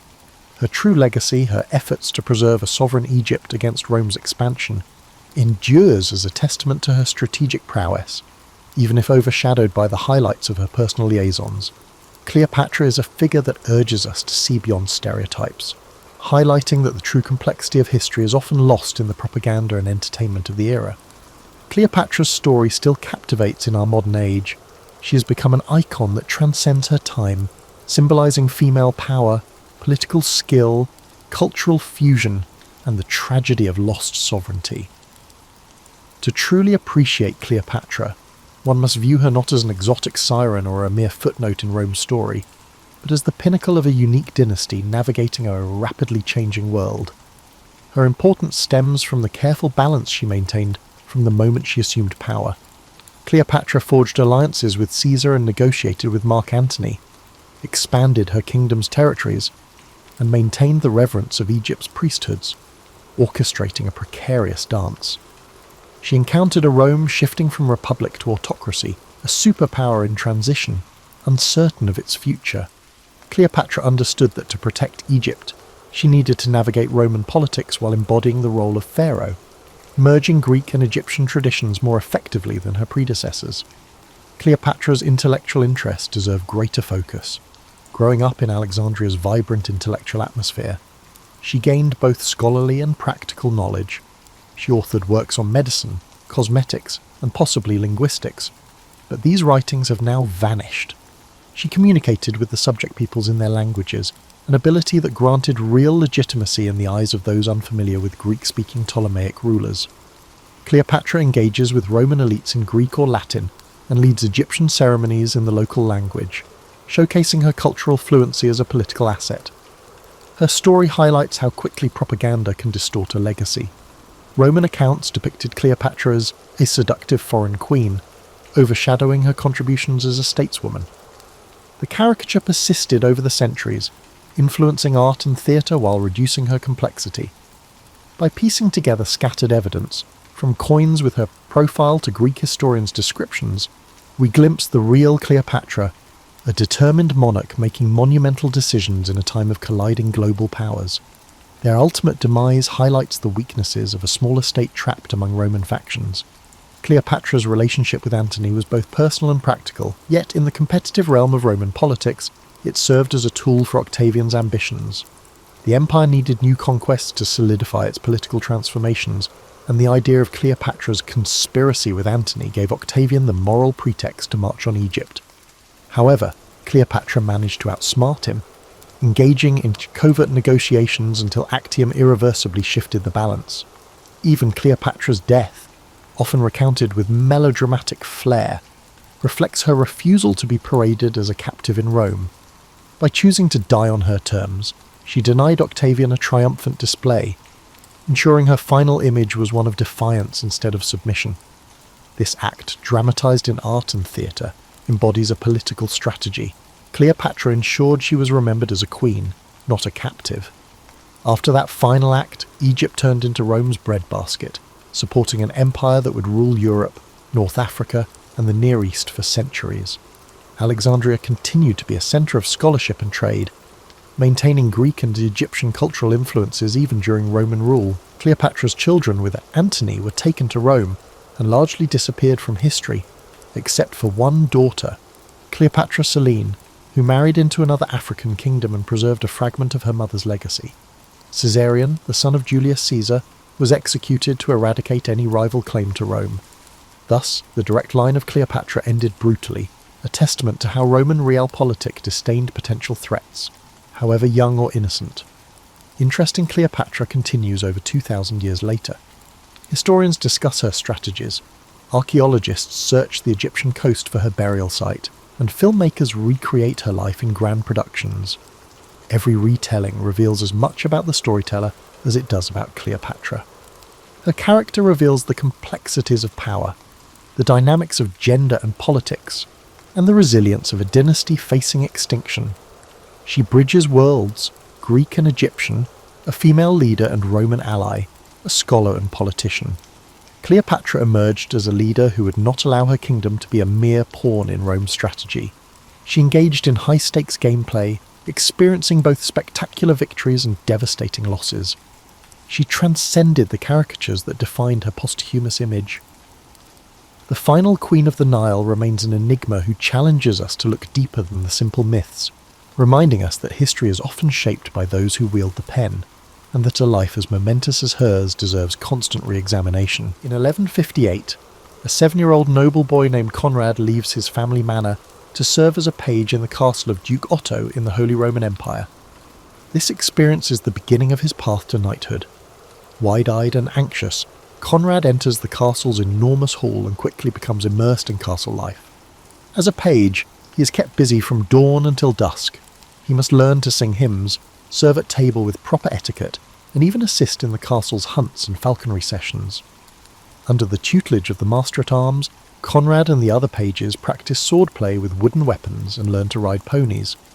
The castle chaplain also guides their spiritual upbringing, so Conrad grows in piety alongside prowess. Nothing is wasted, even playtime in the courtyard, mock battles on stick horses and playful jousts with broomsticks, is training in disguise, building the boy's strength and coordination. Conrad idolizes the knights he serves. One friendly knight, Sir Reinhard, sometimes shares tales from the hearths of legendary warriors and battles, fueling Conrad's dreams of valor. Through hard work and keen observation, Conrad grows in both body and character. By age 14, he graduates to the rank of squire. He is now assigned as Sir Reinhard's personal attendant and protégé. His duties intensify. Conrad rises at dawn to help Sir Reinhard don his mail armour and spurs, tends to the knight's horse, and accompanies him everywhere. Being a squire resembles an apprenticeship. Conrad learns by doing, cleaning armour, sharpening swords, and practising jousts with real lances under Sir Reinhard's guidance. In the afternoons he practices falconry, or joins Sir Reinhard in weapons training, aiming his lance at the quintain, a spinning target, to hone his accuracy on horseback. Mistakes earn stern correction, but also patient instruction. In quiet moments, Sir Reinhard stresses the code of chivalry. A knight must be brave, but also just and merciful.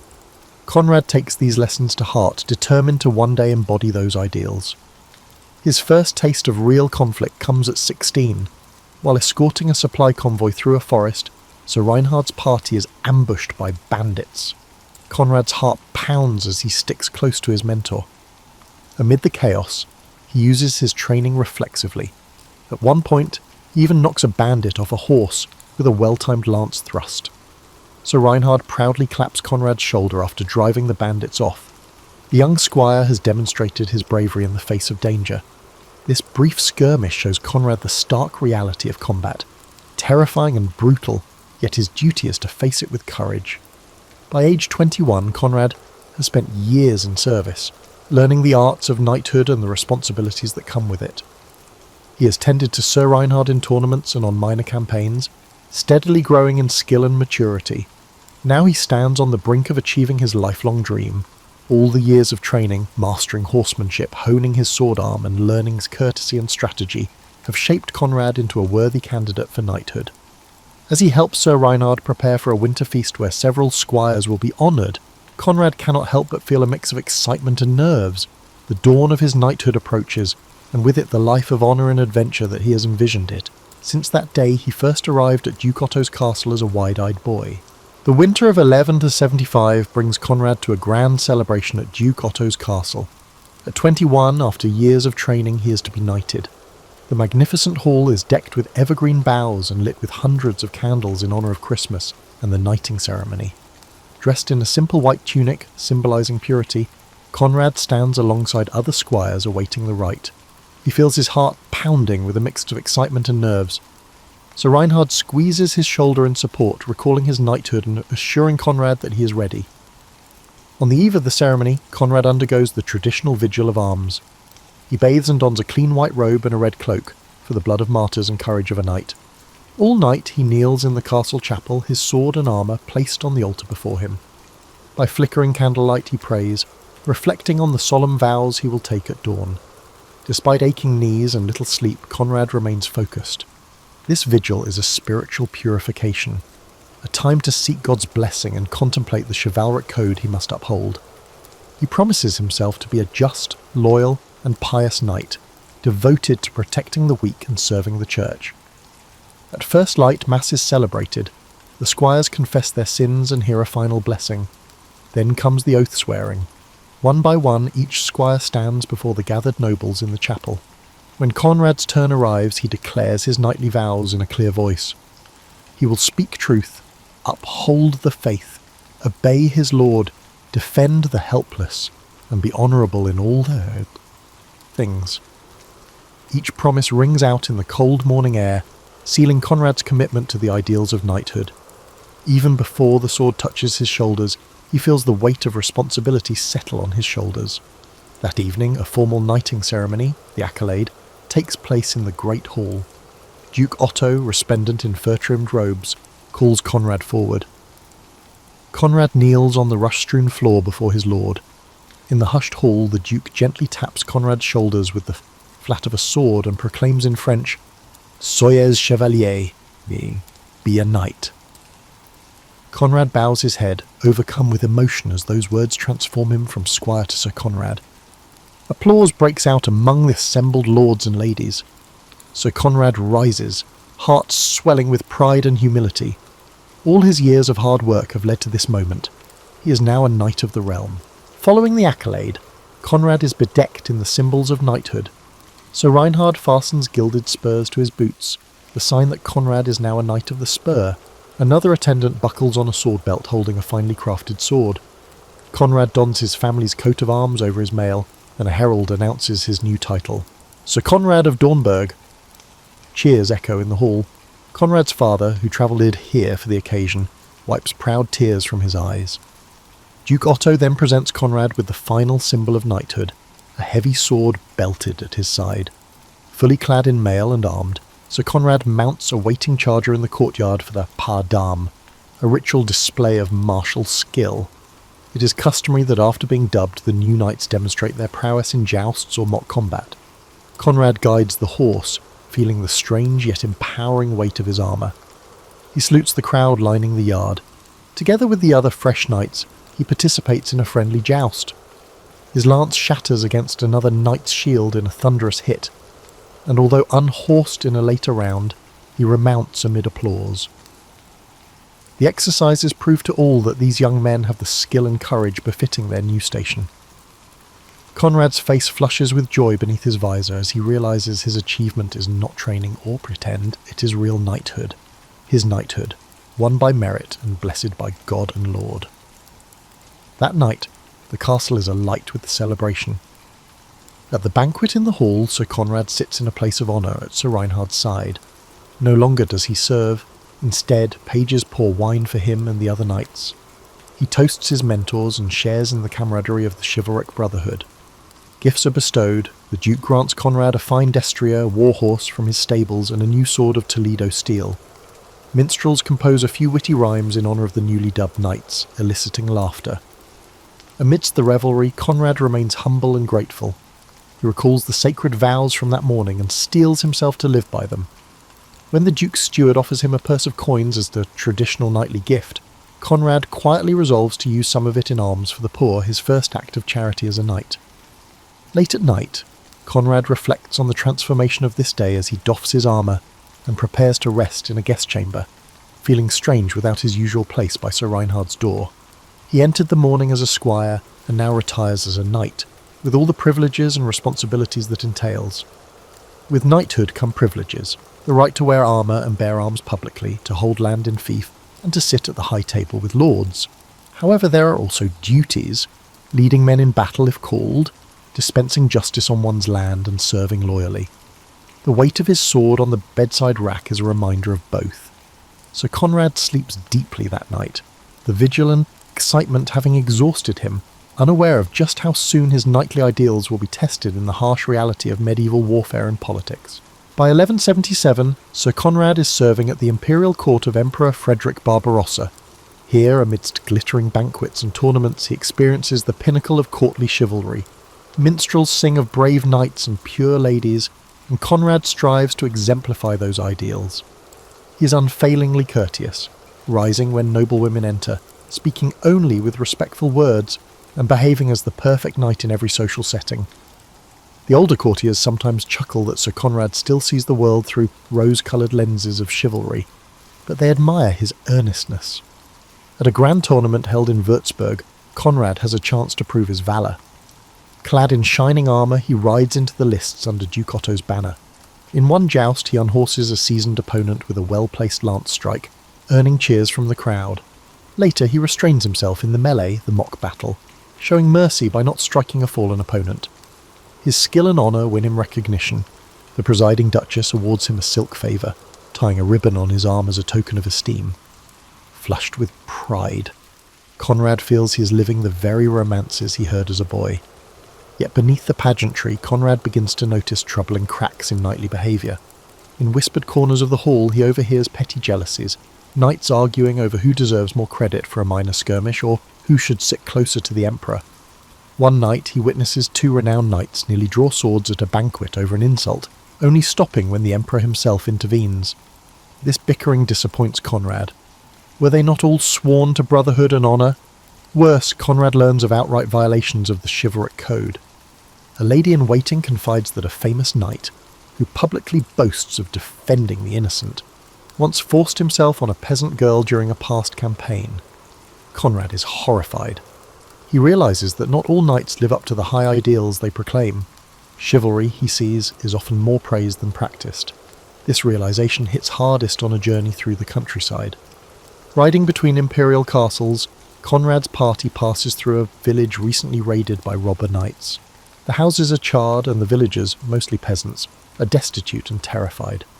Conrad is moved to compassion and urges immediate help, but one of his fellow knights merely scoffs, "This is none of our concern," and suggests the peasants likely provoked the attack by withholding taxes. Another knight tosses a few coins and rides on, indifferent. Conrad cannot fathom such callousness. He lingers to distribute food from his pack and promises the villagers he will report this outrage. Catching up, he challenges the other knights. How can they ignore their duty to protect the defenceless? They shrug off his idealism, saying a knight's first loyalty is to his prophet and lord. Conrad rides on in angry silence, his faith in the brotherhood of knights deeply shaken. Back at court, Conrad confides his worries to his mentor, Sir Reinhard. The older knight, now retired from battle, smiles sadly and says, "The world is flawed, lad. Be the knight that others fail to be. Hold yourself to the code, even if others fall short." Taking this advice to heart, Conrad intensifies his virtue. He gains a quiet reputation as a true and gentle knight. When other knights mock a servant or a jester, Conrad intervenes to stop the bullying. When a dispute arises over a contested inheritance, he speaks up for a fair compromise rather than siding blindly with a powerful lord. Some at court respect him for his actions, while others mock his scruples, but Conrad is unaffected by popularity. He is determined to practice what other peers only preach. During this time, Conrad also experiences the tenderness of courtly love. He becomes enamoured of Lady Adelinda, a kind and gracious noblewoman. Their affection is never openly declared. She is promised to another, but through exchanged glances and secret smiles, Conrad finds inspiration in her presence. He carries her silk favour on his arm during jousts and imagines himself her champion. Though their love remains chaste and unfulfilled, it deepens Conrad's resolve to uphold the knightly virtues that Lady Adelinda admires in him. The drums of war inevitably replace the songs and dances of court. By the late 1170s, Emperor Barbarossa calls his vassals to march into Italy, aiming to subdue rebellious city-states. So Conrad must leave the comfort of court and test his principles on the battlefield. On the eve of departure, Lady Adeline quietly ties a small embroidered token to his arm for luck. Conrad bows and promises to return with honour. As he rides south with the imperial host, he braces himself for real siege and battle, a place where many knights' ideals crumble. Conrad prays that he can carry the light of chivalry with him into the coming storm, not knowing how severely those ideals will be tried in the crucible of war. The year 1178 finds Sir Conrad engulfed in the brutal reality of warfare. Emperor Barbarossa's campaign in northern Italy drags on, and Conrad experiences siege warfare firsthand. The imperial army lays siege to a rebellious Lombard city, one of the many fortified towns defying the emperor. Conrad stands for hours in mud and blood before the city walls, ducking arrows and dodging stones hurled by siege engines. He has exchanged the silk and songs of court for the iron and screams of the battlefield. Nothing in his training fully prepared him for the brutality of a protracted siege.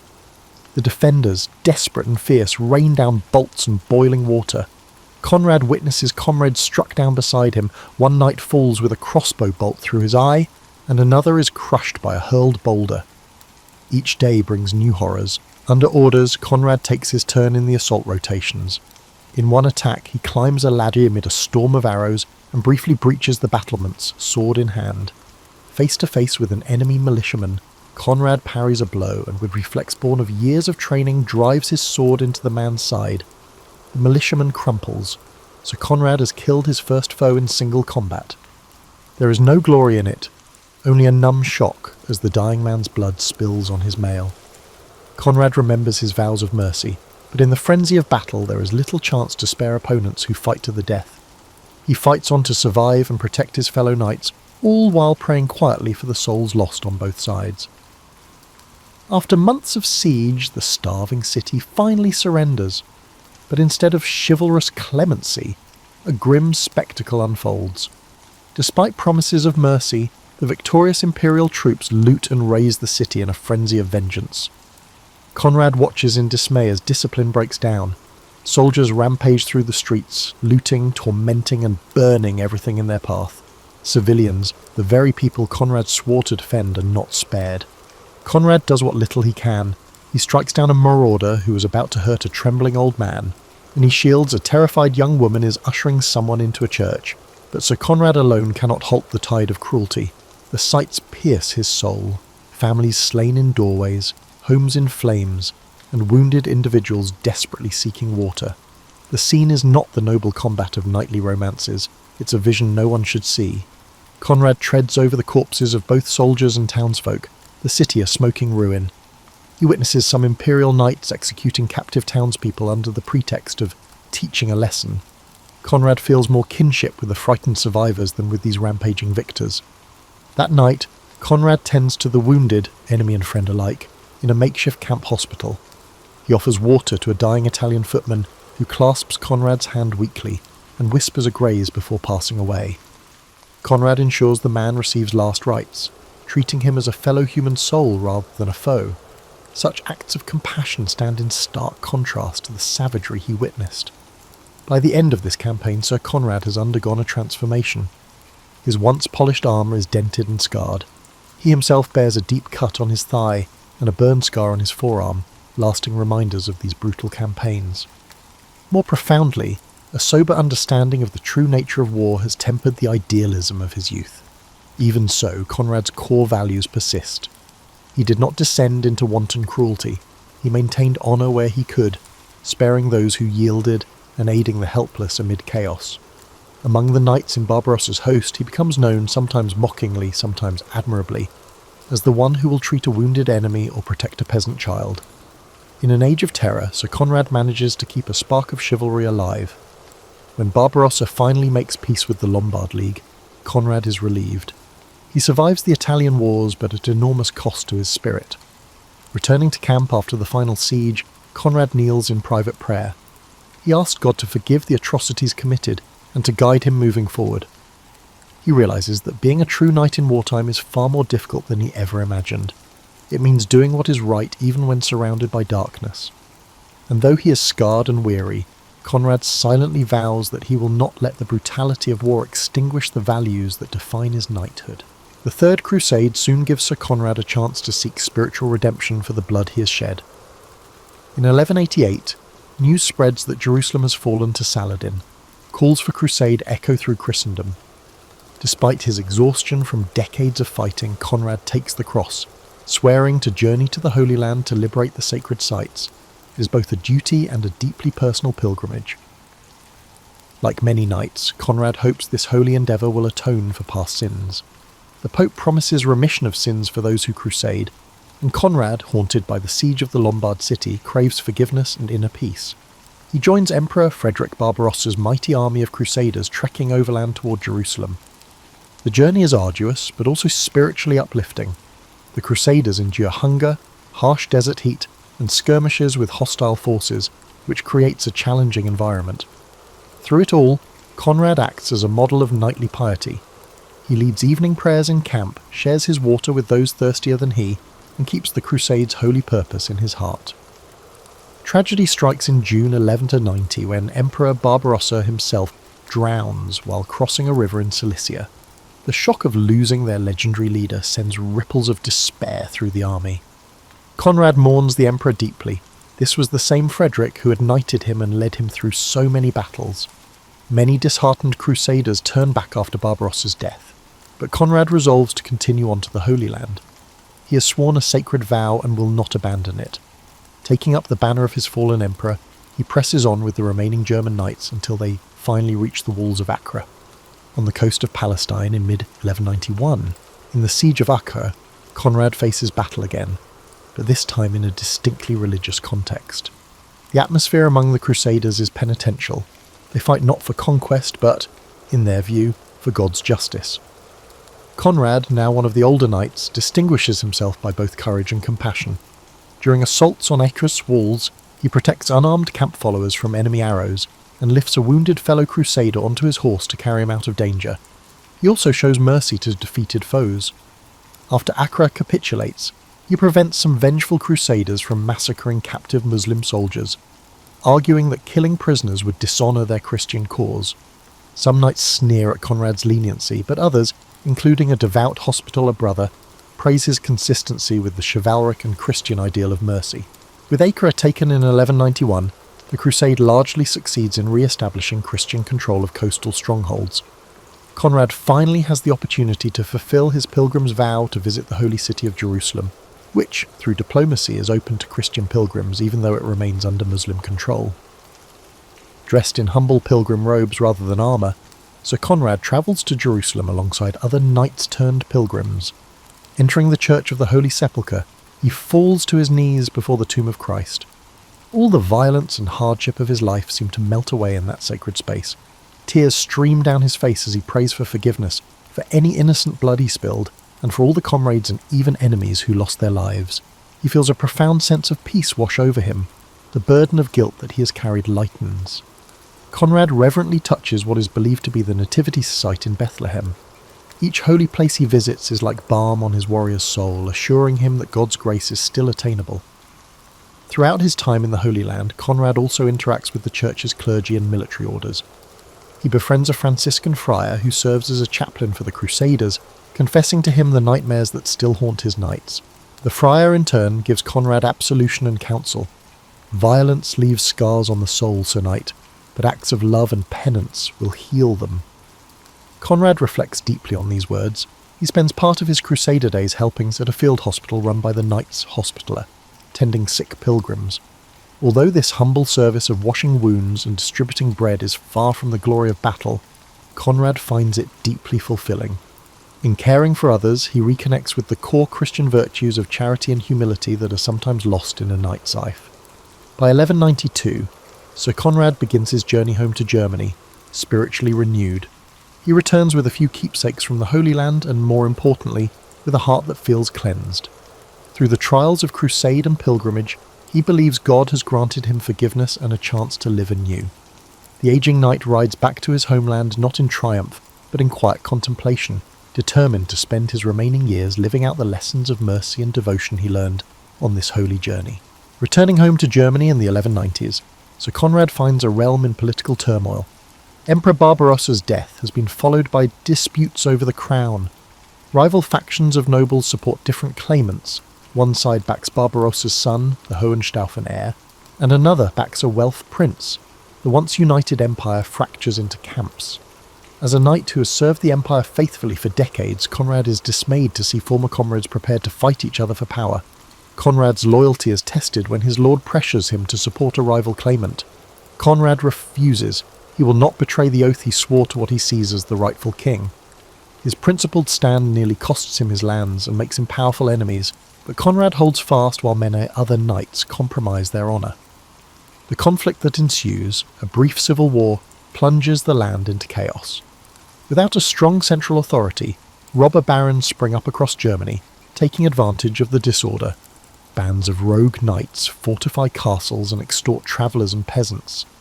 People say that Germany descends into a state of near anarchy, where robber barons operate without opposition. Sir Conrad, now in his 50s, can do little to influence imperial politics, but he becomes a pillar of stability in his district. When local knights feud or prey on merchant caravans, Conrad intervenes as a mediator. His reputation for honesty is well established by this point. Both commoners and nobles trust his counsel. On more than one occasion, Conrad rides out to confront a marauding Raubritter, robber knight, who has been terrorising villages. On one occasion, a rash young robber knight challenges him, only to be swiftly disarmed and shamed into repentance by the veteran.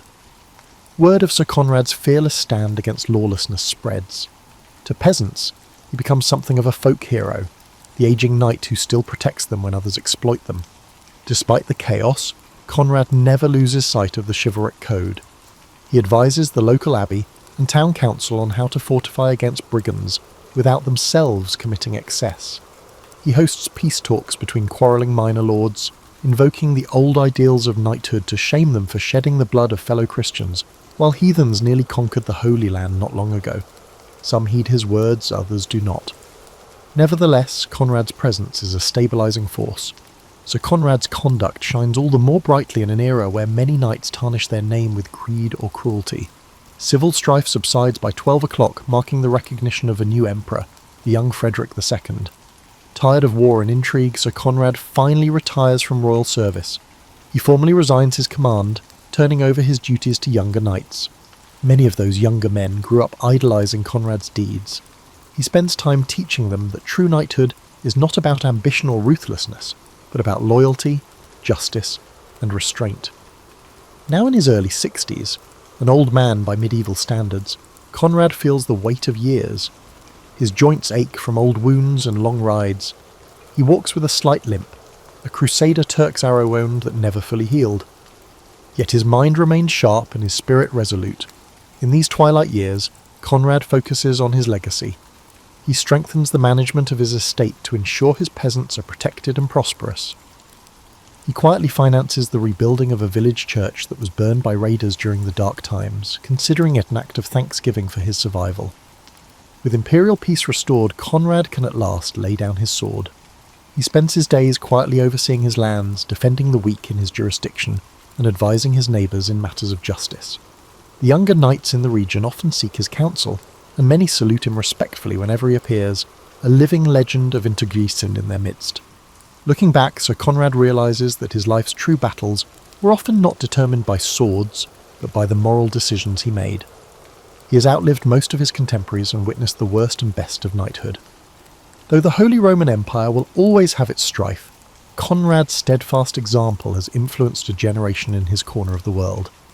And as he settles into a well-deserved retirement, he does so with his honour intact and his conscience clear, having navigated the shifting tides of politics and war without compromising the knightly virtues that define his very being. In the year 1215, Sir Conrad, a venerable knight of about 70, sits by the hearth of his manor. His hair is white and his hands tremble slightly, but his gaze is warm and clear. He spends his days in peaceful routine, walking among his fields, praying in the small chapel he built years ago, and sharing stories with his grandchildren and squires. He has become a beloved patriarch in his community. With his legacy in mind, Conrad makes sure to transmit the values he upheld. He has trained his only son, now a knight in his prime, to be just and compassionate. In a small private ceremony, Conrad even had the honour of dubbing his son a knight, tapping the young man's shoulder with the same sword Duke Otto had once placed on him. The circle of knighthood, from father to son, gives Conrad immense satisfaction. As the years press on, Conrad feels his strength fading. One winter, a persistent cough lays him low. He takes a bed in the sun, where sunlight falls gently on tapestries depicting saintly knights. Sensing that his final days are near, Conrad arranges his affairs with calm clarity. He sends messages of farewell and forgiveness to his old friends and even to his old rivals, wishing that no bitterness remain. A friar comes to administer the last rites. Conrad confesses whatever weighs on his soul, mercifully little, for he has lived uprightly, and receives absolution. His family and a few brothers-in-arms gather at his bedside. Sir Reinhard's son, now an old knight himself, is there, holding Conrad's hand. In his last hours, Sir Conrad addresses his son and the young squires present. His voice is weak but resolute. He reminds them that knighthood is not about glory but duty. "Remember," he rasps softly, "a knight's honour is worth more than his sword. Protect the innocent, be devout and true, and you will have a life worthy of praise." Tears glisten in many eyes as the dying knight imparts this wisdom. With a faint smile, Conrad asks his son to bring him his old sword and shield one last time. Despite his inability to lift them, Conrad gazes proudly at the familiar arms in his hands. These battered pieces of steel and wood are the witnesses of his long journey, from the eager page who first polished that shield to the seasoned warrior who bore it through countless trials. Sir Conrad breathes a final prayer. He thanks God for guiding him, and humbly prays that he might be welcomed into heaven, not by my deeds, Lord, but by thy mercy. As his family murmurs amen, Conrad closes his eyes. A final breath escapes his lips, and the life of this good knight quietly ends. He passes away surrounded by love and respect, with his sword still resting in his hand. News of Sir Conrad's death spreads through the region. Though he was not a prince or famous general, the mourning is widespread. Peasants light candles for the knight who defended them. The local abbot orders the church bells tolled at midday in Conrad's honour. At his modest funeral, villagers and nobles stand side by side in the small church he helped rebuild. The choir's final requiem leaves no one unmoved. As is custom, Conrad's shield, emblazoned with his coat of arms, is hung high on a pillar inside the church to commemorate him. Those who attend the service whisper that the world feels poorer without Sir Conrad's steady presence. Yet his legacy lives on in the lives he touched. His son carries forward his lineage and his principles, governing their lands kindly. The squires trained under Conrad recall his teachings when they themselves face moral dilemmas. In taverns and great halls alike, minstrels sometimes sing a verse about Conrad the Constant, the gentle knight, who remained true from youth to old age. The tale of his life, full of hardship and triumph, doubt and faith, war and peace, becomes an example to others. Thus ends Sir Conrad's story. He journeyed from a bright-eyed page to an old knight full of wisdom, navigating a changing world without forsaking his ideals.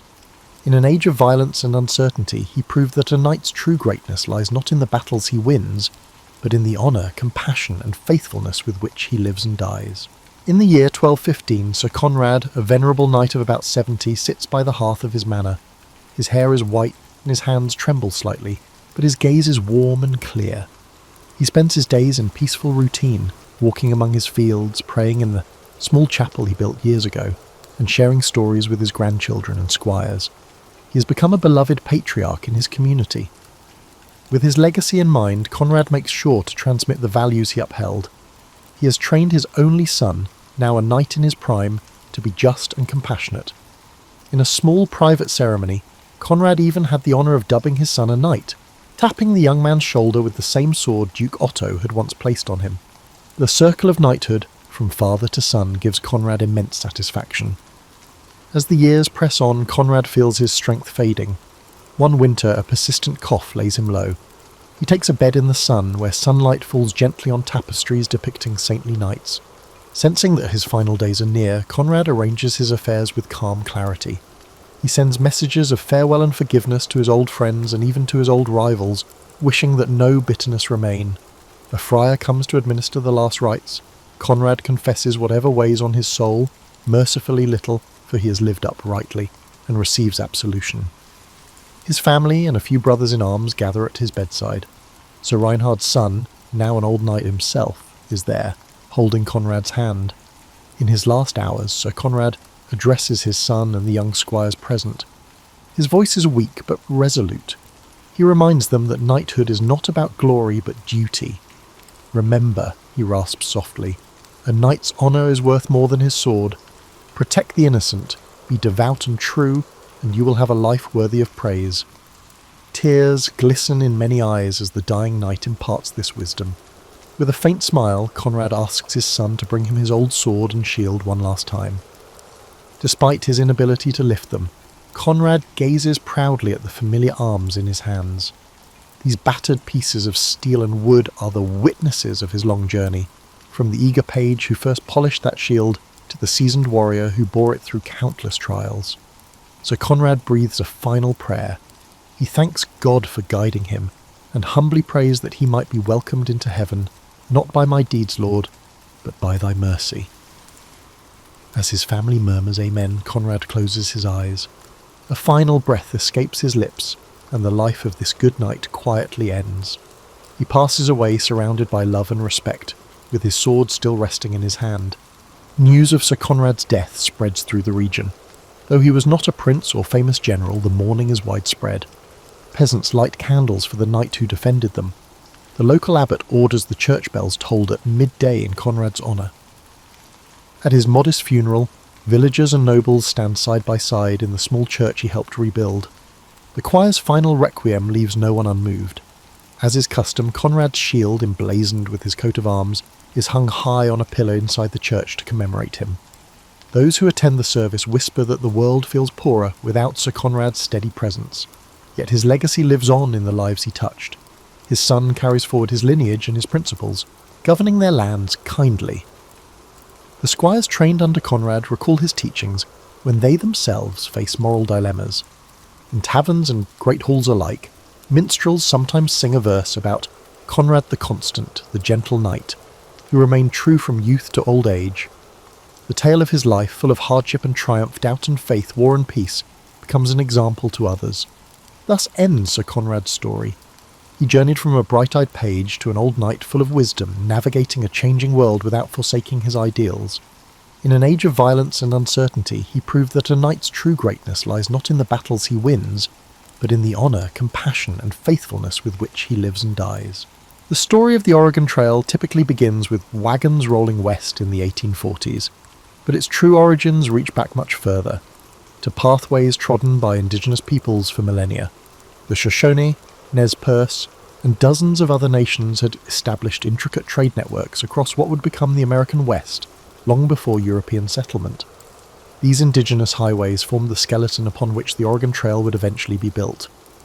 The conventional narrative credits Lewis and Clark with discovering the route west, but their 1804 to 1806 expedition relied heavily on indigenous guides like Sacagawea, whose knowledge of mountain passages proved invaluable. What's less discussed is how their journey was followed by fur traders who quietly expanded these routes throughout the early 19th century. In 1811, John Jacob Astor's Pacific Fur Company established Astoria at the mouth of the Columbia River, just 5 years after Lewis and Clark's return. To connect this remote outpost with St. Louis, fur trader Robert Stewart pioneered an east-to-west crossing in 1812-13, discovering South Pass in Wyoming's Wind River Range. This critical gateway through the Continental Divide, at a relatively moderate 7,412 feet elevation, would later become the trail's most crucial geographic feature, allowing wagons to cross the Rockies without navigating treacherous, high-altitude passes. While history textbooks often present Manifest Destiny as the driving force behind westward expansion, economic desperation propelled many early migrants. The Panic of 1837, a financial crisis that triggered a 6-year depression, left countless Americans jobless and landless. Oregon represented not conquest but survival. As one migrant wrote in 1843, "We do not go to make war on anyone or build an empire, only to feed our children and perhaps find peace away from the banks that have ruined us." The trail's formal establishment came through an unlikely source: missionary endeavours. In 1836, Methodist missionary Jason Lee travelled to Oregon's Willamette Valley to establish a mission among the Kalapuya people.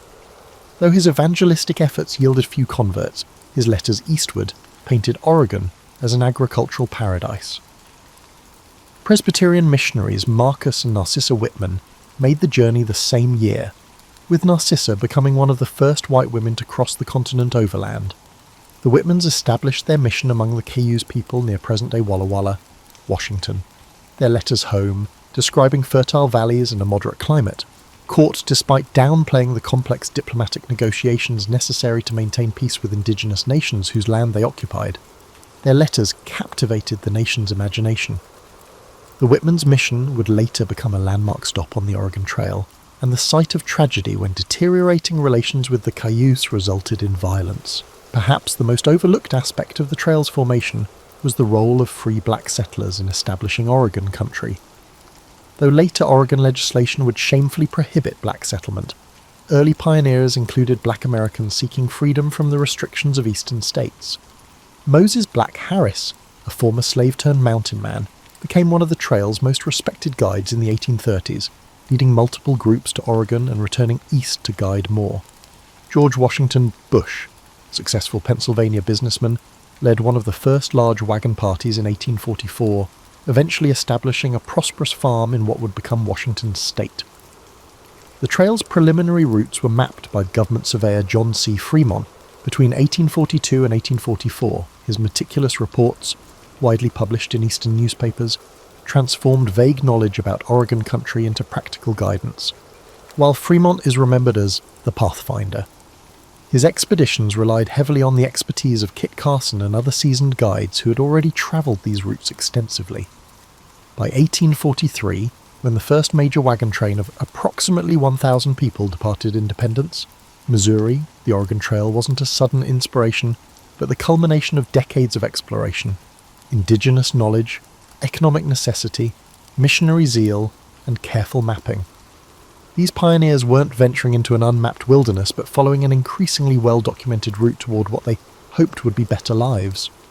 The story of the Oregon Trail's origins reveals how great migrations rarely spring fully formed from a single catalyst, but develop through complex interplays of geography, economics, politics, and human determination, a theme that would continue as the trail evolved from a hazardous journey into America's most consequential migration route. Popular culture has reduced the Oregon Trail to covered wagons and oxen, but the 2,170-mile journey spurred remarkable technological adaptations that changed American transportation forever. The challenges of traversing a continent necessitated practical innovation at every stage, establishing a mobile laboratory for 19th century ingenuity. The prairie schooner, the iconic covered wagon, was itself a specialised adaptation of the larger Conestoga wagon used in eastern freight hauling. These wagons, specifically designed for the western journey, it weighed approximately 1,300 pounds when empty, compared to the Conestoga's 3,000 pounds. Their beds were sealed with tar to float across rivers, while their white canvas covers were treated with linseed oil for waterproofing. The hooped canvas cover wasn't merely for protection from the elements. Its shape was deliberately designed to create air circulation, reducing interior temperatures on scorching prairie days. Inventors built fortunes supplying specialized equipment to emigrants. In St. Joseph, Missouri, blacksmith Joseph Murphy developed a reputation for crafting Western wagons, with innovative features like the Eisen axles that could be greased without removing the wheels, and reinforced wheel hubs that withstood the trail's punishment. By 1850, Murphy's wagon factory employed over 200 workers producing trail-specific designs.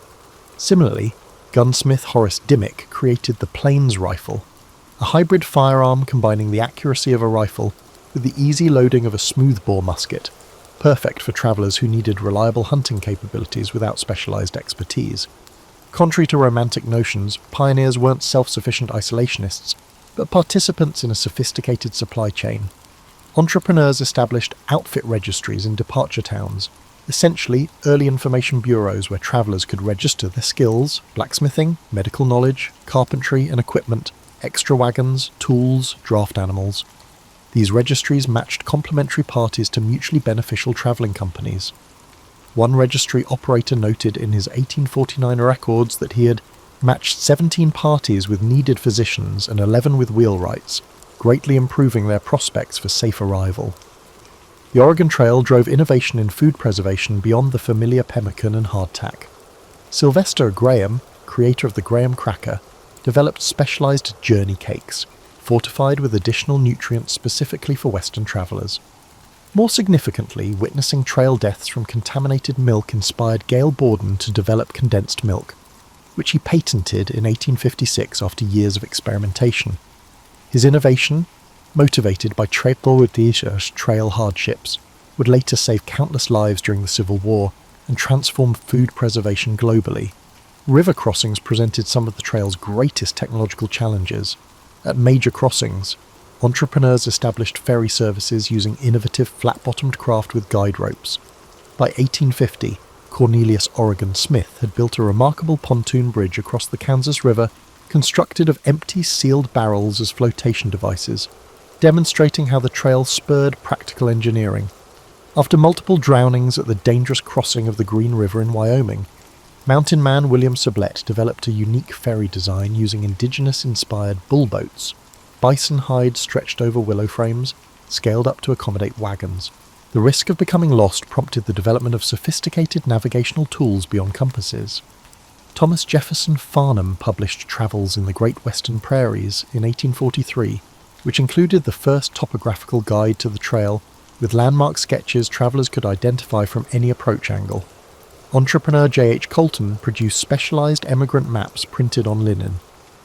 These maps, designed to withstand rain and rough handling, replaced paper, Some maps incorporated innovative panoramic views of mountain passes and river crossings from multiple angles to help travellers confirm they were on the correct path. Perhaps the most remarkable technological adaptation was in the area of communication. Using tree caches, travellers developed an emigrant mail system to leave messages for later travellers.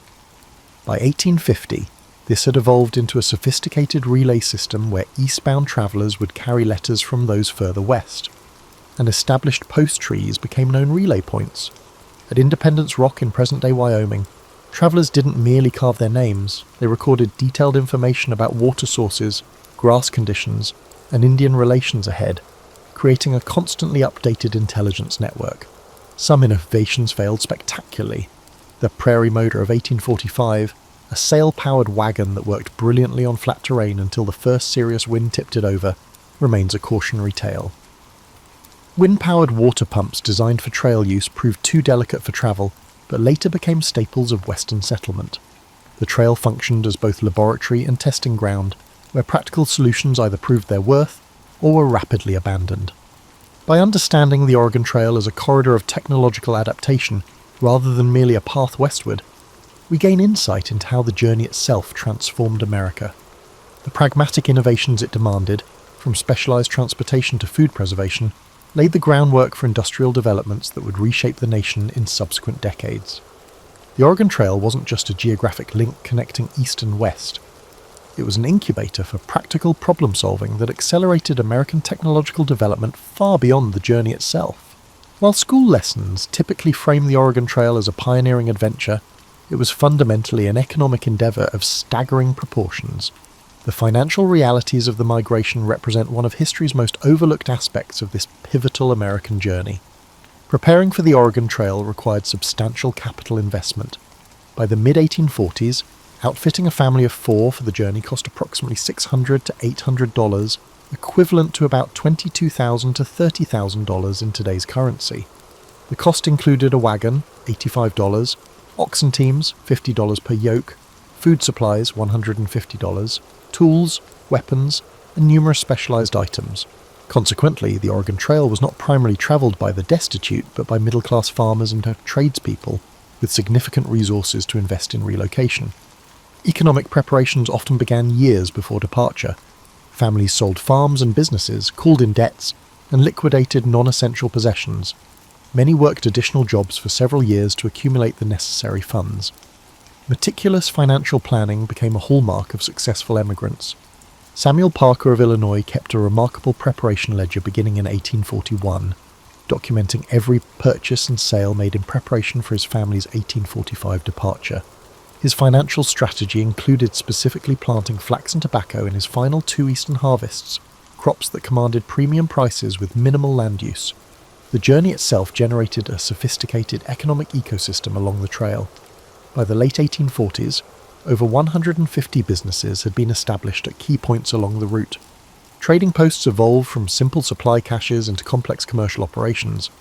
At Fort Laramie, Wyoming, ledgers from 1849 to 1852 show transactions not merely for supplies, but for services including wagon repair, $5 to $8, oxen shoeing, $1.50 per hoof, letter forwarding, $1 per letter, and even wagon storage for those who decided to continue on horseback, $3 per month.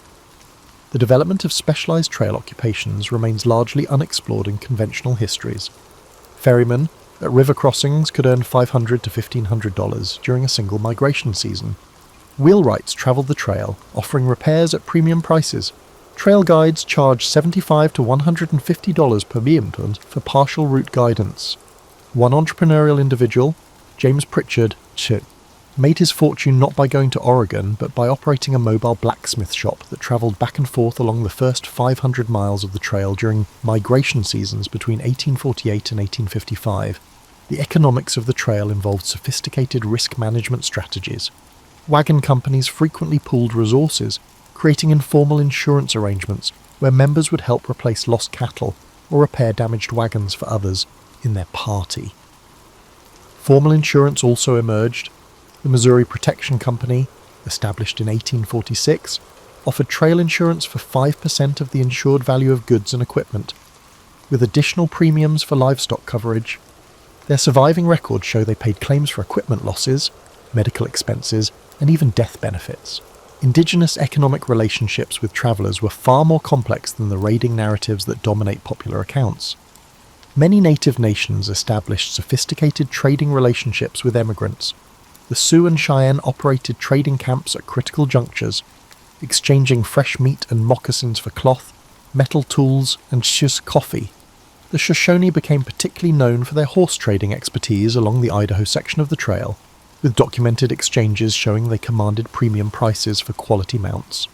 Far from being mere barriers to westward travel, many indigenous groups became essential economic partners, with profits from trade helping offset the negative impacts of increased traffic through their territories. One of the trail's most significant economic impacts was wealth redistribution. Emigrants frequently discovered their carefully planned supplies were too heavy for their wagons, particularly when ascending the Rocky Mountains. This phenomenon led to massive discarding of property along the trail, so much that scavenging became a profitable enterprise. Trail gleaning operations emerged, with entrepreneurs collecting abandoned items and reshipping them eastward or selling them to less prepared travellers. One Wyoming businessman, Thomas Farlow, built a substantial mercantile business almost entirely from refurbished items recovered from emigrant dumping grounds near South Pass. The financial outcomes of Oregon Trail migration varied dramatically. Studies of land claim records show that approximately 20% of arrivals achieved significant prosperity within 5 years. 60% established stable but modest holdings, while 20% either returned eastward or remained in perpetual financial difficulty. The variable outcomes reflected both the luck of weather and timing, but also the preparation and adaptability of individual emigrants. Those who arrived with specialised skills beyond farming, blacksmithing, milling, merchandising, generally achieved greater economic success than those relying solely on agriculture. Perhaps the most misunderstood economic aspect of the Oregon Trail was its role in America's first significant land speculation boom. The Donation Land Claim Act of 1850 offered married couples a full square mile of land, 640 acres, 4 times what most farmers had owned in the East. This unprecedented opportunity attracted not just settlers, but investors. Records from Portland, Oregon, show that by 1853, approximately 15% of land claims were being held by speculators rather than working settlers, with some individuals controlling dozens of claims through various proxy arrangements. The economic windfall of essentially free land represented wealth transfer on a scale rarely seen in American history. By recognizing the Oregon Trail as an economic phenomenon rather than merely a pioneering adventure, we gain insight into how it fundamentally reshaped American wealth distribution, created new commercial patterns, and established economic relationships that would define the American West for generations to come. The traditional narrative of the Oregon Trail relegates women to background figures, stalwart wives following their husbands' dreams west. Reality reveals a far more complex picture, where women were active decision-makers, skilled contributors, and occasionally the primary advocates for Western migration. Family records show women often initiated the decision to emigrate.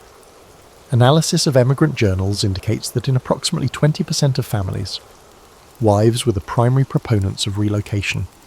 Economic opportunities specifically for women, including land ownership rights unavailable in eastern states, motivated many female-driven migration decisions. The 1850 donation epidemic diseases also spread along the trail. Egon Territory, direct ownership of half the family's land claim, a revolutionary concept when most eastern states still adhered to coverture laws, placing all family property under male control. Elizabeth Smith Geer, whose detailed 1847 trail journal chronicles her family's journey from Illinois to Oregon's Willamette Valley, wrote candidly, "It was I who wore down my husband's objections, not from restlessness, but from clear-eyed calculation of what Oregon offered our daughters." Her journal meticulously tracked the economic variables of their journey, including detailed accounting of supplies and realistic projections of land productivity in their destination, demonstrating that women were often the financial strategists of family migration. The journey itself demanded role flexibility that challenged Victorian gender norms. Women routinely handled firearms, drove wagons, and managed livestock, skills many had developed on eastern farms, but which the trail elevated from occasional assistance to necessary expertise. Rebecca Ketchum's 1853 journal includes detailed technical discussions of wagon repair techniques she developed, including an innovative method for resetting damaged wheel hubs using water immersion and controlled drying that was adopted by other travellers in her company. Medical care on the trail fell predominantly to women. While trail narratives often emphasised the dangers of childbirth during the journey, women's medical work extended far beyond midwifery.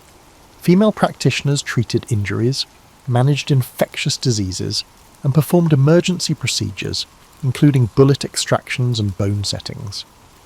Tabitha Brown, who travelled to Oregon in 1846 at age 66, documented treating over 130 medical cases during her journey. After establishing herself in Oregon's Willamette Valley, she founded a boarding school that eventually grew into Pacific University, demonstrating how skills developed on the trail translated into institutional building in the West. Indigenous women played crucial roles in trail dynamics rarely acknowledged in traditional histories. Many served as cultural intermediaries, facilitating trade and diplomatic relations between travellers and native nations.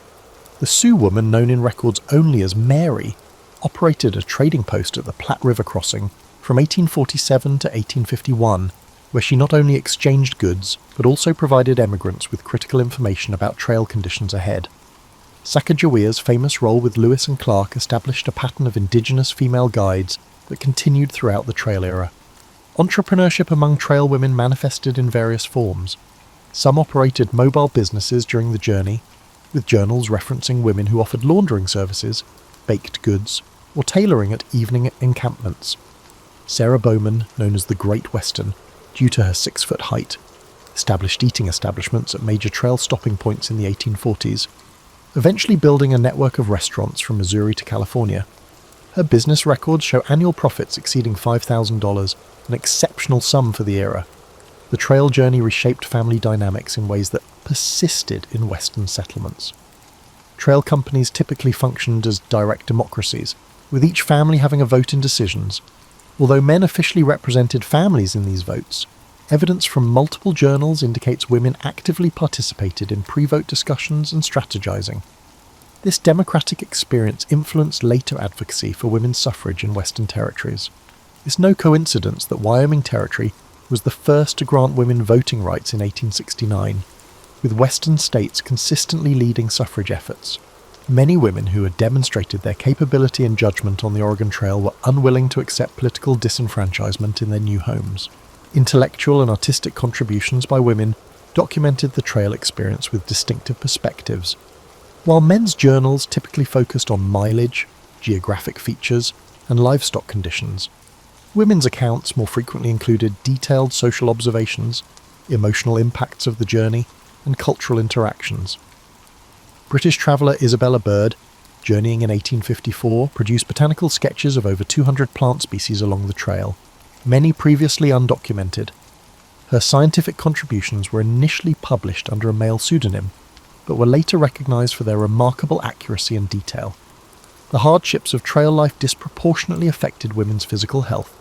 Recent analysis of medical records and journals indicates women experienced higher rates of certain trail-specific health issues, including severe sunburn due to the bonnet designs that protected faces but exposed necks, kidney infections from dehydration and limited privacy for urination, and hand injuries from constant camp setup and food preparation. Despite these challenges, statistical analysis of trail fatalities shows women actually survived at higher rates than men, challenging the assumption of female fragility that pervades many historical accounts. Upon reaching Oregon, women's work proved crucial in establishing viable communities. Beyond domestic responsibilities, women established schools, founded mutual aid societies, and created economic cooperatives. The Aurora Colony in Oregon's Willamette Valley, founded in 1856, operated largely through women's collective management of agriculture and textile production. Their communal approach to childcare and food preparation allowed for specialised labour development that significantly enhanced the colony's productivity compared to individual family settlements. By centering women's experiences and contributions, we gain a more accurate understanding of the Oregon Trail as not merely a male-driven conquest of territory, but a complex social. The success of migration hinged on the full participation and leadership of women at every stage, from the initial decision to depart to the establishment of sustainable Western communities. The environmental history of the Oregon Trail extends far beyond picturesque wagon trains crossing pristine landscapes. The migration corridor became one of the 19th century's most significant zones of ecological transformation, creating environmental changes that remain visible today. The physical imprint of the trail itself constituted an unprecedented alteration of the Great Plains landscape.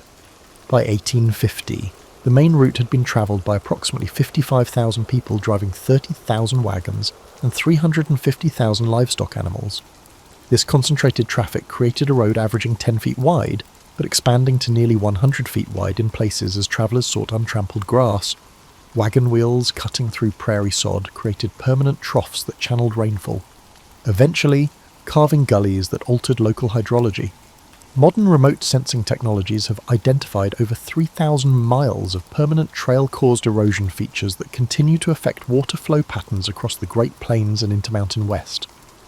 Animal ecology along the corridor experienced dramatic disruption. Bison herds, which had traditionally migrated across the plains in predictable patterns, altered their movements to avoid the trail corridor. Naturalist John Townsend observed in 1847 that bison were rarely seen within 5 miles of the main trail, creating what he called a road-shaped vacancy in their distribution. This redistribution of keystone herbivores triggered cascading ecosystem effects, altering vegetation patterns and predator distributions throughout the region. The trail's most significant and rapid environmental impact came through plant community changes. Wagon wheels functioned as remarkably efficient seed dispersal mechanisms. Studies of trail corridor vegetation show approximately 145 to 175 European and Eastern plant species were introduced along the route between 1840 and 1860. Some introductions were deliberate, as emigrants carried familiar herbs and vegetables. Others were accidental seeds caught in wagon wheels, animal hooves, or clothing. By 1855, distinct corridors of non-native vegetation clearly marked the trail's path across the plains. Not all ecological exchanges moved westward. Eastern nursery operators actively sought western plant specimens from returning travellers. The Llewellyn Nursery of Philadelphia offered financial bounties for viable seeds of western flowers and trees, receiving over 200 species from Oregon Trail returnees between 1847 and 1853. Many ornamental plants common in eastern gardens today, including several varieties of penstemon and Oregon grape holly, entered commercial horticulture through these trail-enabled exchanges. The trail's most devastating ecological impact involved water resources. Emigrant parties typically travelled in spring and summer, precisely when western water sources were most vulnerable to contamination. Each evening, hundreds of animals and humans would concentrate around limited water sources. Diaries describe streams and springs becoming muddy, trampled, and contaminated with animal waste. Epidemic diseases also spread along the trail. Cholera outbreaks in 1849 and 1850 led to infected waste contaminating water sources used by subsequent travellers and indigenous communities, creating disease vectors that reached far beyond the trail corridor. Timber resources faced particular pressure from trail travel. Each wagon party required wood for cooking and warmth, creating zones of deforestation around major camping areas. At Fort Laramie, historical photographs from 1845 show substantial cottonwood groves along the North Platte River. By 1857, these riparian forests had been reduced to scattered individual trees, fundamentally altering the riverine ecosystem and causing accelerated bank erosion. Similar deforestation occurred at all major stopping points, with ecological effects that persisted for generations. Indigenous ecological management systems, developed over centuries to maintain productive landscapes, were disrupted by trail traffic. The Pawnee practice of controlled prairie burning, which maintained optimal grass composition for both bison and human food plants, became impossible to implement safely with constant wagon traffic. The annual hunting migrations of mounted Lakota and Cheyenne bands were interrupted by the need to avoid or engage with emigrant trains. As these traditional landscape management practices diminished, ecosystem composition began shifting toward less productive arrangements. Wildlife population changes occurred with surprising rapidity. Wolves and bears, initially common along the eastern portions of the trail, retreated from the corridor within a decade of heavy traffic. Beaver populations, already depleted by the fur trade, faced additional pressure as emigrants trapped them for food and pelts at critical water crossings. Meanwhile, opportunistic species, including ravens, coyotes, and certain rodents, thrived in the modified environment, expanding their populations along the trail corridor. The trail's impact extended to climate perception and expectations. Emigrant journals reveal evolving understandings of Western environments. Early travellers frequently describe the plains as a desert, not meaning dunes, but using the 19th century definition of lands unsuitable for conventional Eastern agriculture. By the 1850s, promotional literature and guidebooks challenged this perception, advancing theories that rain follows the plough and claiming settlement would transform the climate. These optimistic misconceptions would later contribute to the Dust Bowl when farming expanded into regions with inadequate rainfall. The environmental legacy of the Oregon Trail persists in subtle but measurable ways. Modern botanical surveys reveal distinct patterns of non-native vegetation still following the historic route. Genetic studies of trout populations in streams crossing the trail show evidence of historic transplantation, as emigrants occasionally transported live fish in water barrels. Remote sensing reveals persistent changes in soil composition and hydrology along the corridor, creating what scientists now term a landscape legacy that remains visible nearly 2 centuries later. By understanding the Oregon Trail as an environmental event rather than merely a human migration, we gain insight into how 19th century population movements created lasting ecological transformations. The journey wasn't simply through nature, but represented a fundamental reworking of environmental relationships that would define the American West for centuries to come. Traditional narratives of the Oregon Trail often portray indigenous emigrant relations through a simplistic binary, either romanticize peaceful encounters or sensationalize conflicts. The reality reveals a complex spectrum of cultural exchanges, diplomatic negotiations, and evolving relationships that transformed both native and Euro-American societies. Language development along the trail corridor illustrates the depth of these cultural interactions. By the 1850s, a distinct trail pidgin had emerged, a simplified trade language combining English with Lakota, Shoshone, and other indigenous language elements. This practical communication system facilitated trade and diplomacy between travelers and various native nations. Phrases documented in emigrant journals show linguistic borrowing in both directions. Lakota words for geographic features entered emigrants' vocabulary, while indigenous traders incorporated English terms for trade goods. William Elsey, documenting his 1849 journey, recorded learning 37 Shoshone expressions specifically for negotiating river crossings and livestock exchanges. Records from Fort Laramie and Fort Hall reveal the evolution of complex diplomatic protocols. Rather than random encounters, interactions between emigrant parties and indigenous nations followed increasingly formalized patterns. By the late 1840s, Lakota and Cheyenne representatives routinely met emigrant parties at specific locations, expecting ceremonial exchanges, including tobacco offerings and formal speeches, before negotiations could begin. These diplomatic rituals reflected indigenous political concepts of building alliance relationships rather than simple commercial transactions. The trail stimulated significant material culture exchanges. Trade ledgers and emigrant journals document the high value placed on indigenous-produced goods, including moccasins, parfleche containers, and specialized winter clothing. Archaeological excavations of trail campsites reveal widespread adoption of indigenous material technologies. At emigrant campsites near South Pass, fragments of parfleche containers made from rawhide show evidence of Euro-American manufacture using indigenous techniques, suggesting technological adaptation rather than simple trade acquisition. Medical knowledge flowed bidirectionally along the trail. Emigrant journals document adopting indigenous remedies for trail-specific ailments, particularly treatments for dysentery using Oregon grapefruit and willow bark preparations for pain relief. Simultaneously, native practitioners incorporated elements of Euro-American medicine, particularly in wound treatment techniques. The Journal of Margaret Scott, travelling in 1847, describes extensive medical consultations with a Shoshone healer who combined traditional plant remedies with suturing techniques learned from army surgeons at Fort Hall. Religious interactions along the trail corridor were more complex than the missionary convert narrative suggests. While some immigrants undertook explicit proselytizing, journals reveal widespread curiosity about indigenous spiritual practices. Thomas Fletcher's 1846 journal describes his family participating in the Pawnee healing ceremony when his wife fell ill, noting they found more comfort in their sincere prayers than in our own preachers' distant formalities. Conversely, some indigenous individuals selectively incorporated Christian elements into traditional practices, creating syncretic spiritual approaches that served as bridges between worldviews. Food systems underwent significant exchange and adaptation. Emigrants adopted indigenous techniques for preparing bison, processing wild plants, and finding water sources. The pemmican that became a trail staple was directly adapted from indigenous food preservation methods. Meanwhile, native communities near established trail crossings incorporated new cultivars from emigrant seed stocks into their agricultural systems.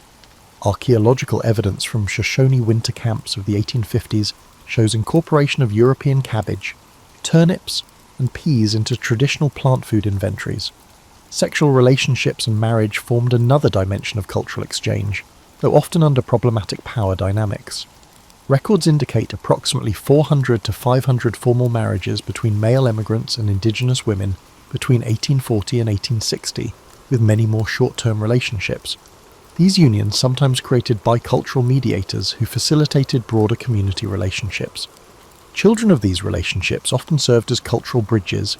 Individuals like Edward Chambreau, son of a French-Canadian trader and Chinook mother, who worked as an interpreter at Fort Vancouver and later wrote valuable accounts of shifting cultural dynamics along the trail. Gift exchanges represented a key point of cultural misunderstanding. Indigenous diplomatic traditions emphasized gift-giving as establishing ongoing relationships rather than simple generosity. Many emigrants, interpreting gifts through their own cultural lens, failed to recognize the reciprocal obligations being established. This cultural disconnect contributed to tensions when native representatives later expected reciprocal assistance or access to resources that emigrants considered their exclusive property. By the 1850s, adaptive cultural patterns had emerged in communities along the trail corridor. Indian agents' reports document indigenous groups who seasonally relocated to position themselves advantageously for trail trade, developing specialized trade goods and services for emigrants. The Lenape, Delaware, guide Black Beaver developed a successful enterprise leading emigrant parties through the most challenging sections of the trail, charging premium prices while incorporating both indigenous knowledge and Euro-American business practices. His service represented not capitulation to white expansion, but strategic adaptation to changing economic realities. The environmental knowledge exchange was particularly significant. Indigenous guides shared sophisticated understanding of Western ecosystems, teaching emigrants to identify edible plants, predict weather patterns, and locate water sources. This knowledge transfer played a crucial role in emigrant survival, but has been largely erased from popular narratives that emphasize pioneer self-sufficiency. Emigrant William Clayton's detailed 1847 journal attributes over 40 specific survival strategies to information gained from Shoshone guides, including techniques for finding potable water in apparently dry landscapes.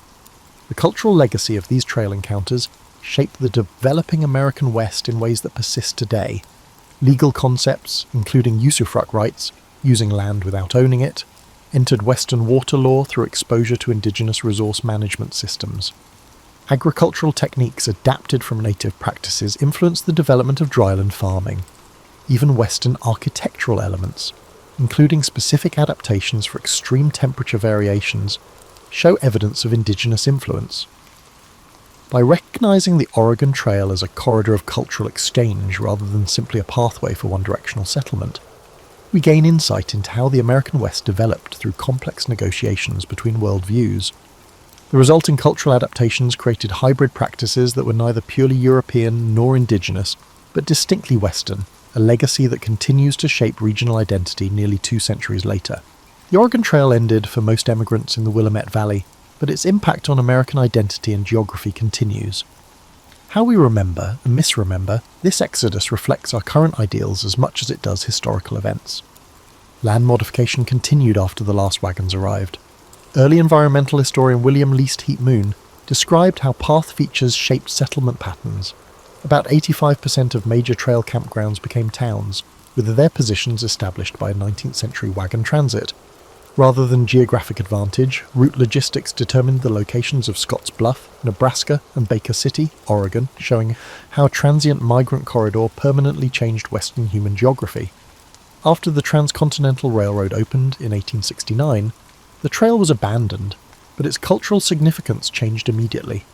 Local historical organisations began erecting monuments and markers in the 1870s, starting America's most remembered migration path. Early commemorations focused on conquest and civilization, ignoring indigenous presence and the environmental costs of westward development. The 1897 Salt Lake City Pioneer Monument, with its triumphant masculine figure atop a classical column, reflected this heroic framing. One of the first instructional computer games introduced the path to American education. Minnesota instructors Don Ravitch, Bill Heinemann, and Paul Dillenberger created the 1971 Oregon Trail computer simulation, which has taught generations of pupils a simplified version of the migration. Although popular for its "you have died of dysentery" moments, the game oversimplified myths of rugged individualism and eliminated complicated social institutions that permitted successful migration. The Oregon National Historic Trail was one of the original National Historic routes constructed by the National Park Service during the 1970s American Bicentennial celebrations. Over 300 miles of trail ruts and landmarks were preserved in this operation. The first interpretive frameworks emphasize pioneer experiences while downplaying indigenous perspectives and environmental repercussions. Modern archaeology has changed trail dynamics. Material remains from important camping places show intricate cultural interchange patterns. At Oregon Trail Crossing, sites along the Snake River, archaeological assemblages include both modified indigenous implements and European artifacts reused utilizing indigenous methods, demonstrating bidirectional cultural influence lacking from traditional narratives. These material culture studies have emphasized women's perspectives, whose household artifacts offer insights not found in male-authored writings. Genetic legacy is one of the trail's biggest yet least discussed effects. Based on population studies, 11 to 14% of Oregon, Washington, and Idaho inhabitants are Oregon Trail descendants. More interestingly, genetic markers associated with Oregon Trail pioneer families are statistically significant in Western indigenous communities, indicating extensive marriages and interactions despite societal taboos. This biological legacy undermines conventional theories of separate development and shows how intertwined these groups became. Trail environmental impacts are receiving more scientific study. Botanical surveys in the 1990s found non-native vegetation corridors following the historic route, with specific invasive species distribution still tracing the trail's passage across areas without physical remains. Nutrient profiles from thousands of livestock animals' concentrated feces continue to affect flora patterns, according to soil chemistry research. These studies show that even brief human migrations can leave lasting ecological impacts. Trail histories increasingly center indigenous tribes. Confederated Tribes of Umatilla Indian Reservation created the pioneering Tamast. Trail histories increasingly center indigenous tribes. Indigenous viewpoints dominate the Oregon Trail narrative at the trailblazing Tamast Cultural Institute near Pendleton, Oregon, created by the Confederated Tribes of the Umatilla Indian Reservation. Indigenous nations are considered sovereign peoples whose territory was transected by foreign migration, not as barriers to westward progress. This interpretative method has impacted other path sites, changing the focus from conquest to intricate cultural relations. The trail evolves in American public memory.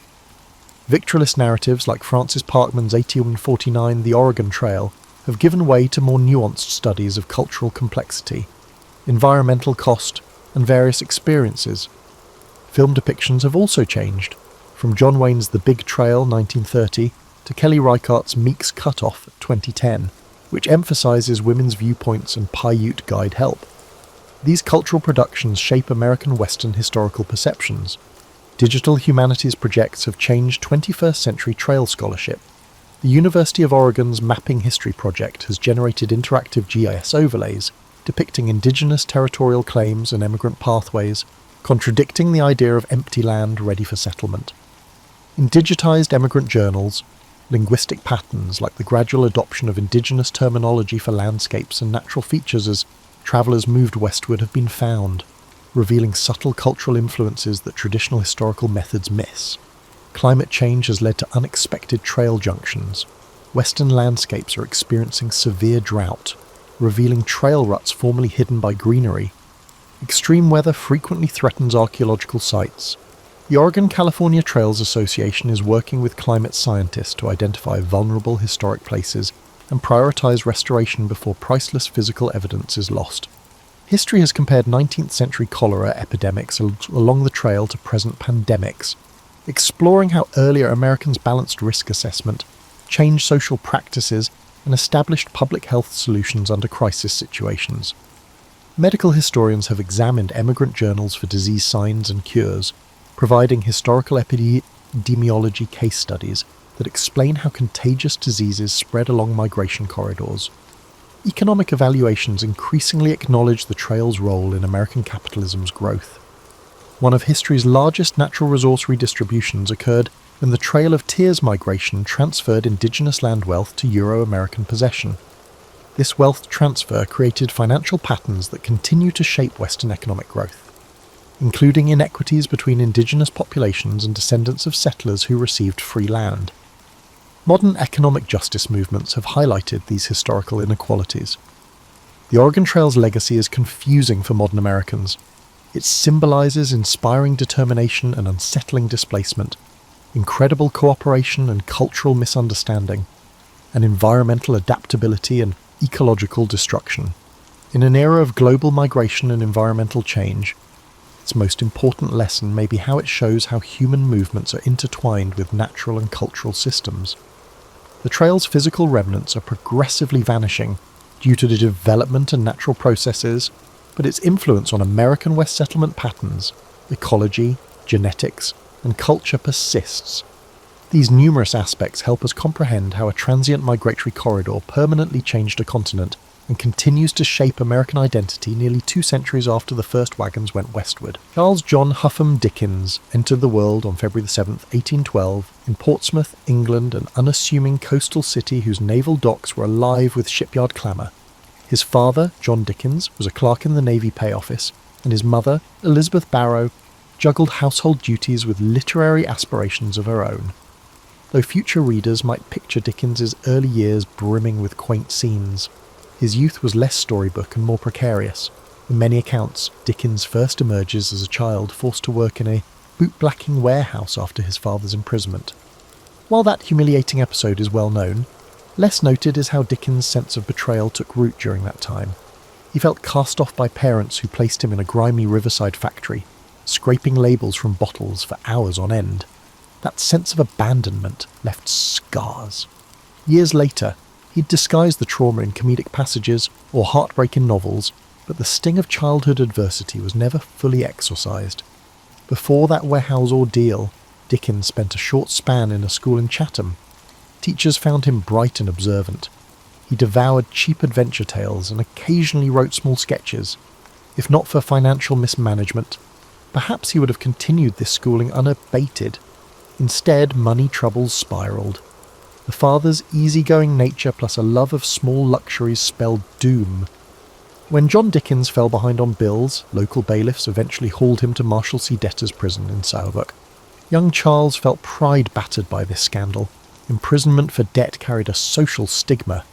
Elizabeth Dickens, struggling outside the prison walls, insisted that Charles keep labouring at the blacking factory to support the family. This parental stance deepened his sense of injustice. Dickens found small consolation in nighttime strolls by the Thames, where he observed the chaos of London's underworld, including tavern brawls, children selling goods, and ragged porters carrying crates. Such experiences fueled the observational acuity that would one day saturate his novels with authenticity. He saw how easily fate could tip honest families into squalor, a theme that would recur in his narratives about orphans, outcasts, and fallen gentry. As time passed, John Dickens managed to secure his release by settling partial debts. Charles was allowed to return to schooling, an abrupt shift that left him grateful but conflicted. He had tasted the indignities of labouring among older workers who teased him for his middle-class airs. Back at a desk, he aimed to catch up academically, though funds remained tight. A thirst for knowledge defined his after-hours, rummaging through second-hand bookstalls, studying the language of newspapers, or eavesdropping on city gossip.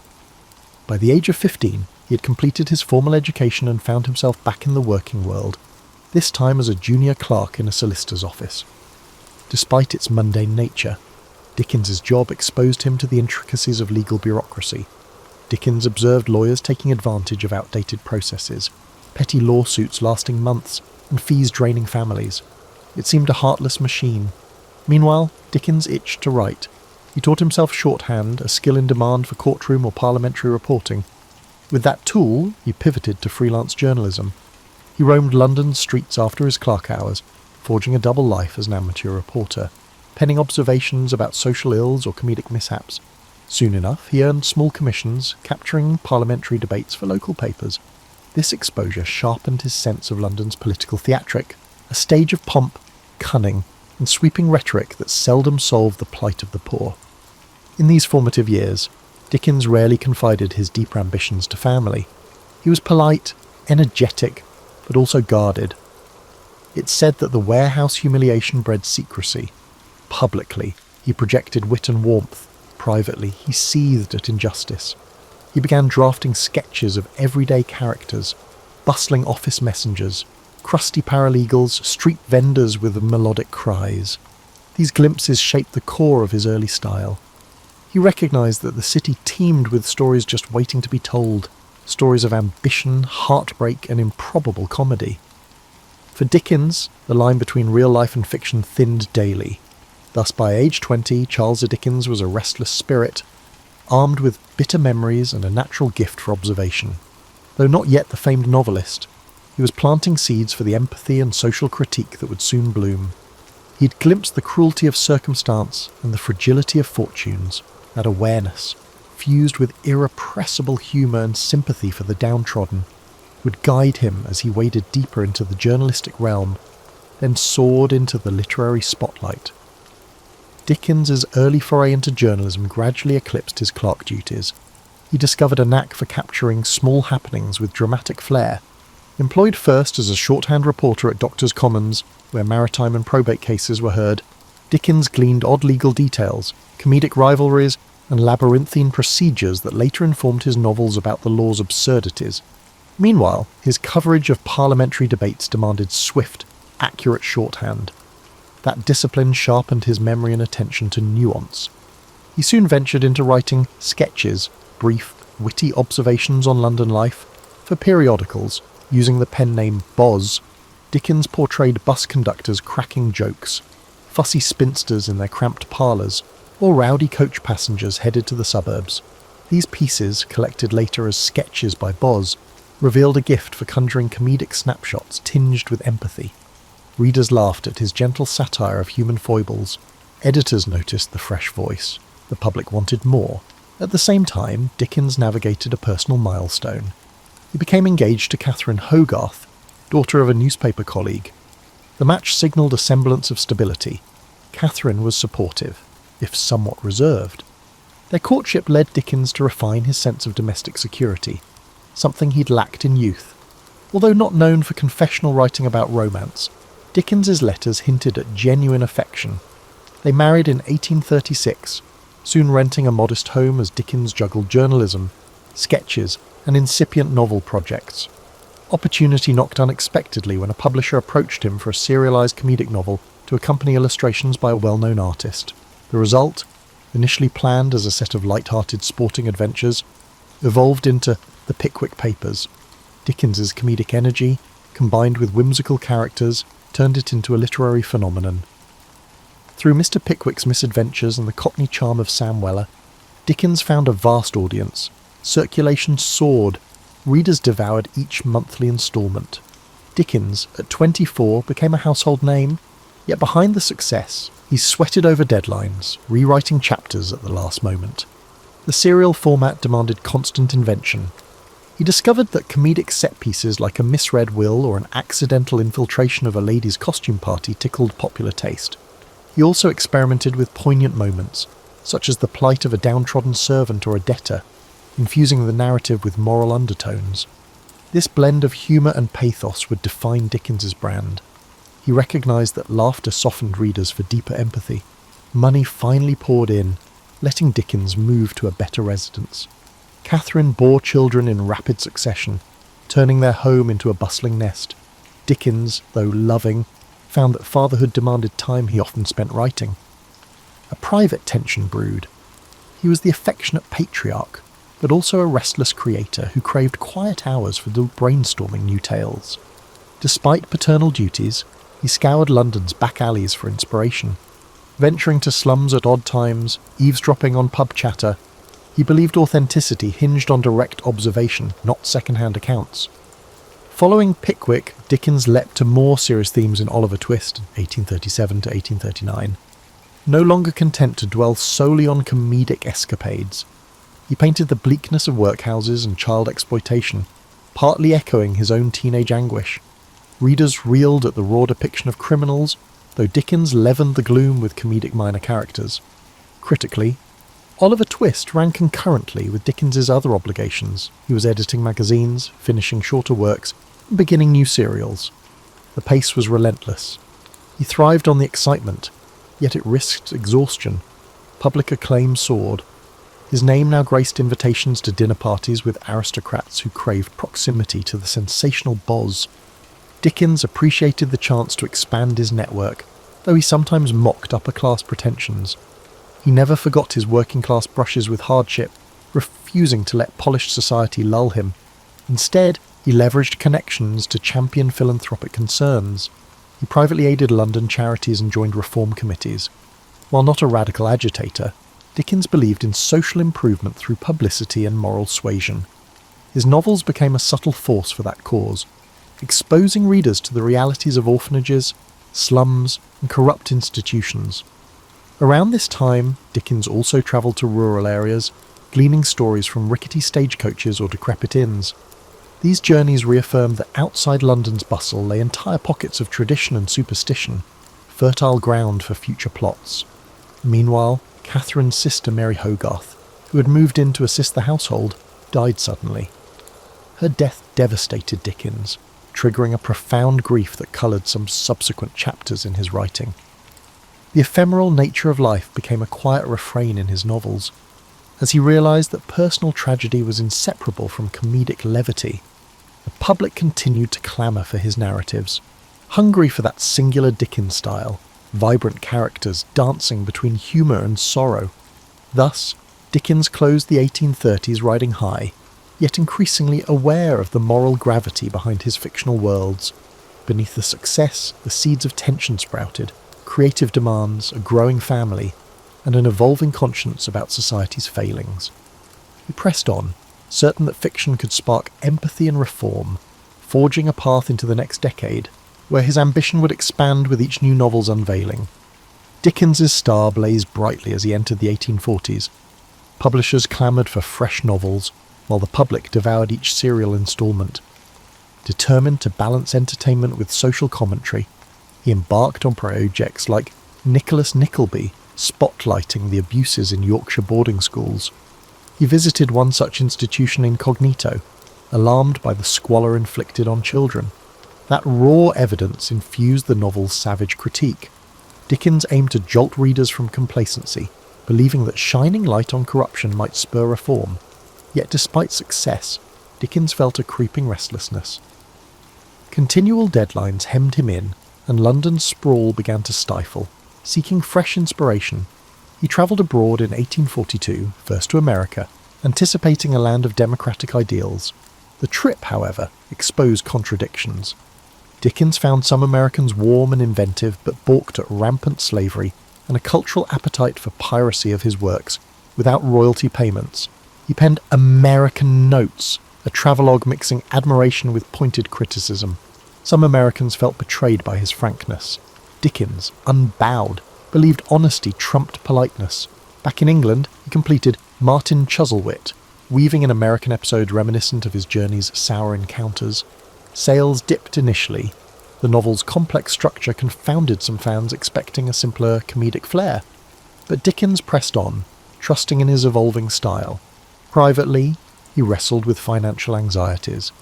Despite robust earnings, his lavish lifestyle, big houses, numerous children, constant entertaining, consumed funds.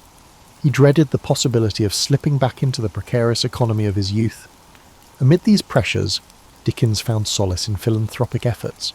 He teamed with Angela Burdett Coutts to establish Urania Cottage, a refuge for homeless women and former prostitutes. There, They received training in practical skills and moral guidance. Dickens, involved in every detail, interviewed potential residents, planned daily schedules, and wrote them short moral stories. This hands-on approach underscored his sincere desire for personal involvement in charitable causes. He saw direct intervention as more potent than abstract philanthropic gestures. In the midst of editing magazines and writing novels, Dickens craved a side project more playful yet meaningful. That impulse birthed A Christmas Carol, 1843, a slender novella penned with fervour. Observing the plight of the urban poor amid festive spending, Dickens aimed to spark compassion through a ghostly redemption tale. He wrote it rapidly, spurred by both moral zeal and a need for fresh income. The result was a cultural phenomenon, stirring readers to reflect on generosity and social conscience. Dickens realised short, impactful works could amplify moral messages as powerfully as sprawling tomes. Despite public adoration, his personal life showed strains. Catherine bore more children, leaving her fatigued and less able to join Dickens on travels. He found himself forging deeper friendships with other women, some purely platonic, others rumoured to be more. Biographers still debate the emotional complexities swirling beneath his family's outward respectability. Dickens maintained an outwardly jovial persona, hosting boisterous parties where parlour games and comedic recitations thrived. But diaries hint at occasional rages triggered by minor frustrations, revealing an undercurrent of stress. On the professional front, Dickens launched a new weekly periodical, Master Humphrey's Clock, in 1840, intending to serialise stories, including The Old Curiosity Shop. This novel's tragic figure, Little Nell, captured the era's sentimentality. Readers wept over her fate, and the final chapters sold in a frenzy. Some critics called it manipulative, but Dickens dismissed such complaints. He believed emotional resonance was essential to galvanise moral empathy. The fervour surrounding the book's climax demonstrated how deeply he could move the masses. Yet Dickens couldn't rest on triumphs. He recognised the public's appetite was fickle. He had to top himself with each new release. That intensity weighed on him. At times, he toyed with the idea of drama. He loved the theatre, once even considering an acting career. He occasionally directed amateur theatrical productions, casting friends in comedic roles, or staging mesmerising readings from his works. These private stagings foreshadowed the public readings he'd eventually embark on later, enthralling audiences in full performance mode. As the 1840s advanced, Dickens's worldview deepened. He was no longer content with mere comedic social sketches. The continent's political upheavals, the 1848 revolutions, widespread poverty, unsettled him. He saw monarchy and aristocracy clinging to power while labourers toiled. Travelling through Europe, he'd note the crumbling palaces side by side with squalid tenements, fueling an ongoing quest to tackle deeper social and political themes.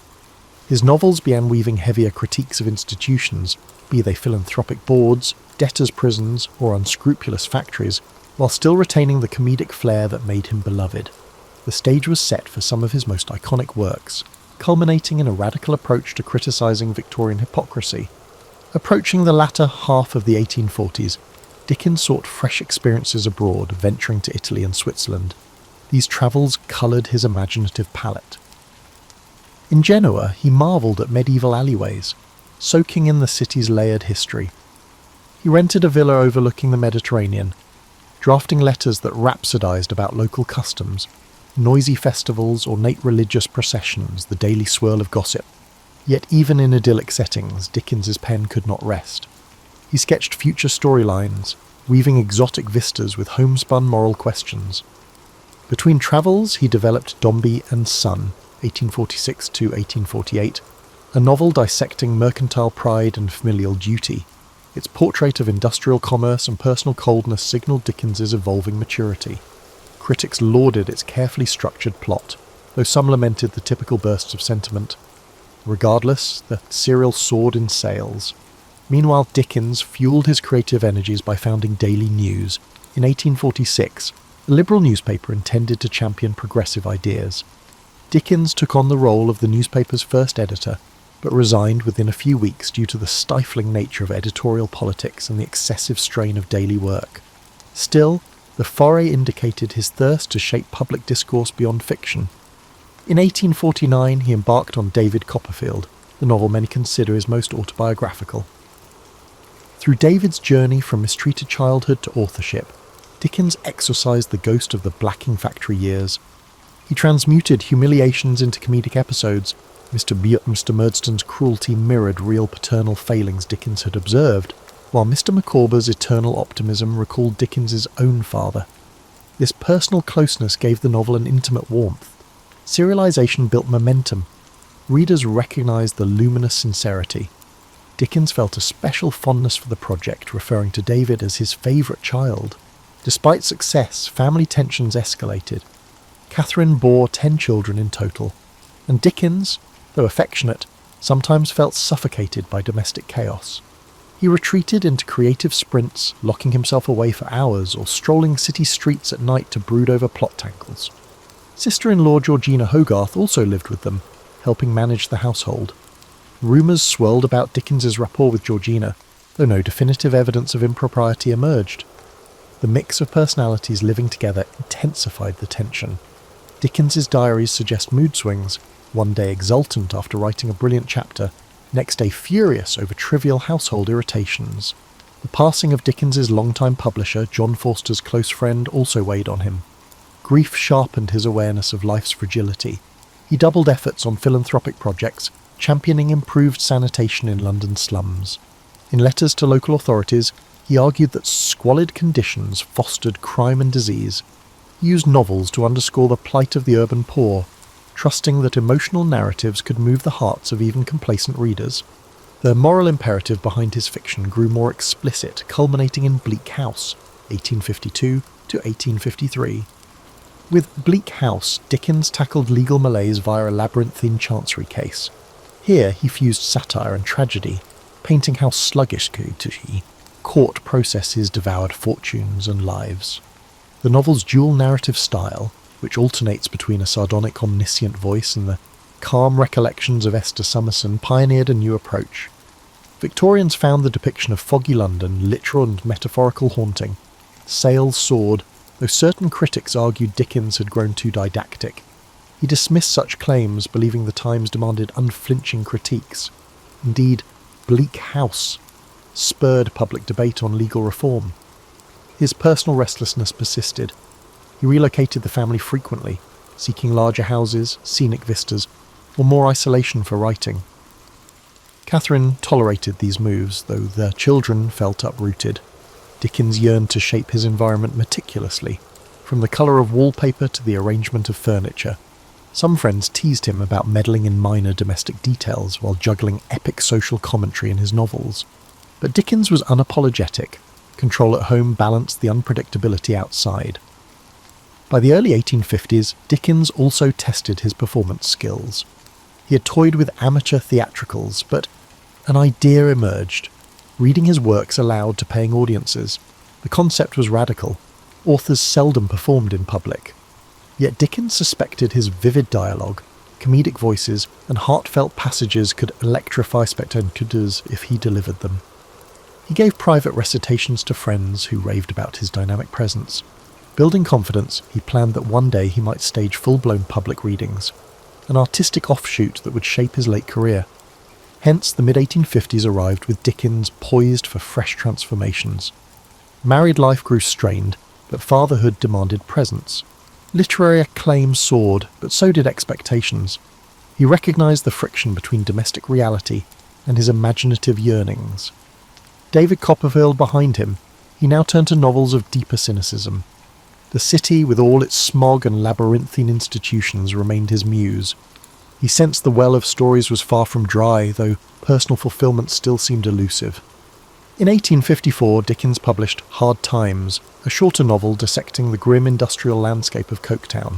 Its emphasis on utilitarian philosophy, represented by the rigid Mr. Gradgrind, took aim at the era's mechanical approach to education and factory work. Critics were divided. Some praised the focused indictment of industrial dehumanization. Others found the story too polemical. Dickens shrugged off such mixed reception, content that Hard Times spurred heated debate on factory conditions and the cult of facts over imagination. Simultaneously, Dickens's private life lurched toward crisis. His discontent at home worsened. Catherine, though mild in temperament, couldn't quell Dickens's sense of entrapment. Letters reveal his dissatisfaction with her perceived lack of spirit or companionship, though many suspect Dickens's restlessness drove him to scapegoat her. The emotional chasm widened. By 1857, Dickens encountered actress Ellen Ternan, a young performer in a theatrical production he arranged. Their connection, though discreet, grew intense. Dickens's marriage effectively collapsed. He demanded a legal separation from Catherine in 1858, a scandal at the time. He insisted on maintaining custody of most children, leaving Catherine isolated. Publicly, Dickens used his magazine Household Words to issue statements about the split, casting blame and fueling gossip. The affair with Ternan stayed veiled, with Dickens employing elaborate ruses to protect the secret. Professionally, Dickens pivoted to the public readings he had long contemplated. In 1858, he embarked on a series of performances, reciting scenes from Oliver Twist, A Christmas Carol, and more. Audiences were enthralled. He performed each character's voice, pacing the stage with theatrical flair.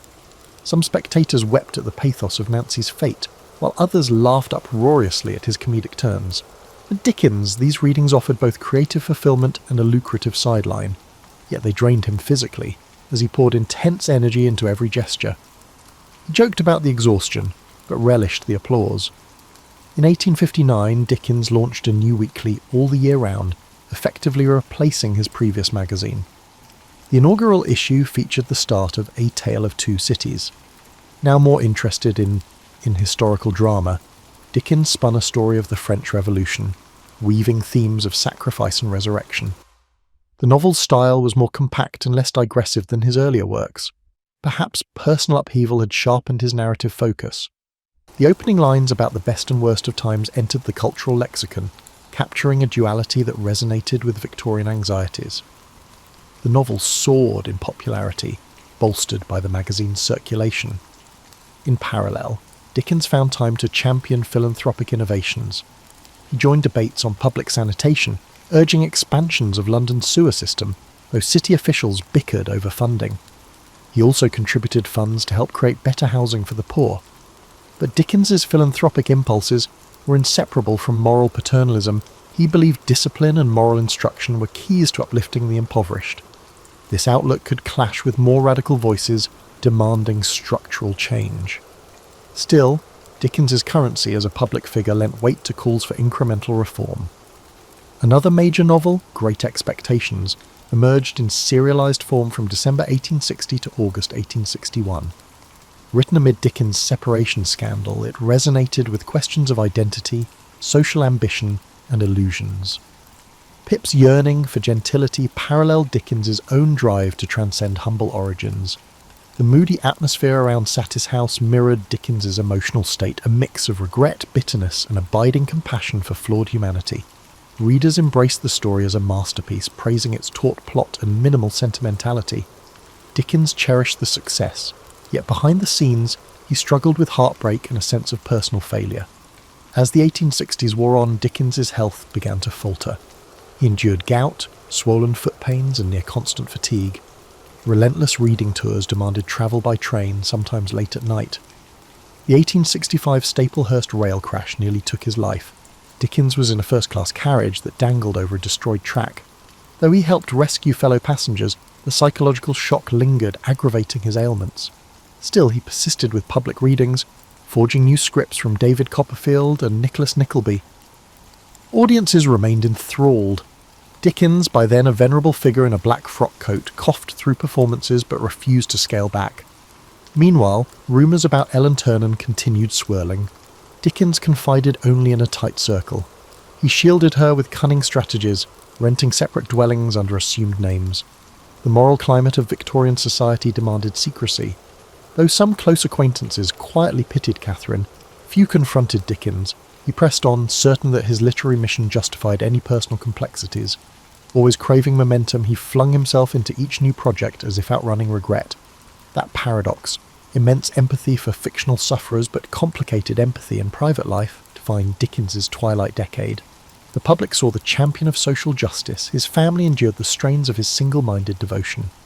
By the late 1860s, Charles Dickens' hectic schedule showed little let-up. I'm still editing all the year round, still unveiling novels in serial format. He also committed to more reading tours, travelling beyond London to the Midlands and Scotland. Each venue overflowed with admirers who yearned to see the outstanding novelist conjure Fagin, Scrooge, or other beloved characters live. Dickens refined his renditions, perfecting dramatic pauses and comedic timing. Ticket prices soared, yet spectators felt it worth the cost to witness that magnetic stage presence. Amid these tours, Dickens embarked on Our Mutual Friend, 1864 to 1865, which delved into themes of river dredging, inheritance mania, and social climbing. By weaving a plot around a mysterious drowned man and a dust-heap fortune, Dickens captured the macabre side of Victorian London. Critics found it dense and somewhat sprawling, though many admired its biting satire of wealth obsession. The novel's portrayal of moral corruption ironically paralleled Dickens's own concerns about ageing in a society he felt was losing moral vigour. The prolonged emotional stress took a heavier toll on Dickens's health. He often wrote letters complaining of headache spells, insomnia, and shortness of breath. Nevertheless, he refused to reduce his pace. Some historians argue that Dickens found frenetic activity a balm against introspection. The fracturing of his marriage, hidden personal relationships, and unrelenting public expectations all weighed on him. Plunging into labour kept darker reflections at bay. Meanwhile, Catherine lived quietly, seldom appearing in Dickens's social circles, resigned to the separate life Dickens had ordained. In 1867, Dickens accepted an invitation to revisit America for a major reading tour. Time had softened some American resentment from his earlier criticisms, and the appetite to see him on stage was massive. He landed in Boston to an exuberant welcome, complete with banquets and tributes. Dickens gave dozens of performances, each draining yet exhilarating. He earned substantial sums, helping him stabilise finances. However, he again encountered slavery's lingering scars in the post-Civil War landscape, along with the stark racial inequalities. Though Dickens seldom wrote extensively about American racial issues, he privately recognised the deep rifts that threatened the nation's reconstruction. The trip's punishing travel schedule further eroded his health, leading to collapses after certain readings. Yet the adoration of fans spurred him to persist. Upon returning to England in 1868, Dickens began what he called his farewell readings, touring provincial towns he had not yet visited. Some nights his voice faltered. He coughed violently, pressing a handkerchief to his lips, determined to complete each programme. Friends pleaded with him to rest.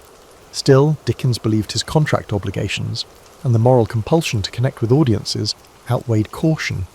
Meanwhile, he launched a new novel, The Mystery of Edwin Drood, an unsettling murder mystery. Dickens considered it a fresh experiment, blending psychological undercurrents with the structure of a whodunit.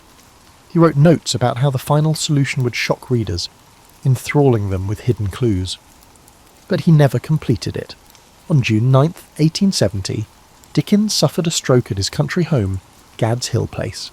He died the next day, aged 58, leaving Edwin Drood unfinished, a puzzle sealed into literary lore. The nation plunged into mourning.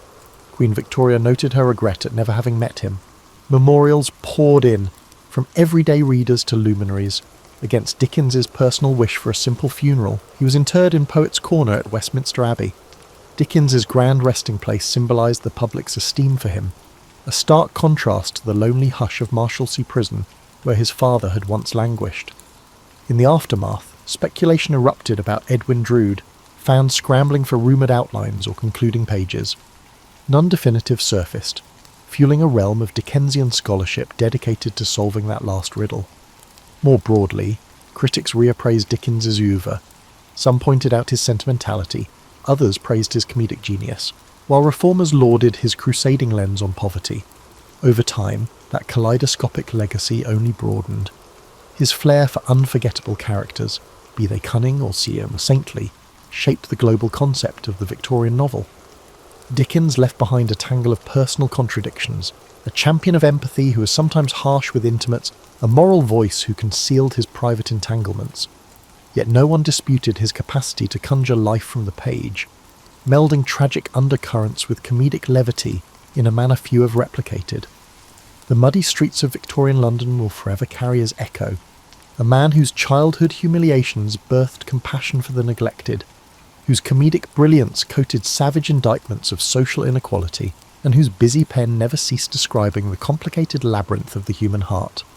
In the decades following Charles Dickens's death, his stature as a literary titan only grew. Biographers scrambled to gather letters, diaries, and reminiscences, yet they stumbled upon inconsistencies. Dickens had destroyed swathes of correspondence, anxious to mask certain personal affairs. Even his children offered varied perspectives on his moods, praising his creativity but recalling unpredictability at home. Over time, critics assembled a portrait that balanced the beloved national icon with a flawed, restless man. Dickens's cultural influence radiated across continents. Translations of his novels proliferated, from Russian to Japanese. Tolstoy admired how Dickens's pathos uncovered moral truths within daily existence. Meanwhile, in America, Mark Twain cited Dickens's comedic mastery as an inspiration. Stage adaptations thrived. Theatre troupes dramatised Oliver Twist or A Christmas Carol, enthralling audiences who experienced these moral tales live. Eventually, with the emergence of film, Dickens's episodic style lent itself to cinematic versions, hooking new generations on characters like Scrooge and David Copperfield. Yet beneath the general adoration lay deeper debates. In the early 20th century, the modernist movement dismissed Dickens as sentimental and structurally messy. Overshadowed by psychological realism from authors like James Joyce, they disdained Dickens's improbable coincidences and stark moral polarities. However, around mid-century, a scholarly reappraisal highlighted the purposeful craft in Dickens's narrative arcs and social critiques. Far from naive, his comedic touches often disguise sharp societal barbs, letting him slip radical criticisms past censors and readers unaccustomed to confrontation. Dickens also shaped philanthropic and social activism. His scathing depiction of workhouses, or the cruelty of child labour, galvanised subsequent reformers.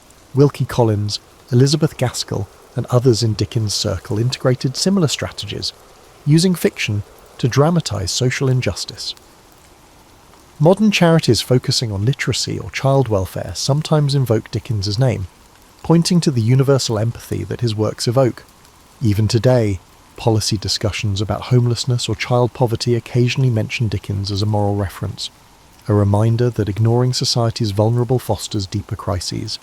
In the personal realm, revelations about Ellen Ternan emerged in the late 19th and early 20th centuries, shaking Dickens' pristine image. Letters and memoirs indicated he financially supported Ternan, dividing his life between public duties and a hidden domestic arrangement. Some fans felt betrayed that the moralist had lived a double life.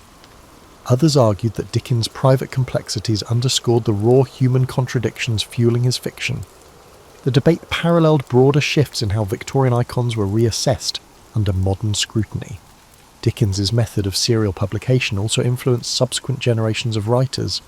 The concept of releasing stories in weekly or monthly segments, maintaining suspense, and forging a close bond with readers found echoes in everything from 20th century pulp magazines to today's online web serials. The interplay between real-time audience reaction and the writer's evolving plot shaped Dickens's approach. He adjusted character arcs mid-serialization if he sensed a shift in public sympathy. Contemporary authors who experiment with episodic storytelling owe a quiet debt to his pioneering structure. Tourists still flock to Dickensian landmarks in London, the Dickens Museum in Doughty Street, the blacking factory's location near the Thames, and the austere Marshalsea prison relic. At Christmas, especially, people revisit A Christmas Carol, with countless adaptations reinforcing generosity's victory over miserliness. The story's cultural resonance persists because Dickens tapped into elemental themes: regret, redemption, and communal warmth. The name Scrooge remains a byword for stinginess, a testament to Dickens's enduring hold on language itself. Dickens's life is reflected as an illustration of reinvention and unstoppable drive. From a traumatized boy polishing boots to an international celebrity juggling philanthropic causes and labyrinthine plots, he exemplified resilience fueled by moral impetus. Though times have changed, his emphasis on shining a spotlight on the marginalized rings contemporary. We see echoes in campaigns for social justice, echoing Dickens's call for empathy. Ultimately, Charles Dickens stands as both the comedic chronicler of Victorian quirks and the fierce critic of institutional failings. His labyrinthine plots, bursting with eccentric figures, overshadow none of the raw undercurrents of injustice. He remains a puzzle of contradictions, public moralist but private enigma, champion of familial warmth yet fracturer of his home, comedic entertainer yet scathing social commentator. That complexity, rather than undermining his legacy, enriches it. His works endure, reminding us that laughter and compassion can coexist with deep outrage at cruelty, and that a single pen, guided by empathy and irrepressible imagination, can shift how an entire society views itself. Nikola Tesla's boyhood in the small village of Smiljan, nestled in the rural reaches of the Austrian Empire, now Croatia, was as far removed from the noise of modern contraptions as one might imagine. Yet even amid this pastoral backdrop, Tesla found ways to indulge his curiosity. His father, Milutin, was an Orthodox priest often occupied by religious duties, but he also possessed a serious library where young Nikola snuck away to read. In fact, Tesla frequently credited these secretive explorations for sparking his fascination with science. Meanwhile, his mother, Juka, a resourceful and gifted woman, crafted household tools with her hands, granting Tesla a first-hand look at the interplay between imagination and utility. One story that rarely gets retold, overshadowed perhaps by grander anecdotes, involved a small wooden water wheel he built at age 9, determined to harness the churning stream that ran behind his home. Tesla carved rough paddles from scavenged driftwood and improvised an axle from a broken cart part. While the contrivance was crude, it worked, sort of. It sputtered and jammed more often than it spun, but this half-success taught him the power of redirecting natural forces. Even as a child, he recognized that nature housed tremendous energy, just waiting to be tapped. It was also during these early years that Tesla started experiencing acute visualizations. Later, he described how bright flashes before his eyes would conjure vivid images of objects he hadn't even witnessed before. This phenomenon, which he called his mind's eye, sometimes unsettled people around him, but it had a silver lining. Whenever an idea flickered through his consciousness, he could examine its details in these mental pictures, rotating and refining them before he ever set pen to paper. This unique ability, often minimized in popular accounts, shaped his inventive process. Of course, not all was idyllic. As a schoolboy, Tesla nursed a rebellious streak and loathed rote memorization. His teacher once scolded him for insisting that the Earth was a giant magnet, telling the class that Tesla was letting his imagination run wild. The teacher was unaware of how close Tesla was to the truth, nor how that minor humiliation inspired him to study magnetism more thoroughly. Some say the seeds of his future AC motor began here, in the tension between authority and Tesla's unwavering self-belief. In spare moments, the young Tesla found camaraderie with friends who joined in his experiments, like building hand-cranked contraptions or trying to talk through tin can telephones. Yet, if a contraption failed, Tesla vanished into introspection, recalculating every step in his mind. In those hours, no one could pry him away from his reflections. It was as if he was lost in that luminous inner workshop. Despite bouts of quiet withdrawal, Tesla still lived in a household that valued performance, especially rhetorical flair. His father believed in the power of eloquence and would often deliver stirring orations. Perhaps this is how Tesla learned to present radical ideas with poise. He also gleaned from his mother the virtue of patient tinkering, an aspect overshadowed by stories of his brilliant flashes of insight. Though untrained formally, Juka's improvisational skills showed him that great inventions need not come from grand laboratories. They could begin at a humble table or by the riverside, as long as one had the drive to see them through. By the time he reached adolescence, Tesla had devoured nearly every science book in his father's library. He immersed himself in electricity, magnetism, and mechanical wonders, his fascination growing with each page.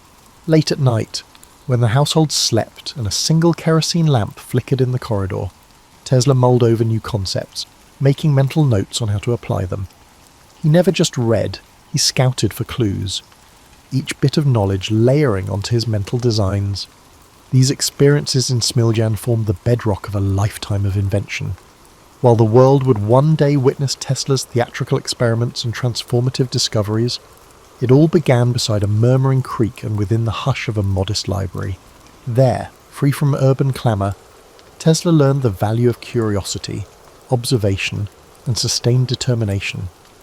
It was in this unassuming domain, where wooden water wheels sputtered and a boy's imagination soared, that the seeds of an extraordinary destiny first took root. Perhaps most telling, these formative years cemented in Tesla a lifelong pattern of introspection and experimentation. The young inventor not only absorbed knowledge, he reinvented it in his imagination. For him, Smiljan was not a backwater. It was a secluded incubator for unexplored possibilities. Tesla's departure from home was spurred by academic pursuits that beckoned him to larger arenas, eventually landing him at the Austrian Polytechnic in Graz. The environment there demanded rigour, which suited Tesla's capacity for total immersion. He sank his teeth into mathematics, physics, and mechanics with a feverish intensity. Professors noted his uncanny ability to answer complex theoretical questions without referencing textbooks, a result of his extraordinary mental visualization. However, the spark that truly lit his imagination was the direct current, DC, electrical machinery in the school's labs. Conventional wisdom suggested DC was the future of power, but Tesla found its inefficiencies maddening.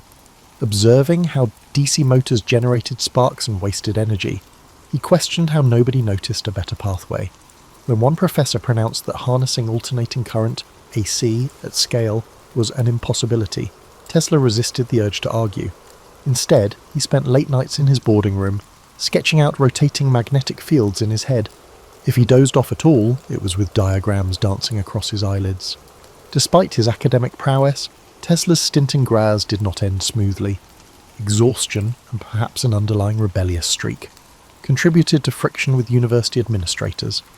He once rigged an experiment to demonstrate a refined method for measuring electric resistance. When the apparatus short-circuited, Tesla found himself facing the wrath of a professor outraged by unorthodox experimentation. Feeling unwelcome, Tesla walked out, leaving conventional academia behind. From Graz, Tesla moved to other opportunities, including a brief and often overlooked period in Marburg, now Maribor, Slovenia. There, a shadow seemed to fall over him. Separated from the camaraderie of classmates, he grappled with bouts of anxiety. Without structured lab access, Tesla turned to solitary experiments, tinkering with leftover scraps of metal and wire. Yet the gloom of isolation gnawed at him, and he eventually returned home for a spell. His confidence rattled, but not shattered. It was in Budapest, while working at the Budapest Telephone Exchange, that Tesla began to regain his footing. In that frenetic workspace, he was tasked with improving the nascent telephone system's design. One lesser circulated story details how Tesla once clambered onto a rooftop to adjust overhead lines, the lightning flashes giving him new ideas about high-frequency current. Colleagues regarded him as eccentric competent. Crucially, it was during a routine walk through Budapest's city park that the notion of the rotating magnetic field crystallized in his mind. Inspired by a poem he recited aloud, Tesla abruptly stopped, drew a stick from the ground, and began tracing swirling diagrams in the dirt. He explained to his companion how two or more alternating currents, out of phase, could induce a rotating field capable of spinning a motor. That eureka moment set the course for his next inventions. It was an unveiling of practical AC concepts in the most unassuming of settings, far from any official laboratory. Shortly after, Tesla found himself with an opportunity in Paris, working for the Continental Edison Company.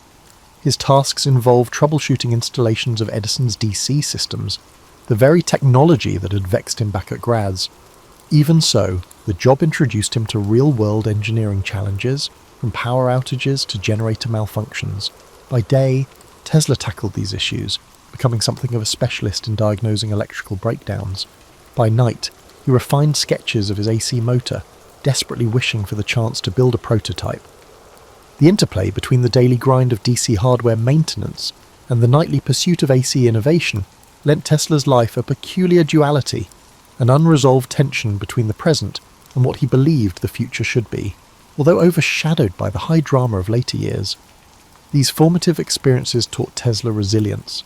He learned how to negotiate limited resources, how to observe the smallest anomalies in mechanical performance, and how to coax visions from his mind into workable sketches. More importantly, his confidence in the feasibility of AC power solidified, even as he undertook the tedium of DC-based assignments. The world around him might have regarded AC as a flight of fancy, but in his eyes it was the rightful heir to the electrical throne, waiting for its moment to shine. Tesla's fateful journey to the United States in 1884 has often been romanticised, yet a host of lesser-known details enrich that narrative. He arrived in New York with next to nothing, carrying a letter of introduction to Thomas Edison from his former employer in Paris. The letter supposedly claimed Tesla was an exceptional engineer who would produce wonders.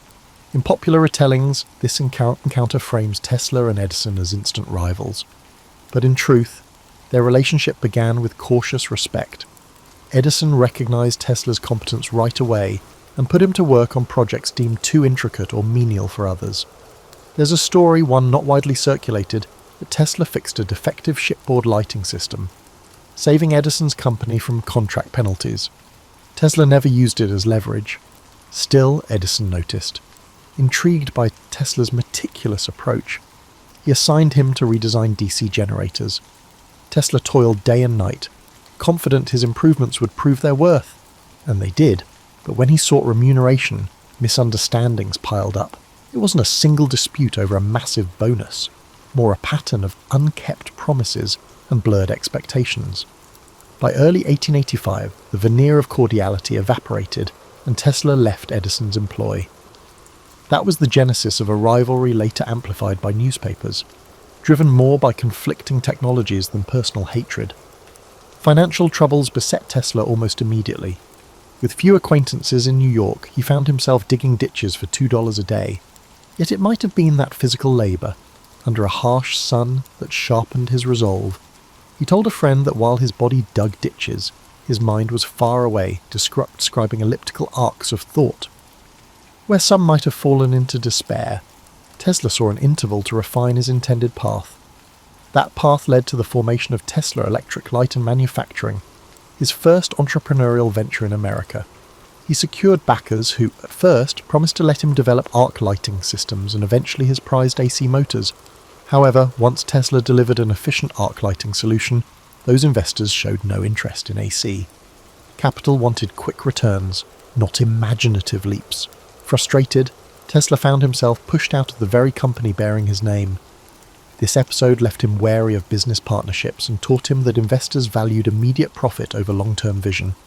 Undeterred, Tesla began to demonstrate his AC motor concept in small lecture halls around the city. One venue, the back room of a modest Manhattan building, had an audience of barely 20 people. But among them was Alfred S. Brown, the Western Union superintendent who recognized Tesla's potential. Another backer, Charles Peck, also attended. Together, they formed a partnership with Tesla, pledging to support his AC technology. These unglamorous sessions laid vital groundwork for Tesla's next breakthrough. Soon, with newfound supporters, Tesla established a laboratory at 89 Liberty Street, Manhattan. Amid coils of wire and improvised setups, he tinkered relentlessly. The space was cramped but offered freedom. He constructed prototypes of the polyphase AC motor, painstakingly refining them until they could run smoothly under load. Maintaining a consistent rotating magnetic field was one challenge. Ensuring it didn't damage the apparatus over time was another. Tesla tackled each obstacle systematically, relying on mental simulations before any real-world tests. One anecdote from this period recounts Tesla experimenting with high-speed turbines that let out unnerving whines. Passers-by grew wary, prompting multiple visits from the local fire brigade after neighbours complained of sparks. Tesla, oblivious to the fuss, would apologise earnestly, then resume his adjustments the moment they left. Such episodes highlight his tendency to live almost entirely in his realm of ideas, paying little heed to outside alarm. While public fascination with electricity was on the rise, spurred by the novelty of electric lights, most industrialists still viewed AC with caution. Tesla's goal was not simply to make AC motors feasible, but to persuade key players that this technology was reliable, safe, and profitable. Each small success in his lab bolstered his resolve, inching him closer to a grand future shaped by alternating current, truly unstoppable. By 1888, Tesla was ready to unveil his AC motor to the world, and the venue was the American Institute of Electrical Engineers. While typical accounts highlight the significance of this event, few explore the hushed excitement that filled that lecture hall. Attendees included professors, journalists, and industrial titans, all abuzz with talk of a new era in electrical distribution. Some were openly skeptical, others arrived hoping to witness the demise of what they considered an impossible dream. Tesla walked onto the stage with a calm demeanour, unveiling his motor and discussing its principles with methodical precision. Crucially in the audience sat George Westinghouse, who had embraced AC for power transmission. Impressed by Tesla's clarity and the elegant simplicity of his motor, Westinghouse quickly reached out. In negotiations, he purchased Tesla's patents for a substantial sum and promised royalties for every horsepower generated by his inventions. While mainstream retellings mention the deal, the nuance of their discussions, shaped by Tesla's vision for future expansions of AC, often remains overlooked. With Westinghouse's backing, Tesla moved into a well-resourced facility in Pittsburgh to refine his designs for commercial production. The cultural shift from his Liberty Street lab to an industrial setting was stark. Tesla sought perfect synergy of frequency and voltage, while corporate engineers focused on the standardized parts. Despite tension, seeing his motors mass-produced thrilled him. He was elated when AC Systems lit parts of the 1893 World's Columbian Exposition in Chicago, showcasing a cityscape aglow with alternating current, courtesy of Westinghouse and Tesla. A lesser-known interlude occurred when Tesla visited Niagara Falls to survey the planned hydroelectric station. Standing at the brink of the thundering cascade, he reportedly mused that harnessing such power would reflect humanity's harmony with nature. When it went online, delivering electricity as far as Buffalo, it proved AC's potency. Yet the war of the currents, fueled by Edison's campaign labelling AC dangerous, cast shadows on these achievements. Edison's allies staged gruesome demonstrations, electrocuting animals to highlight AC's hazards. Tesla, though offended, avoided direct public attacks. Instead, he showcased AC's safety in flamboyant ways, passing high-frequency currents through himself to light lamps. Newspapers seized on these spectacles. Tesla disliked theatrics for mere hype, but saw them as necessary to shift perception. Tesla's finances briefly soared. His arrangement with Westinghouse promised substantial gains as AC spread. However, Westinghouse soon faced financial strain from the Niagara project and market fluctuations. When bankers threatened the Westinghouse company, Tesla made a dramatic choice. He released Westinghouse from the heavy royalty agreement. Some see it as altruism. Others suspect that he believed broader AC adoption would bring even greater wealth down the line. Either way, this decision cost him millions. That shift altered Tesla's partnership with Westinghouse. Meanwhile, his growing celebrity pushed him to chase new ideas. Fascinated by high-frequency currents and wireless power, he figured out that AC power distribution was only a starting point. His pivot from engineer to visionary signalled the dawn of a new phase. Yet the transition was uneasy. Industry leaders wanted market-ready products, not grand experiments. Tesla, ever the dreamer, yearned to break boundaries. This clash set the stage for his most audacious projects, some of which risked isolating him from commercial backers. Even so, as AC quietly became the worldwide standard, Tesla's decisive role could not be denied. He had toppled the seemingly immovable DC regime and paved the road for an era defined by alternating current, a feat that left him eager to explore even more uncharted terrain. These wins fueled Tesla's restless imagination, propelling further innovation. By the mid-1890s, Tesla had garnered a reputation as an inventor who might rewrite the laws of nature with each new contrivance. In truth, his methods combined meticulous trial and error with nights of solitary reflection. He fashioned advanced coils to produce high-voltage, high-frequency alternating currents, creating dramatic arcs of artificial lightning. While crowds flocked to watch his public lectures in Manhattan, Tesla was growing restless, longing for a place where he could attempt even bigger experiments unencumbered by city constraints. That desire took him to Colorado Springs in 1899, perched at a higher altitude where thinner air helped facilitate certain high-voltage tests. The remote location was an ideal laboratory. He set up shop at the edge of town, building a structure equipped with a tall mast jutting above the roofline. Locals spoke in hushed tones about lightning machines and eerie after-dark glows. Some worried about potential catastrophe, while others were simply curious about the lanky figure who wandered fields at odd hours, studying the interplay of natural lightning. Inside that workshop, Tesla probed frontiers that mainstream scientists had scarcely imagined. He fixated on the resonance of Earth's ionosphere, believing signals could be beamed wirelessly across vast distances if properly tuned. According to diary entries, he meticulously recorded every spark, every flash, every ear-splitting crack of artificial thunder. On occasion, he produced such intense discharges that the crackle could be heard for miles. One account claims that he caused the local power station's generator to overheat, prompting a short-lived blackout. Ever the polite guest, Tesla apologized, then resumed tinkering. In Colorado, Tesla crystallized his grand vision, a system of global wireless communication and power distribution.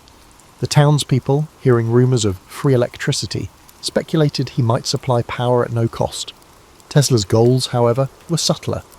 He pictured networks of towers resonating with the Earth's natural electrical charge, carrying voice or energy anywhere.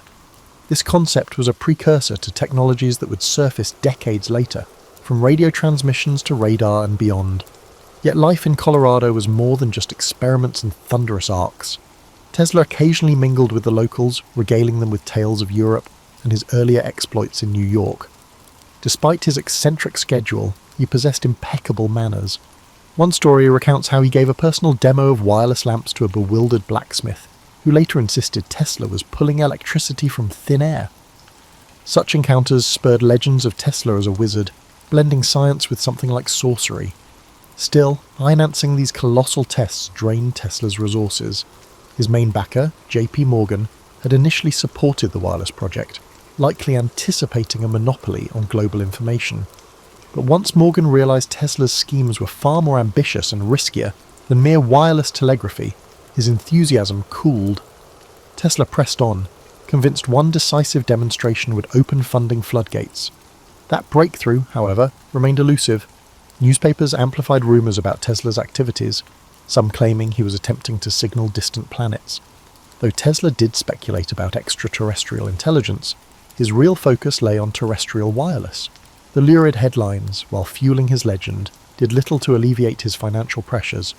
Eventually, funds ran low, forcing Tesla to close the Colorado lab in 1900. He left with crates of notes and undiminished zeal, convinced he could still bring wireless power to the masses.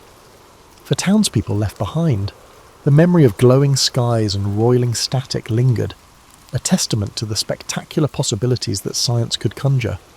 For Tesla, Colorado Springs became a pivotal chapter, a proving ground that fortified his belief in the limitless potential of electrical resonance. It was there he most clearly foresaw a connected world, bound less by wires than by the atmospheric and earth-circling energies he aimed to harness. In hindsight, Colorado was the overture to his next attempt at global electrification, an attempt that would manifest in the towering outline of Wardenclyffe on Long Island's shores. Upon returning to New York, Tesla consolidated his findings from Colorado Springs into an audacious new venture, the Wardenclyffe Tower Project. With financing from J.P. Morgan, initially obtained under the premise of groundbreaking wireless telegraphy, Tesla purchased land in Shoreham, Long Island, overlooking the Atlantic. Construction began in 1901. The looming structure stood nearly 187 feet high, topped by a bulbous metal dome, and extended deep below ground through a network of iron rods. Many observers had no idea what to make of it. Tesla, ever enigmatic, preferred sweeping claims about sending both signals and energy across continents. What often goes unappreciated is how deeply Tesla believed in the underlying physics. His notes show that Wardenclyffe wasn't limited to broadcasting telegraph signals. He intended it as the first of many transmitters, all resonating with Earth's natural electrical cavities to convey messages or even power to any matching receiver worldwide. In his mind, it wasn't fantasy. It was a logical leap from the high-voltage experiments he had run in Colorado Springs. However, the timing was not in his favour. In the same year that Wardenclyffe's skeletal form emerged from the treetops, Guglielmo Marconi successfully conducted the first transatlantic radio transmission. Reporters hailed Marconi as a giant in wireless communication. Tesla, outraged, pointed out that his own patents on alternating current and related technologies predated Marconi's work. Nevertheless, the public and financiers were smitten with Marconi's simpler, more immediately marketable setup. Morgan's patience wore thin. Why bankroll Tesla's massive tower if Marconi's apparatus sufficed for long-distance signalling? Wardenclyffe, still incomplete, hemorrhaged money. The crew building it dwindled, salaries went unpaid, and Tesla found himself pleading for fresh capital. Each conversation with Morgan ended in terse demands for tangible proof, which Tesla couldn't produce fast enough. Desperate for funds, Tesla tried licensing auxiliary inventions, turbines, pumps, and even a plan to harness geothermal heat. But investors questioned his broader intentions, wary he might pivot their money into the tower. As financial constraints tightened, Wardenclyffe remained a half-realised vision. By 1905, the site was effectively deserted, the tower a silent monument to Tesla's ambitions and the shifting tides of investor faith.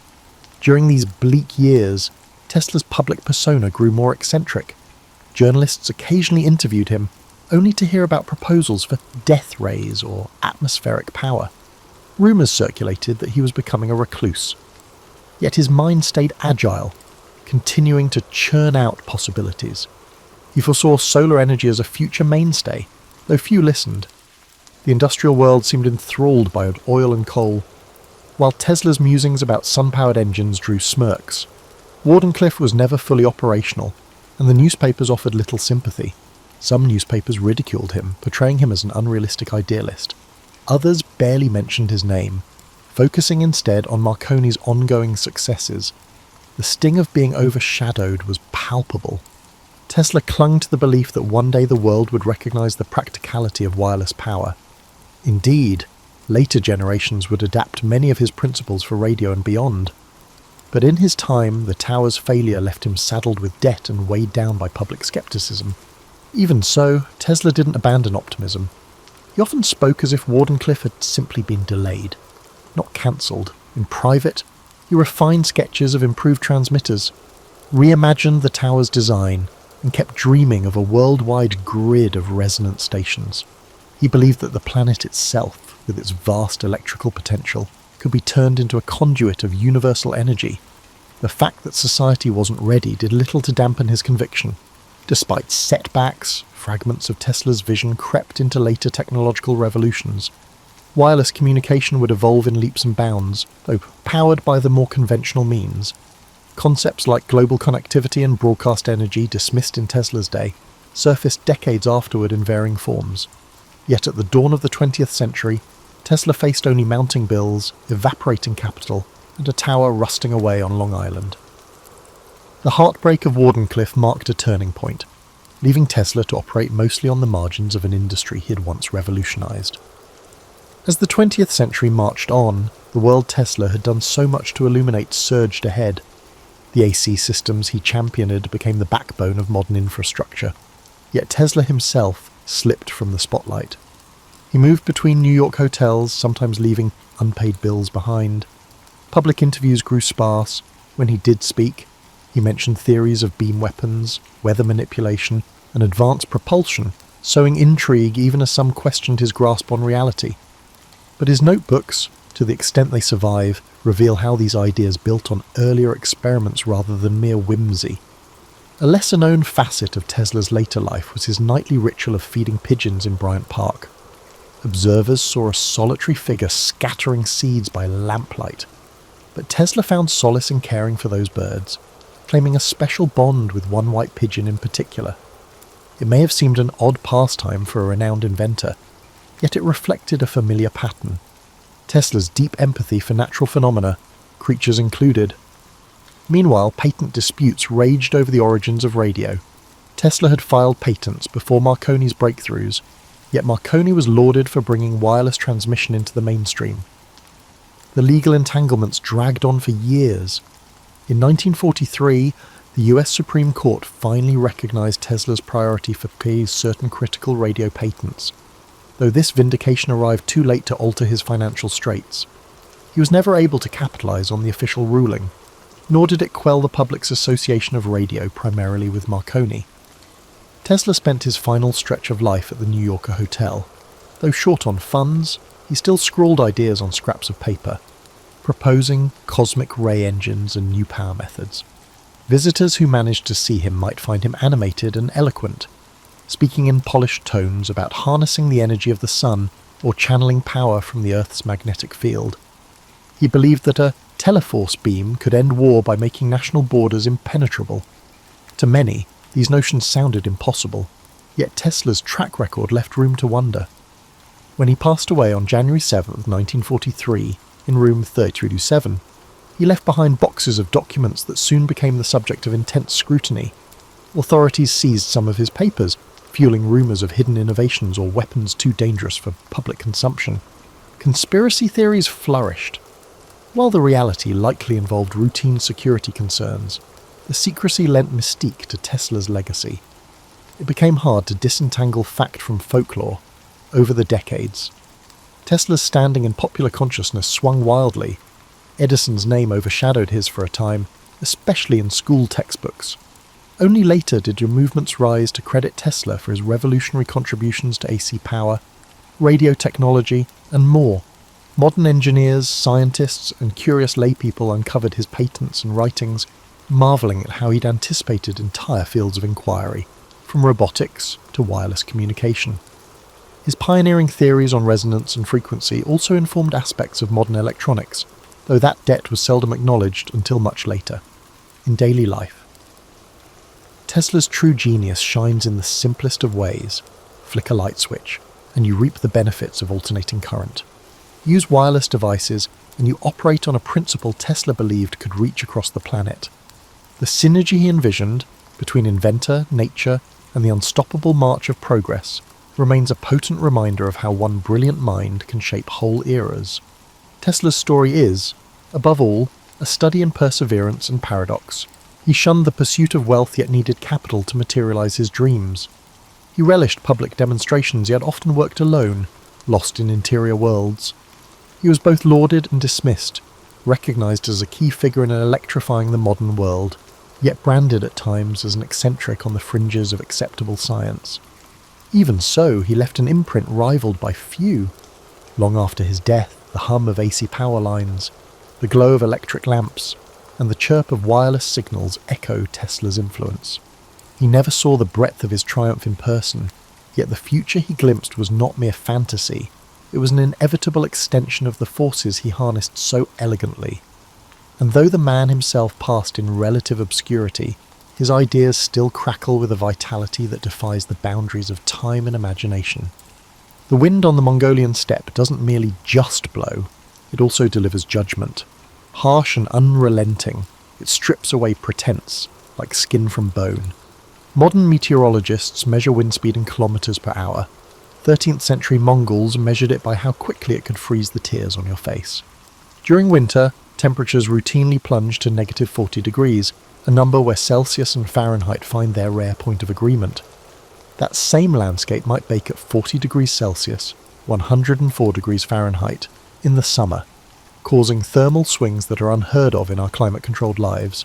You, with your dependency on consistent room temperatures, hot showers, and memory foam mattresses, would find yourself desperately unprepared for this fundamental reality. The average Mongol warrior began developing their environmental resilience before they could walk. By age 3, children were placed on horses.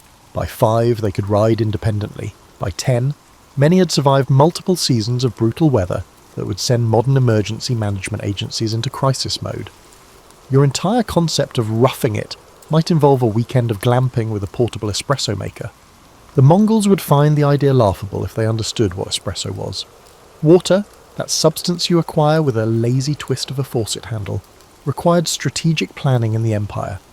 The steppe's watercourses were unreliable, sometimes disappearing entirely during dry periods. Many Mongols drank arag, fermented mare's milk, which served multiple purposes: hydration, nutrition, mild intoxication, and, crucially, bacteriological safety. Your untrained digestive system would likely reject this essential staple, leaving you dehydrated on the windswept plains. Consider your current fitness level. The average Mongol regularly rode 60 to 80 kilometers daily. They maintained this pace for weeks while wearing armor and carrying weapons. Many could shoot arrows with deadly accuracy from horseback, drawing bows requiring 166 pounds of pull strength, nearly triple the draw weight of a modern compound hunting bow.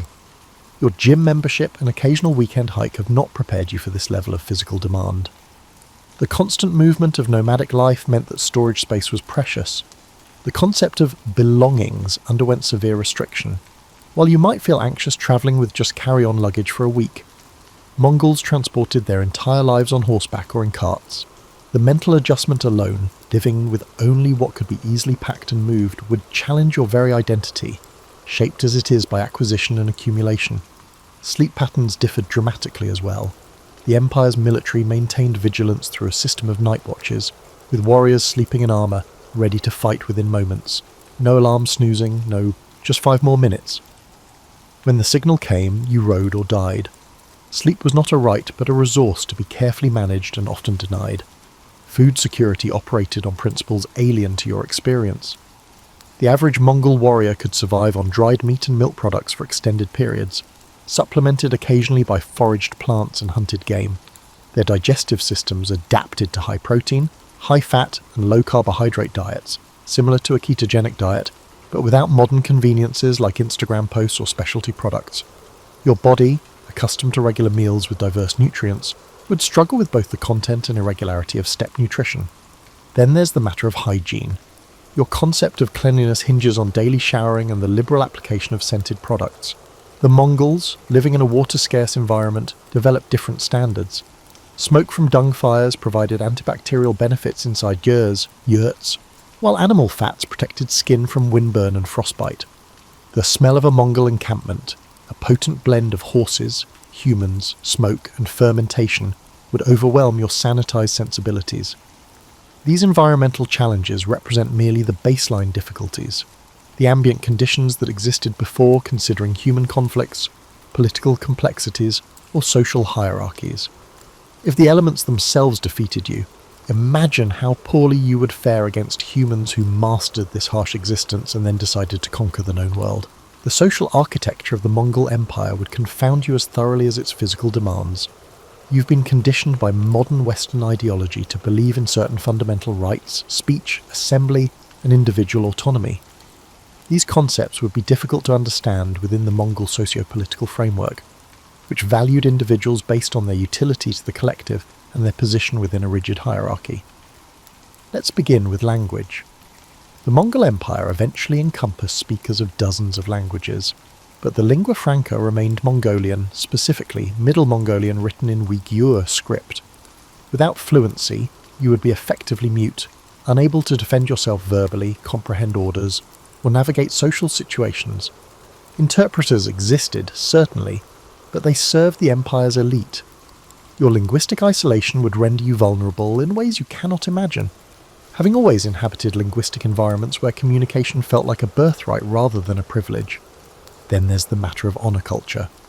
Modern society has largely abandoned honour as an organising principle, replacing it with legal frameworks and bureaucracy.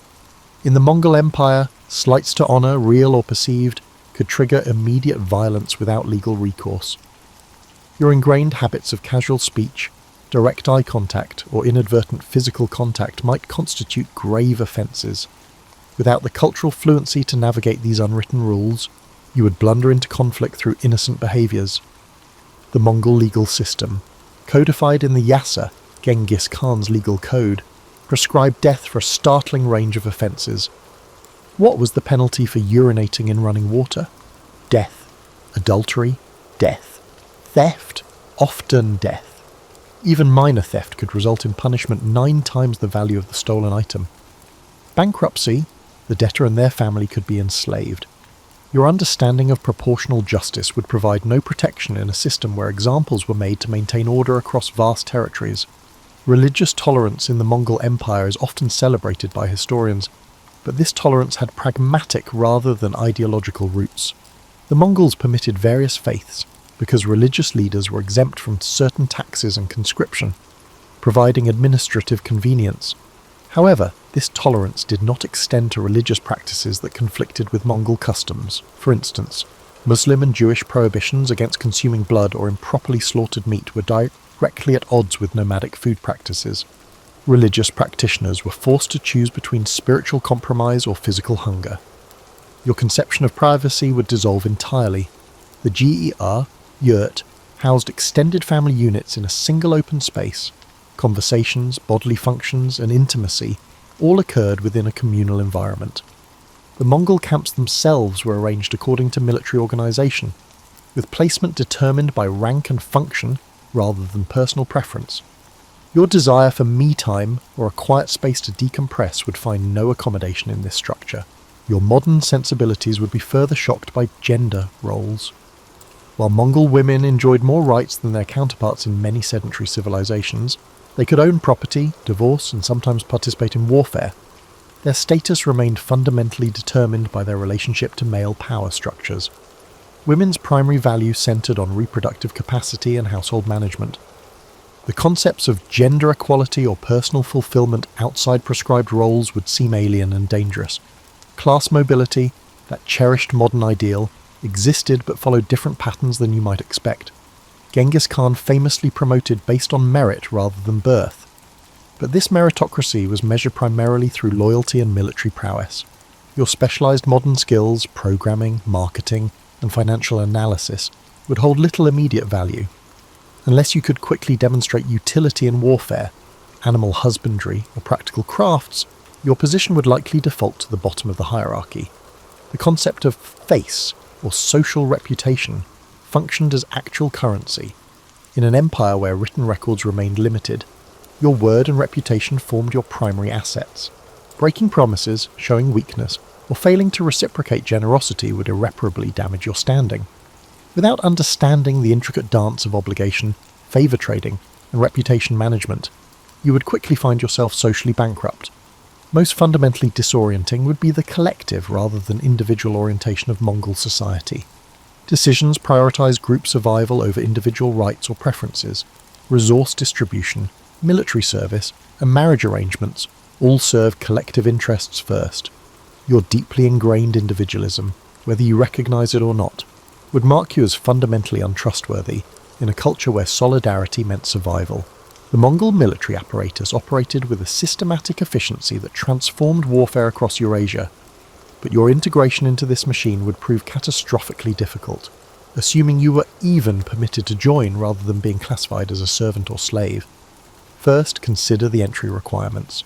By adolescence, Mongol warriors could shoot arrows accurately while riding at full gallop, navigate vast distances without maps using only astronomical and geographical features, butcher animals efficiently for maximum resource utilization, survive independently on the steppe with minimal equipment, track humans and animals across varied terrains, execute complex cavalry maneuvers in formation. These weren't specialized skills for elite units, they were baseline competencies expected of ordinary soldiers. Your modern abilities with spreadsheets, home appliances, or even conventional weapons would provide almost no transferable advantages. The physical conditioning alone would likely break you within days. During campaigns, Mongol warriors frequently rode between 100 and 130 kilometers each day. They did not ride for a single day, but for weeks or months at a time. Modern endurance athletes train specifically for singular events. Mongol warriors maintained this capacity as their baseline existence. They could sleep in saddles, go days with minimal water, and function effectively despite extreme physical discomfort. The Mongol military diet during campaigns frequently consisted of dried meat powder mixed with water or blood drawn from a small incision in their horse's vein. This high-protein, virtually zero-carbohydrate regimen sustained warriors through extraordinary physical demands. Your digestive system and metabolism, accustomed to regular carbohydrate intake and consistent meals, would struggle catastrophically with this dietary shift. Equipment maintenance formed another insurmountable challenge. Each warrior maintained multiple horses, weapons requiring specialized care, and armor demanding regular attention. The composite bow, the signature Mongol weapon, required constant maintenance to prevent delamination of its complex structure of wood, horn, and sinew. Improper storage could render it useless in hours. Without generations of accumulated knowledge in these maintenance protocols, your equipment would fail at critical moments. The communication system would leave you perpetually confused. Mongol armies coordinated complex battlefield maneuvers using flag signals, horn calls, and drum patterns, a military language as foreign to you as ancient Sumerian. In battle conditions, misinterpreting these signals meant instant death. either from enemy action or from disrupting your side's carefully orchestrated movements. Discipline within the Mongol military operated with mechanical precision. The decimal organization system, with units of 10, 100, 1000, and 10,000, the famous two-men, created clear chains of command and responsibility. This structure enforced collective punishment. If one member of your Arban unit of 10 fled battle, all members could be executed. Your survival hinged not only on your own performance, but also on the performance of your assigned comrades. Pain tolerance represented another area where you would find yourself woefully unprepared. Medical care during campaigns was rudimentary by modern standards. Arrow wounds were treated by inserting milk-soaked cloth into the wound, then extracting it after the wound had begun festering, pulling damaged tissue out with the cloth. Broken bones might be set, but complex injuries often resulted in battlefield euthanasia. Your expectation of pain management would meet the harsh reality of pre-modern medicine. The psychological warfare practiced by the Mongols would disturb even hardened modern military personnel. Their systematic use of terror included constructing pyramids from the severed heads of civilians, using enemies as human shields, and deliberately allowing some survivors to flee and spread tales of horror. Mongol forces not only expected you to witness these acts, but also to participate in them without moral objection. The Mongol forces treated weather conditions that modern armies would consider operation suspending as merely incidental. They preferred campaigning in winter when rivers froze solid enough to support cavalry movements. Your cold weather gear, however advanced by today's standards, would prove inadequate against the combination of Siberian winds and constant movement that prevented establishing proper shelter. Most critically, the psychological framework of Mongol warfare would alienate you entirely. Modern military ethics emphasize distinction between combatants and non-combatants, proportionality in force application, and limitation of unnecessary suffering. Mongol strategic doctrine recognized no such distinctions. Civilian populations were legitimate targets, both for resource acquisition and psychological impact. Cities that immediately surrendered might escape, while those that resisted faced complete annihilation, not as a war crime, but as standard operational procedure. Your modern moral framework, whether you consider yourself hardened or not, has been shaped by centuries of evolving notions about the ethics of violence. The cognitive dissonance between these ingrained values and daily participation in Mongol military operations would create psychological trauma beyond anything your contemporary mind is structured to process. While the physical environment, social complexities and military demands of the Mongol Empire would each present formidable challenges, perhaps nothing would threaten your survival more immediately than the microbial landscape, a biological battlefield for which your body is perilously unprepared. Your immune system has developed in an environment of unprecedented sanitation, regular vaccination and antibiotics. This protected upbringing, while extending your lifespan, has left you immunologically naive compared to a 13th century nomad. The average Mongol survived numerous childhood diseases that would ravage your unprepared system. Their immune responses, honed through constant exposure to pathogens, operated at a level of efficiency your sheltered physiology cannot match. Consider water consumption, that most basic necessity. The Mongols developed specific techniques for locating reasonably safe water sources and, more importantly, harboured gut microbiota adapted to local pathogens. You, accustomed to treated municipal water, would likely contract severe dysentery within days of drinking from steppe water sources. Dehydration would rapidly follow, compromising physical performance precisely when maximum strength was needed for adaptation. The parasite load carried by average Mongol Empire inhabitants would astound modern physicians. Intestinal worms, skin parasites, and blood-borne pathogens existed in a complex equilibrium with host immune systems. These parasitic relationships often began in childhood, allowing for co-adaptation rather than acute crisis. Your body, encountering these organisms for the first time as an adult, would mount extreme inflammatory responses that could prove more dangerous than the parasites themselves. Zoonotic diseases, those transmitted between animals and humans, presented particular danger in a culture where close contact with livestock was unavoidable. The Mongols lived alongside horses, sheep, goats, camels, and cattle, trimming living spaces during harsh weather. Anthrax, brucellosis, and various animal-borne influenzas circulated continuously. While the Mongols developed partial immunity through childhood exposure, you would have no such protection. The bacterial environment itself would prove hostile. Soil-dwelling bacteria like Clostridium tetani, causing tetanus, represented constant threats in a lifestyle filled with small injuries from riding, hunting, and combat. The Mongols treated wounds with fermented mare's milk, hot animal fat or cauterization, methods that, while crude, often provided antimicrobial benefits. Without these techniques, any injury could become fatal due to infection. Dental health presents another vulnerability. The Mongol diet lacked refined sugars but still posed dental challenges. These were managed through specific hygiene practices using steppe plants with natural antimicrobial properties. Your teeth, despite modern dental care, would likely be unprepared for abrupt cessation of this care combined with a radically different diet. Dental infections, minor inconveniences in the modern world, became life-threatening in pre-antibiotic environments. Fungal infections flourished in the close quarters of Mongol encampments. Ringworm, athlete's foot, and various dermatological fungi spread readily among populations with limited access to complete hygiene facilities. The Mongols managed these conditions with specialized techniques involving smoke exposure and application of specific animal fats with antifungal properties. Without this knowledge, chronic fungal infections would compromise your skin's integrity, creating additional pathways for more dangerous infections. The Mongol Empire's greatest irony was that its military success facilitated unprecedented disease transmission across Eurasia. As the empire connected previously isolated disease pools, novel pathogens travelled trade routes with devastating efficiency. You would encounter not just local Mongolian pathogens, but biological threats from China, Persia, and the Rus' lands, all without the immunological preparation that lifelong inhabitants developed. We cannot overlook the psychological dimension of illness. Modern humans expect recovery from most infections. This expectation shapes how we experience illness, as a temporary inconvenience rather than an existential threat. During the Mongol era, every fever posed a risk of death.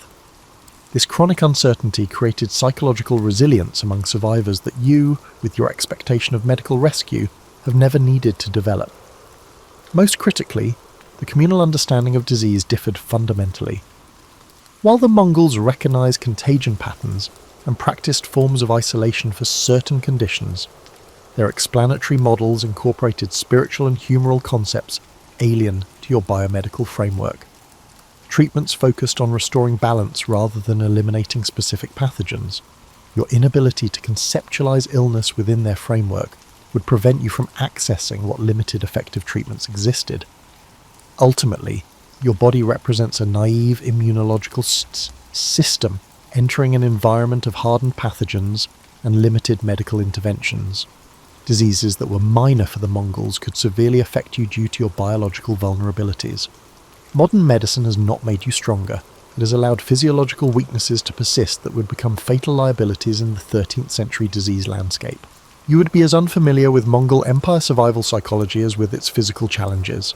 Your mental architecture, formed by a wealth of information, psychological safety nets, and individualistic frameworks, would crumble in the 13th century wandering landscape. Consider how you use time. The modern mind divides time into hours scheduled days ahead, minutes recorded on computer screens, and seconds before deadlines or meetings. Moon cycles, seasonal migrations, and animal diurnal habits shaped Mongol temporal perception. Instead of calendars, weather, grass, and animal behaviour were considered. Your artificially scheduled internal clock would struggle to match these fundamental needs, leaving you confused and out of sync. Information processing includes another major discontinuity. Due to information overload, you're swimming through mountains of data and constructing sophisticated filtering systems. Because of a lack of information, Mongols saw every observation as potentially useful for survival. Their hyper-awareness of minute animal activity, distant dust clouds, and small wind direction changes showed cognitive adaptations to a low-information world. Your attention patterns are used to getting a lot of information with little meaning, so you would miss critical environmental cues. Risk assessment frameworks vary widely. Modern psychology indicates humans employ probability estimation and outcome severity to judge danger. These systems developed in environments with long-term, well-controlled dangers. Existential threats in the Mongol cognitive environment required being assessed immediately without probability calculations. In a world where everyday choices may kill, your brain's risk assessment software, updated for modern risks, would cause constant anxiety. Identity would change totally.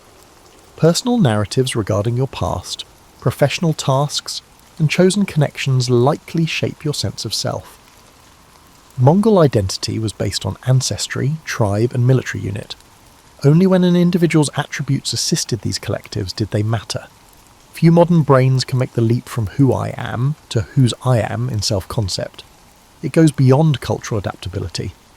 Emotional management methods would fail you.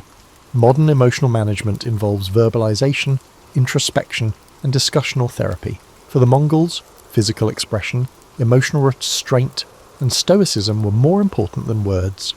Emotions were largely expressed in ritualized circumstances like funeral laments and triumph celebrations. Your persistent emotional transparency might be risky due to your ongoing unmet need for emotional processing. Another psychological barrier is sleep architecture. Modern humans sleep consolidated in temperature-controlled, gloomy environments. Security requirements dictated the Mongols' segmented sleep patterns, which often occurred in exposed locations with little calm. Your brain was conditioned for deep sleep cycles under regulated conditions, thus persistent sleep disturbance would damage it severely. When survival demands optimum cognitive performance, such disruptions hinder decision-making. Your moral landscape change may be most puzzling. Modern morality centers on rights, justice, and harm minimization across fictitious populations. Mongol ethical frameworks emerged from communal bonding, resource acquisition, and lineage continuation. Actions that helped short-term aims were good regardless of outgroups. Your deep-rooted moral intuitions about universal human value would not help in a moral world whose ethical limits rarely extended beyond familial networks. Spiritual systems would also alienate. Modern spirituality emphasizes belief, emotional connection, and personal meaning, even when religious. Mongol spiritual practices focused on balancing the visible and invisible realms through rituals. Animistic beliefs held that natural, atmospheric, and celestial phenomena were aware. Due to this fundamental disparity between your consciousness bounds and the Mongol spiritual environment, you would repeatedly commit significant spiritual transgressions. Your association with violence would be emphasized. Modern psychology says violence is traumatic and requires recovery.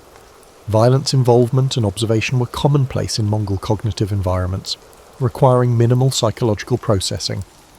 Your brain was never educated to be exposed to violence, so it would react to everyday occurrences with traumatic stress, generating a chain reaction of psychiatric instability that no 13th century framework could handle. Your relationship with uncertainty may be your final and most difficult psychological challenge. Modern life is complicated, but institutional stability, medical prognoses, and weather forecasts are predictable.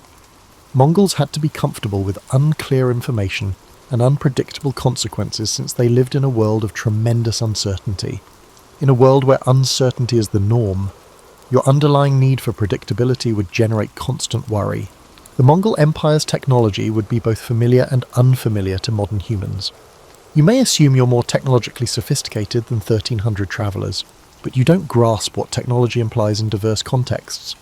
Mongol weapons include the composite bow, materials science, biomechanical engineering, and generational knowledge went into this little device. These weapons were fashioned of wood, horn, sinew, birch bark, and glues. Correcting them took 2 years.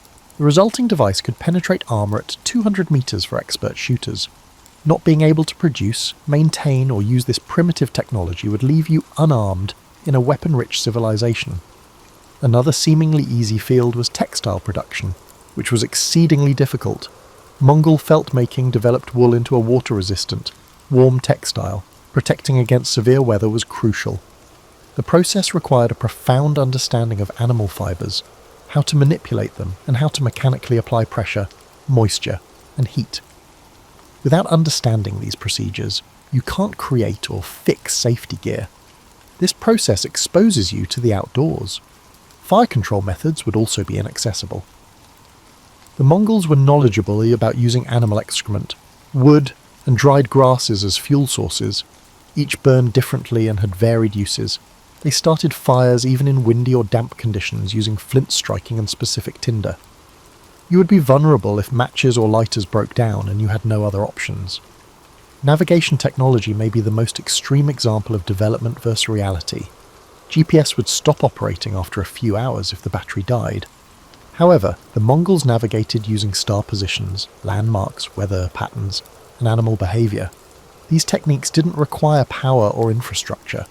The Mongols crossed thousands of kilometres of flat desert without charts, which you probably can't do with paper directions. Similar variances exist in food preservation. Refrigerators, industrial canning, and chemical preservatives keep food fresh nowadays. They didn't exist in the 1300s. Mongol technologies like fermentation, dehydration, smoking, and salt curing preserved food's caloric value year-round without energy. If you're unfamiliar with these strategies, you might need to rely on others for food preservation. Transportation technology revolutionizes progress. You may be proud of your driving skills, but they're meaningless without proper equipment. The Empire's principal mode of transportation was horseback riding, which required biological knowledge, years of practice, and intricate equipment maintenance abilities. Horses were self-repairing, self-replicating transportation systems that converted grass into engine energy. Not being able to use primitive transportation would make getting around and socializing difficult. Communication technology also turned growth around. Without modern infrastructure, interaction was impossible in the 1300s. Mongols used yams for long-distance communication. A complicated relay network carried messages up to 300 kilometers daily across the world's largest land empire. Messages were conveyed through memory, multilingual scripts, and equine relay systems without any infrastructure. Without your communication equipment, you wouldn't be able to communicate like a Mongol messenger. Disparities in medical tools matter. Drugs, electronic diagnostics, and specialists power modern medicine. However, Mongol medicine used localized botanical knowledge, physical manipulation techniques, and environmental remedies gleaned from generations of observation. Their pharmacopoeia contained hundreds of plant, mineral, and animal treatments for different ailments. As your body faced new pathogens, you would have fewer medical care options without contemporary medical systems or traditional knowledge bases. Technological epistemology, how knowledge was gained, verified, and shared, may be the most confounding development. Today, we understand technology through theoretical theories, mathematical modelling, and standard documentation. The Mongols learned technology via talking, practicing, and teaching. I learned technology by practicing under professionals for years, not reading manuals. If people understood about technology instead of reading directions, watching tutorials, and experimenting with settings, your regular methods of learning new technologies would not function. From infrastructure-dependent externalized technologies to knowledge-based embedded technologies, this move may be the hardest to adjust to. Modern technology makes humans smarter by providing external devices, by providing internalized information and embodied abilities. Mongol technology made people wiser.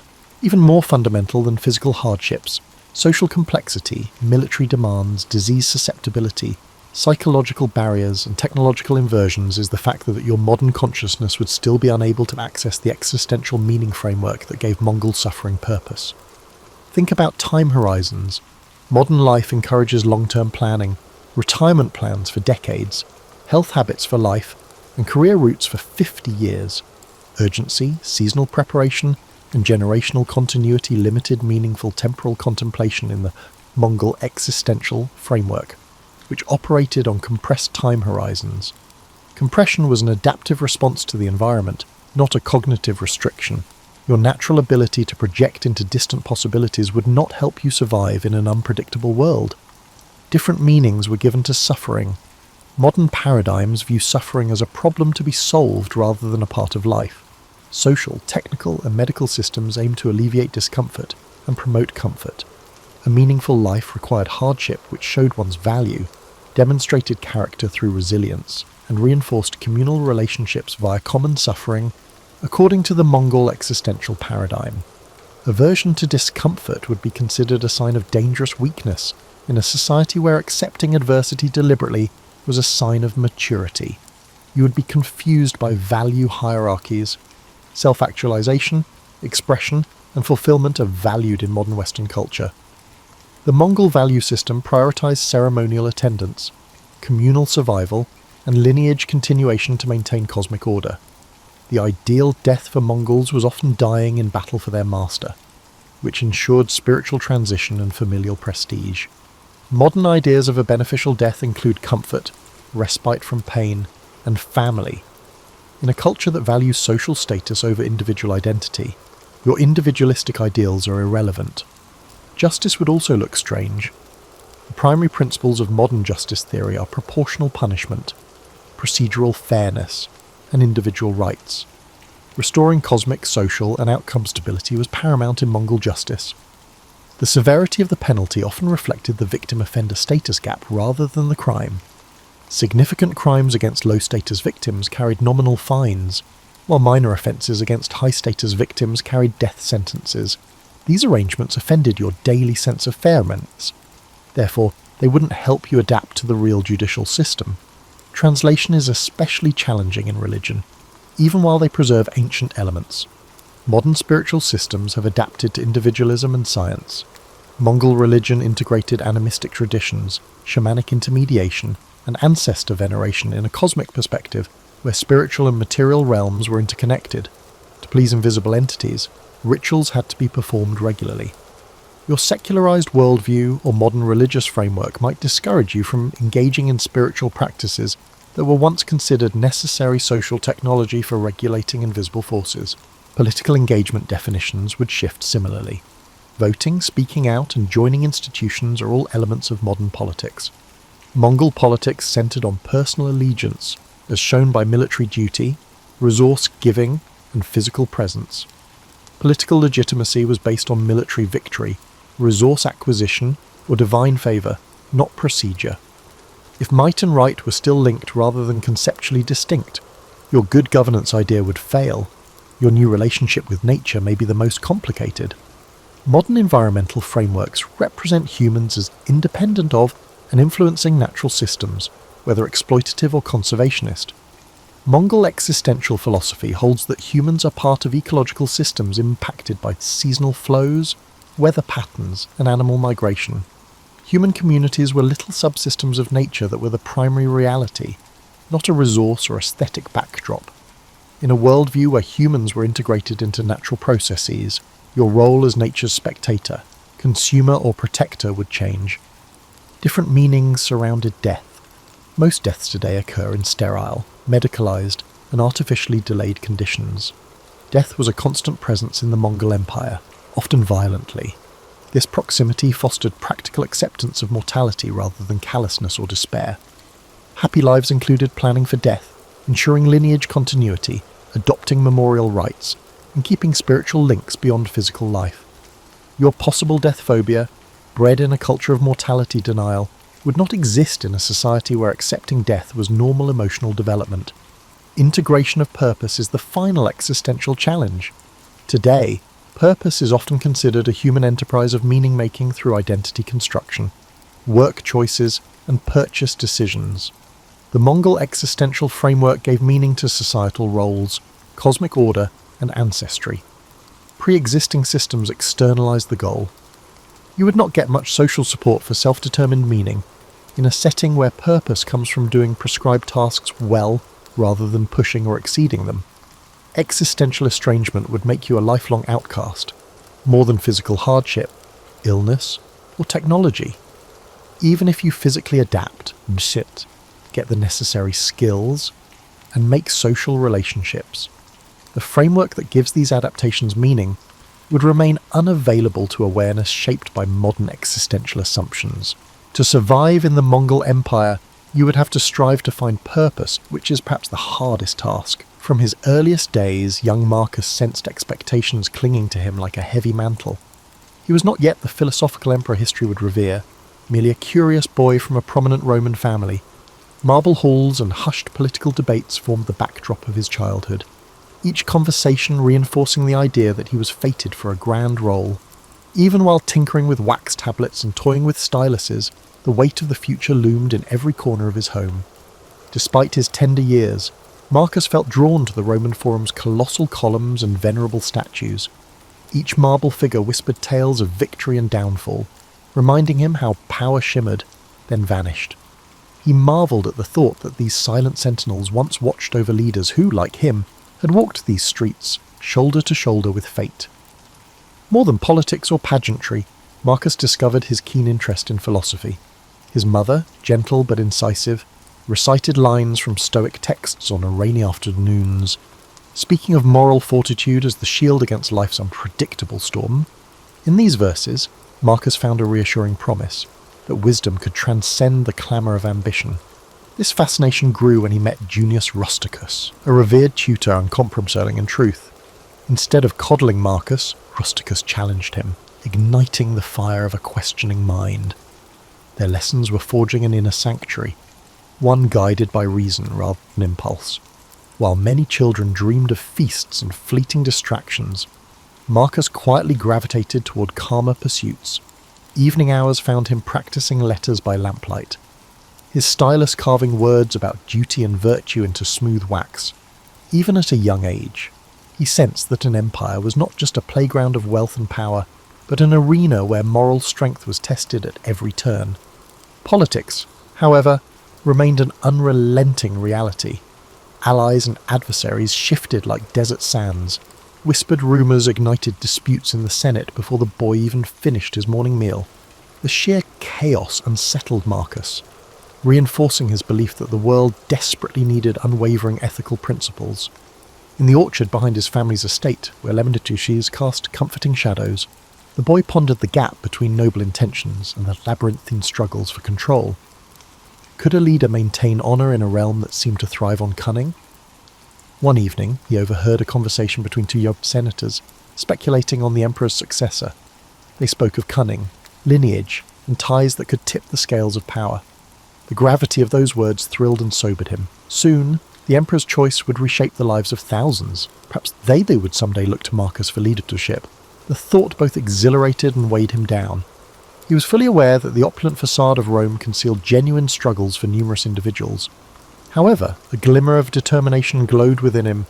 If he could combine his moral convictions with practical governance, perhaps he could leave a lasting legacy for Rome, surpassing the monuments adorning its skyline.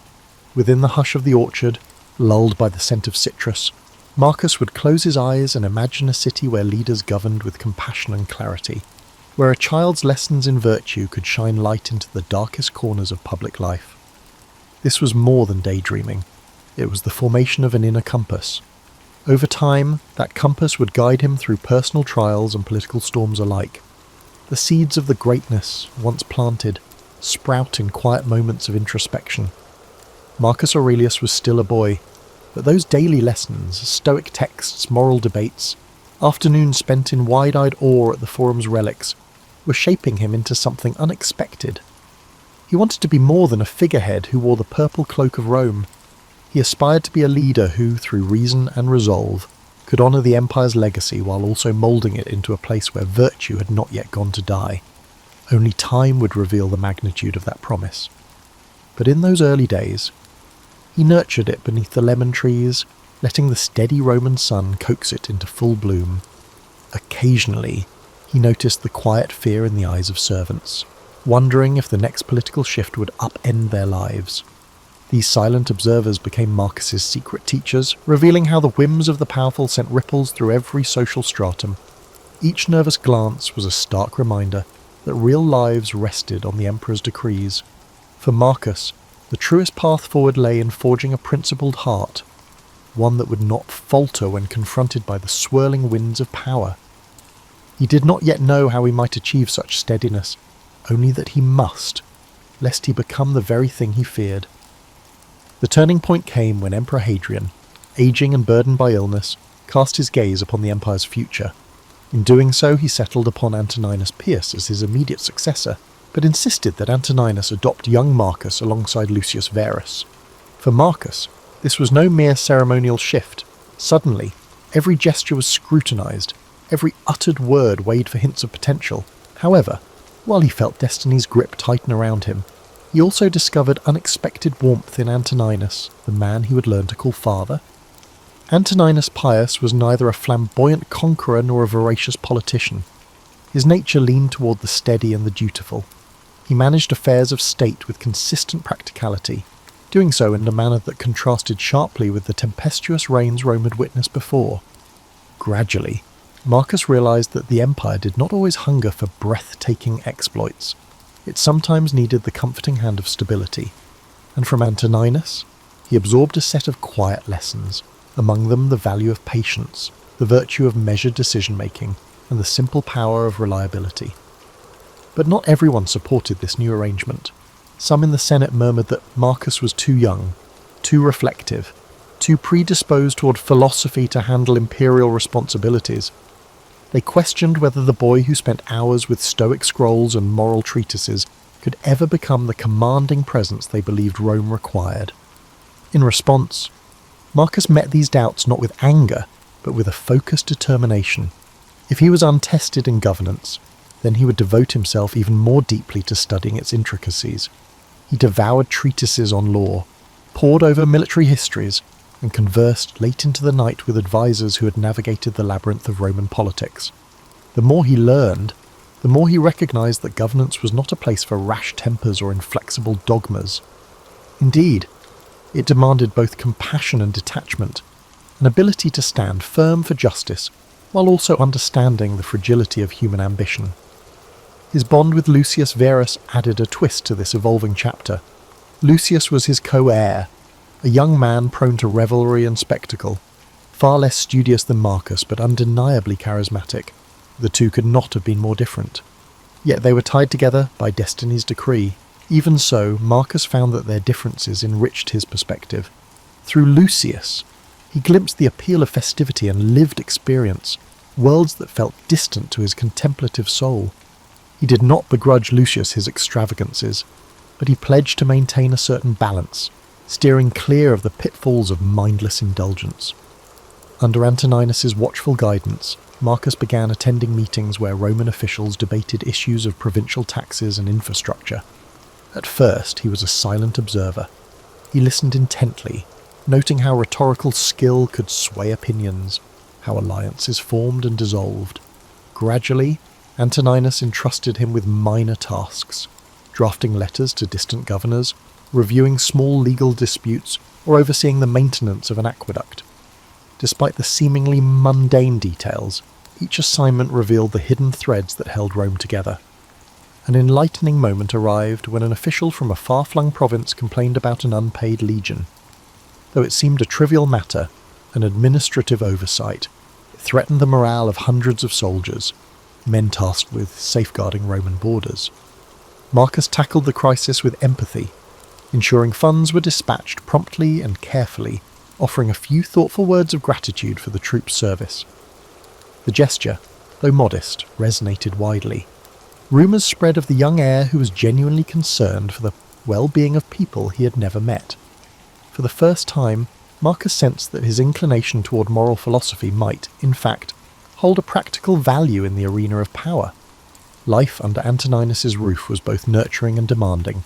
The emperor expected discipline, but also allowed Marcus to cultivate intellectual pursuits. Debates with learned scholars and philosophers became as common as talk of grain shipments from Egypt. In these discussions, Marcus refined his belief that leadership was not about personal glory, it was about serving a greater whole. He saw in Antoninus a man who laboured daily for the good of Rome, not because it was glorious, but because it was right. Still, there were moments of doubt. The ghosts of the previous emperors, men such as Domitian and Nero, cast long shadows. Marcus knew well that absolute authority could corrupt a weak soul. Late at night, when Roman lamps flickered, he wrestled with questions that few dared to ask aloud. How could one wield power without compromising virtue? Was it possible to harmonize the Stoic ideals he revered with the demands of realpolitik? The path ahead was a precarious one, lined with expectations both from the Senate and the people.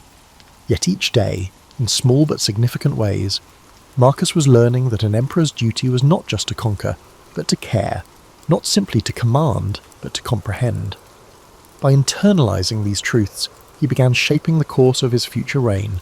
More importantly, he was becoming the steward of an empire that, under his guiding hand, might just find the soul it had long been missing. Years passed quietly.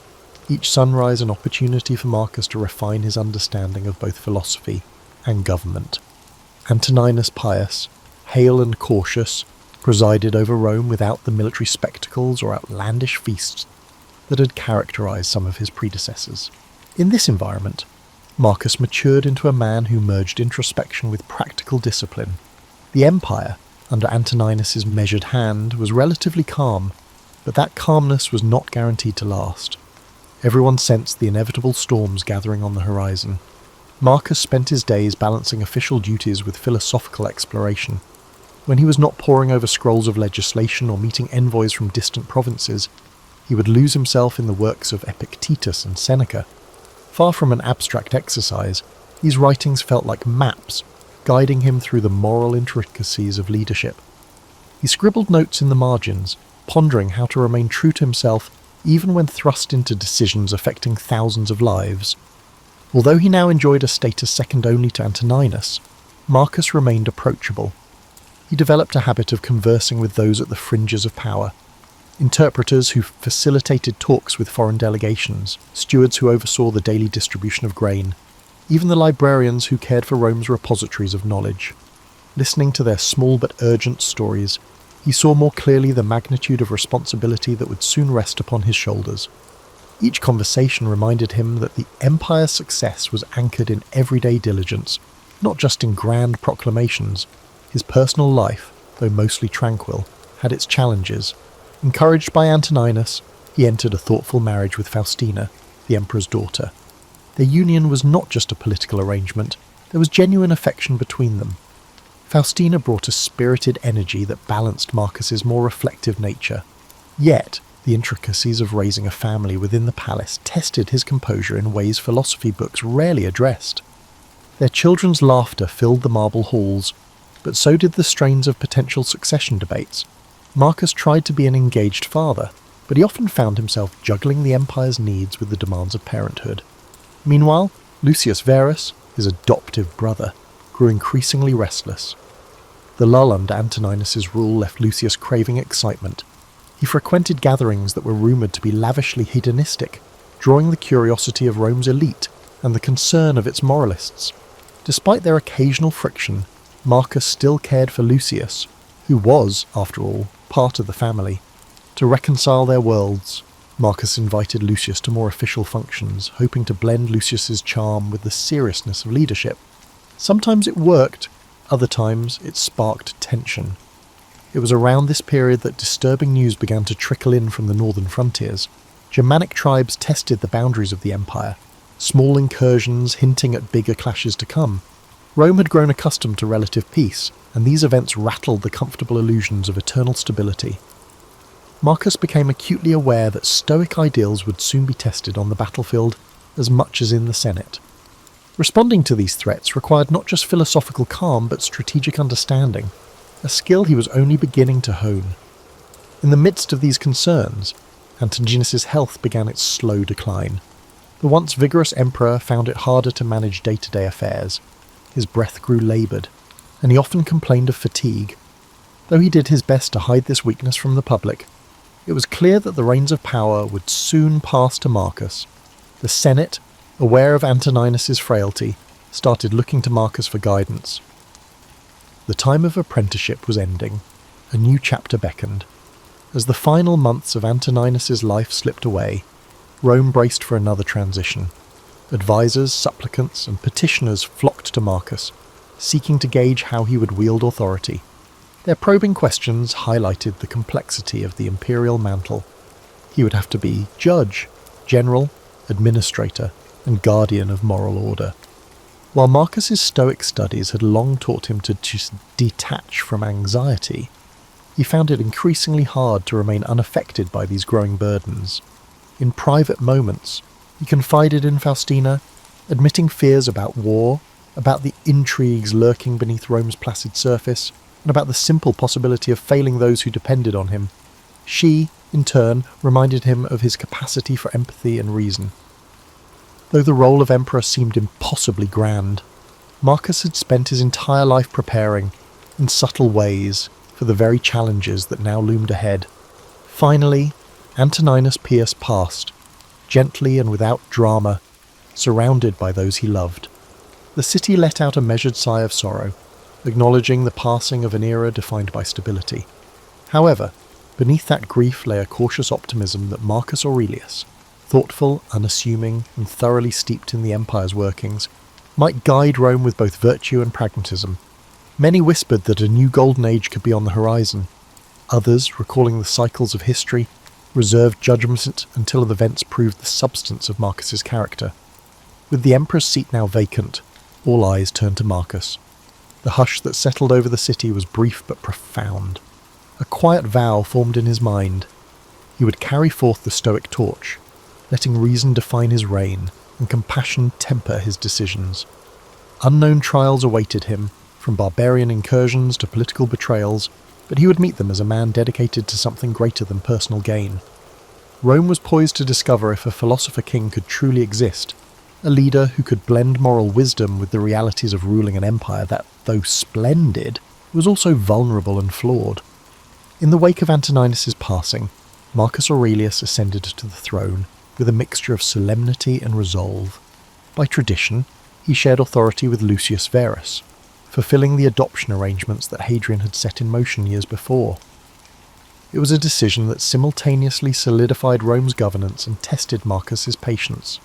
Despite their differing temperaments, one philosophical and measured, the other spirited and convivial, they now united in leadership. Their first challenge appeared swiftly. The Parthian Empire seized upon the perceived vulnerability of a transitioning Rome, threatening key eastern provinces. Roman legions prepared for battle, and Lucius Verus rushed to oversee military operations. Marcus stayed behind in the capital to manage the rest of the empire. Letters from the front revealed victories peppered with Lucius's flamboyant account of triumphs. Yet Marcus also sensed the strain on the troops. In addition to the clashing of swords, war also presented logistical challenges such as supply lines, desert conditions, and the imminent threat of disease.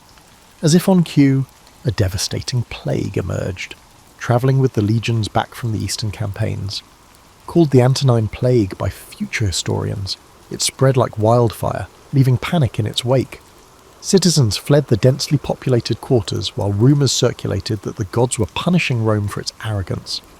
In the midst of this horror, Marcus clung to his Stoic roots, advocating calm, reason, and measured steps to contain the devastation. Hospitals were organised, rations allocated. Despite scepticism from some corners, the emperor led by example, supporting sanitation measures and funding the medical efforts of Galen, the famed physician of the time. Yet the costs were severe. Cities grew somnolent from the high death toll, farmland lay untended, and the empire's morale dipped to a new low. The plague's merciless reach sharpened Marcus's sense of empathy. He realised that no matter one's station in life, suffering belonged to all. He worked tirelessly with local leaders to provide relief, draining personal funds to feed and heal those most affected. While some criticised these expenses as unsustainable, Marcus saw them as a moral imperative. An emperor, he believed, was beholden to the welfare of his subjects, not the other way around. Over time, the plague receded, though the scars it left on Rome, both physical and psychological, would linger for years. The war front also stabilised under Lucius's oversight, enabling the generals to secure treaties. Eventually, Lucius returned to the capital, bringing with him ornate spoils of victory. Yet Marcus noticed a new gravity in his brother's demeanour. The conflict and subsequent plague seemed to have tempered Lucius's thirst for diversions, at least for a while. For the time being, they presented a cohesive front, but the empire had little time for respite. Almost as soon as the eastern threat subsided, word arrived of renewed aggressions along the Danube. Germanic tribes, emboldened by Rome's vulnerabilities, pushed southward. This new confrontation demanded a robust military response. Rome prepared legions to defend its territory, and Marcus himself resolved to lead them. Though it was not typical for a philosopher to don military garb, he understood that a hands-on approach would galvanise soldiers and reassure a fearful populace. Packing up his scrolls and leaving behind the marble halls of the palace, Marcus journeyed north. Stationed in military camps, he observed firsthand the stark realities of war. There were no polite Senate debates here, only the raw tension of men preparing for battle. Surrounded by tents and the clang of metal, He composed sections of what would later be known as his meditations, journaling thoughts on duty, mortality, and the interplay between fate and free will. This writing served as a kind of mental fortress, shielding him from the cynicism and despair that often accompanied the brutality of war. In these harsh environs, Marcus discovered a facet of leadership seldom addressed in philosophical texts, the delicate balance between mercy and force. When tribunes asked how to handle captured enemy combatants or how to deal with the defiant provinces, Marcus weighed each decision with painstaking care. He believed that any punishment must be morally justified, not simply enacted for vengeance or as a show of might. Yet he also knew Rome had to maintain its authority, or risk inviting further rebellions. Back in Rome, Faustina managed the household and represented the imperial family in public ceremonies. She wrote supportive letters to Marcus, sharing updates about domestic affairs. Their bond, forged in quieter times, proved resilient through these challenges. Despite the stress of separation, they found solace in one another's determination to keep Rome functioning and hopeful. Night after night, Marcus read letters from the capital, reflecting on how ephemeral life could be, how swiftly fortunes changed. He reminded himself that an emperor's responsibility was to act as a steward, not a despot, and that each decision would reverberate through the empire long after he was gone. And so he pressed on, consulting with generals, negotiating with tribal leaders, and continuing to record his private reflections about human nature. As war raged, the empire watched with a mixture of dread and admiration. Here was a ruler who seemed less concerned with personal glory and more intent on preserving Rome's values and stability. Veteran soldiers, once sceptical of a philosopher emperor, fought with a renewed fervour, encouraged by his willingness to share their burdens. In those windswept camps along the Danube, Marcus Aurelius began shaping a legacy unlike any other, one rooted in the conviction that wisdom and compassion, far from being weaknesses, were the empire's strongest defence. The savage winters on the Danubian frontier tested Rome's legions in ways few had anticipated. Snow whipped through the encampments, layering tents in white drifts. Horses whinnied at the bitter chill, and the men huddled around makeshift fires. Marcus Aurelius, never one to shield himself from hardship, felt the sting of frozen air each morning. For all the stoic counsel he'd absorbed, he still found it an unrelenting challenge to rise at dawn and address the concerns of his commanders. Yet the deeper the cold bit into his bones, the more he recognised that resolve was forged through shared trials. Messages arrived from Rome, some filled with trivialities of court life, others warning that the imperial treasury was dwindling under the twin demands of plague recovery and war expenses. Food prices rose, merchants hoarded grain, and unrest simmered in urban districts. In response, Marcus intensified efforts to maintain supply lines, ensuring that shipments of grain and other essentials could reach both the front line and the capital. It was a delicate balance, requiring deals with regional governors and the occasional stern reminder of imperial authority. Amid the logistics and strategizing, he found an unlikely companion in Claudius Pompeianus, a seasoned general known for his sharp wit. While Pompeianus thrived on military prowess, he was also open to philosophical musings. Many evenings, the two men would talk over steaming bowls of spelt porridge about the nature of fate and whether a just war could exist. These conversations, though brief, allowed Marcus moments of intellectual clarity. He saw in Pompeianus a fellow seeker, albeit one who channeled his convictions into martial discipline rather than written reflection. Though the war's burden weighed heavily, Marcus's popularity among the soldiers soared. In him, they saw not an aloof imperial figure but a leader who endured the same bitter chill, the same muddy camps, the same threat of sudden attack. During battle preparations, Marcus took care to visit injured soldiers, offering words of encouragement. His presence among them became a reassuring symbol that Rome's emperor understood sacrifice not from a gilded distance, but through personal experience. Yet the frontier's dangers were manifold. Rumours circulated of potential betrayal among allied tribes, and infiltration by spies working for the Germanic chieftains. Skirmishes erupted unexpectedly. Sometimes a wave of arrows would descend at night, leaving the camp reeling. Through it all, Marcus refused to let paranoia corrode his judgment. He tightened security, yes, but also dispatched diplomats to negotiate terms, if a measure of peace could be attained through reason rather than bloodshed. He was determined to find it. Back in Rome, Faustina managed the empire's public face as best she could. She visited temples, performed ritual offerings, and listened to the appeals of citizens who sought the emperor's ear. Though many admired her resilience, whispers of court intrigue continued to swirl. Some criticised Faustina for her independent demeanour, while others, eager for influence, tried to align themselves with her. She navigated these politics deftly, sending regular dispatches to Marcus so he was never uninformed. Letters also arrived from Lucius Verus, who split his time between the capital and lesser conflicts simmering in other territories. His initial flamboyance had softened, replaced by a pragmatic acceptance of imperial duty. Together, albeit from a distance, Marcus and Lucius worked to present a united front. They knew Rome's foes would seize upon any sign of discord. As the war stretched on, Marcus felt the strain in every facet of his life. He was the philosopher emperor, yet he frequently ordered troop movements that ended in bloodshed. At night, when the cold wind rattled the tent flaps, he wrestled with guilt.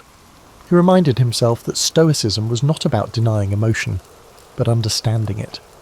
Power, he realized, did not give him the luxury of clean hands.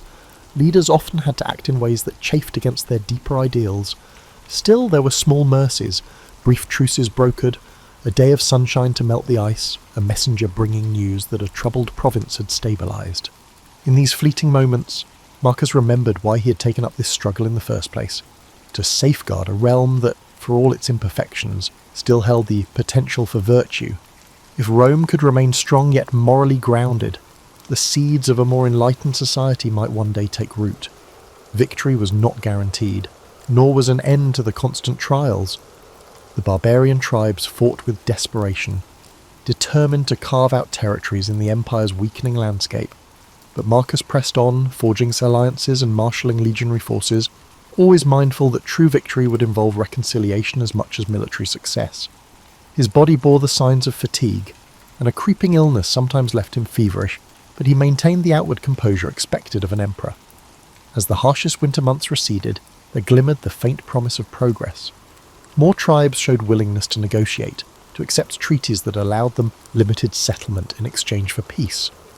Though some Roman senators were outraged by the concessions, Marcus stood firm. He believed that clinging to old illusions of absolute dominion would only compound the cycle of violence.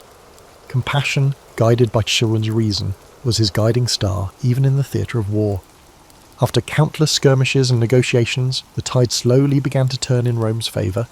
Marcus Aurelius, weathered and weary, found himself overseeing a series of settlements that cautiously stabilised the Danubian frontier. Tribes once considered mortal enemies now sought peaceful coexistence, albeit with complex agreements involving tribute, migration rights, and mutual defence pacts. Some senators bemoaned the dilution of Roman purity, but Marcus saw a different future, a broader, more interconnected empire that could adapt and thrive. His determination to incorporate foreign peoples instead of vanquishing them outraged traditionalists. However, the emperor deemed it imprudent to presume that the empire's initial borders were unchangeable. Like a living organism, Rome had to evolve or wither. He recalled his Stoic maxims, all things change, and one must move in harmony with the nature's flow. For Marcus, that included welcoming new voices into the Roman fold, even if it defied entrenched notions of superiority. Physically, the years of hardship had taken a toll. The relentless cold of the frontier, the stress of command, and the sporadic fevers that plagued him during extended campaigns left Marcus frailer than before. Long days spent riding between outposts led to frequent aches, and a persistent cough hinted at something more serious.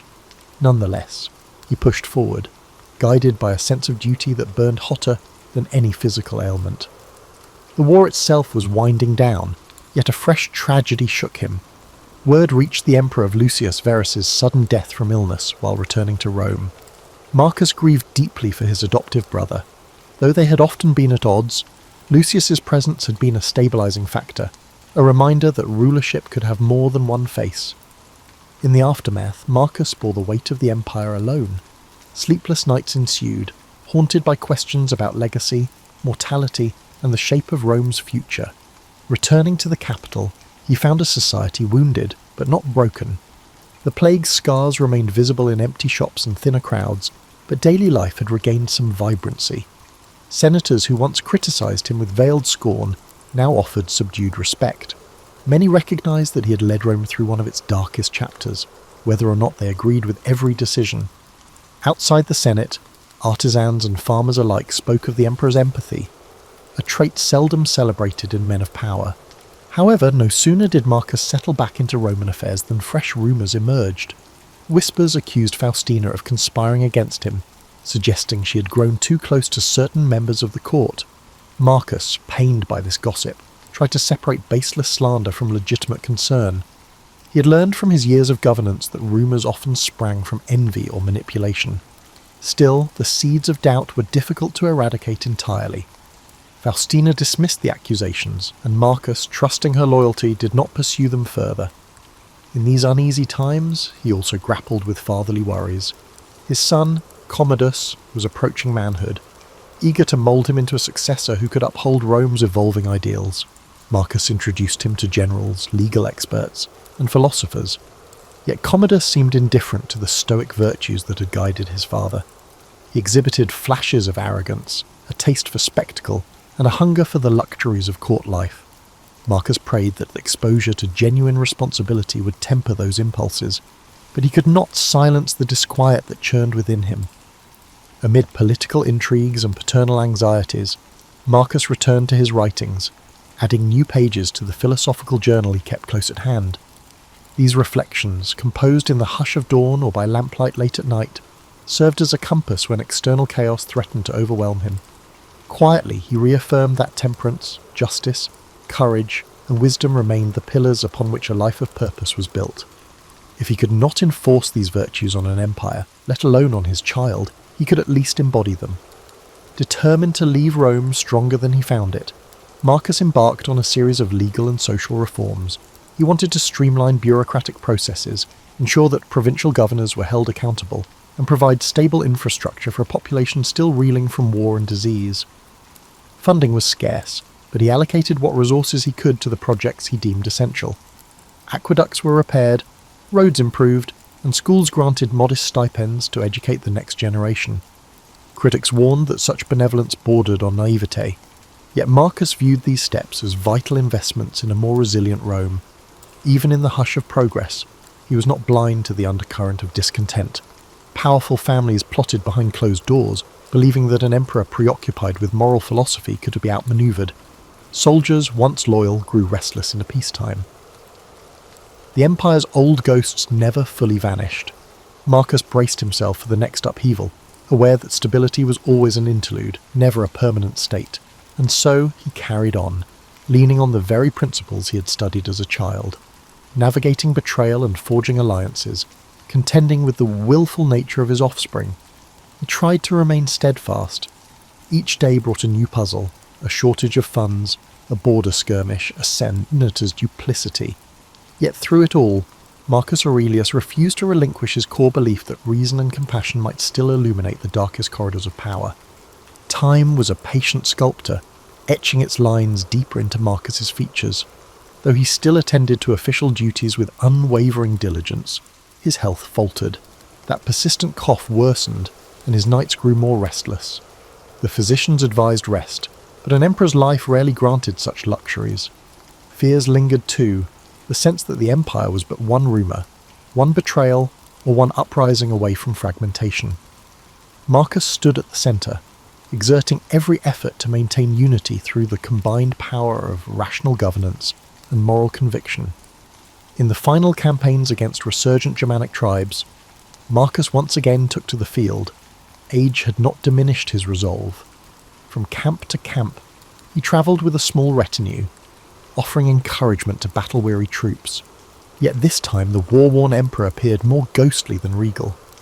The men spoke of his stoic endurance, how his eyes shimmered with fever even as he spoke of duty and fortitude. For all he had done to keep Rome intact, the ravages of illness would not yield to rhetorical skill. Commodus, summoned to his father's side, witnessed firsthand the empire's fringes, a harsh land shaped by conflict. Marcus hoped the sight would steel his son's character, prompting a sense of responsibility. But Commodus wore impatience like a second toga. He complained about the cold, about the humble rations, about the lack of pomp he believed befitted an imperial heir. Marcus inwardly grieved, knowing the path ahead might splinter beneath Commodus's restless feet. Yet he also recognised that no father could impose virtue on a reluctant child. In quieter moments, Marcus confided in Claudius Pompeianus, who had remained a steadfast advisor. The emperor spoke of the contradictions inherent in rulership, how an aspiring philosopher must enforce harsh discipline to maintain the empire's cohesion. Pompeianus offered practical wisdom, while Marcus responded with meditative reflections. Their conversations formed a final tapestry of friendship, weaving threads of pragmatism and introspection together in the twilight of Marcus's reign. Eventually, the news spread that the emperor had taken gravely ill. Camp physicians tried every remedy they knew, from herbal concoctions to prayers at makeshift altars, but the decline accelerated. Marcus retreated to his tent, his body weakening, yet his mind still alert, summoning Commodus for a last conference. He emphasized a single theme: the virtues that guide a leader must not be mere ornament.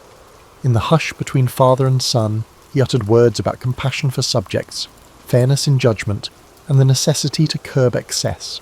Commodus, shifting uneasily, nodded but offered little reassurance. As the hours slipped by, the emperor returned to his meditations. There, in the fading glow of a lantern, he penned a few final lines in a journal that had been his companion through wars, plagues, and political strife.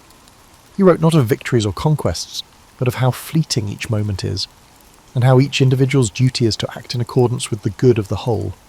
Rumour would have it that these last notes carried more serenity than sorrow, as though Marcus were already stepping into the realm beyond mortal worries. When his eyes closed for the final time, the camp fell into a sombre hush. Soldiers who had long admired his calm presence gathered around the tent, quietly paying their respects. Courtiers murmured that the empire had lost its quell. Even those who once criticised Marcus found themselves longing for his steady hand. The commander of the guard ordered a gentle watch throughout the night, unwilling to break the solemn peace that followed his final breath. Yet life in the empire continued. The next day, Commodus assumed leadership, and Rome braced for another shift. Few doubted that change was inevitable. Marcus had known it himself, but he had also believed that his efforts, his stoic counsel and moral reforms, had planted seeds for a gentler, more reasoned empire. The question of whether those seeds would sprout or wither under Commodus's rule filled hearts with both anticipation and dread. In the days following his death, the body of Marcus Aurelius was prepared for a reverent return to Rome. Crowds lined the streets to catch a glimpse of the funeral procession. Rome did not always cherish its philosophers, but it seemed determined to honour this one, who had guided the empire through despair. Women wept openly, remembering how he had once funded relief in their neighbourhoods. Veterans stood in stoic salute, each recalling the winter nights he spent among them. Scholars carried small scraps of parchment filled with the emperor's wisdom, uncertain if the new era would appreciate such lessons. In the coming years, Rome's course would deviate sharply from the principles Marcus had championed. Commodus's reign brought spectacle over substance, extravagance over empathy. Yet long after the empire's fortunes rose and fell, the writings of Marcus Aurelius endured, quietly offering guidance to those who, like him, sought a life anchored by virtue and reason. He left behind no sweeping arcs of conquest, no grand self-aggrandizing monuments. His legacy was etched in the hearts and minds of those who witnessed how an emperor could sit by a soldier's bedside or grant clemency to a defeated foe. The marble might crumble, the gold might tarnish, but the ideals Marcus championed, integrity, humility, wisdom, would stand resilient.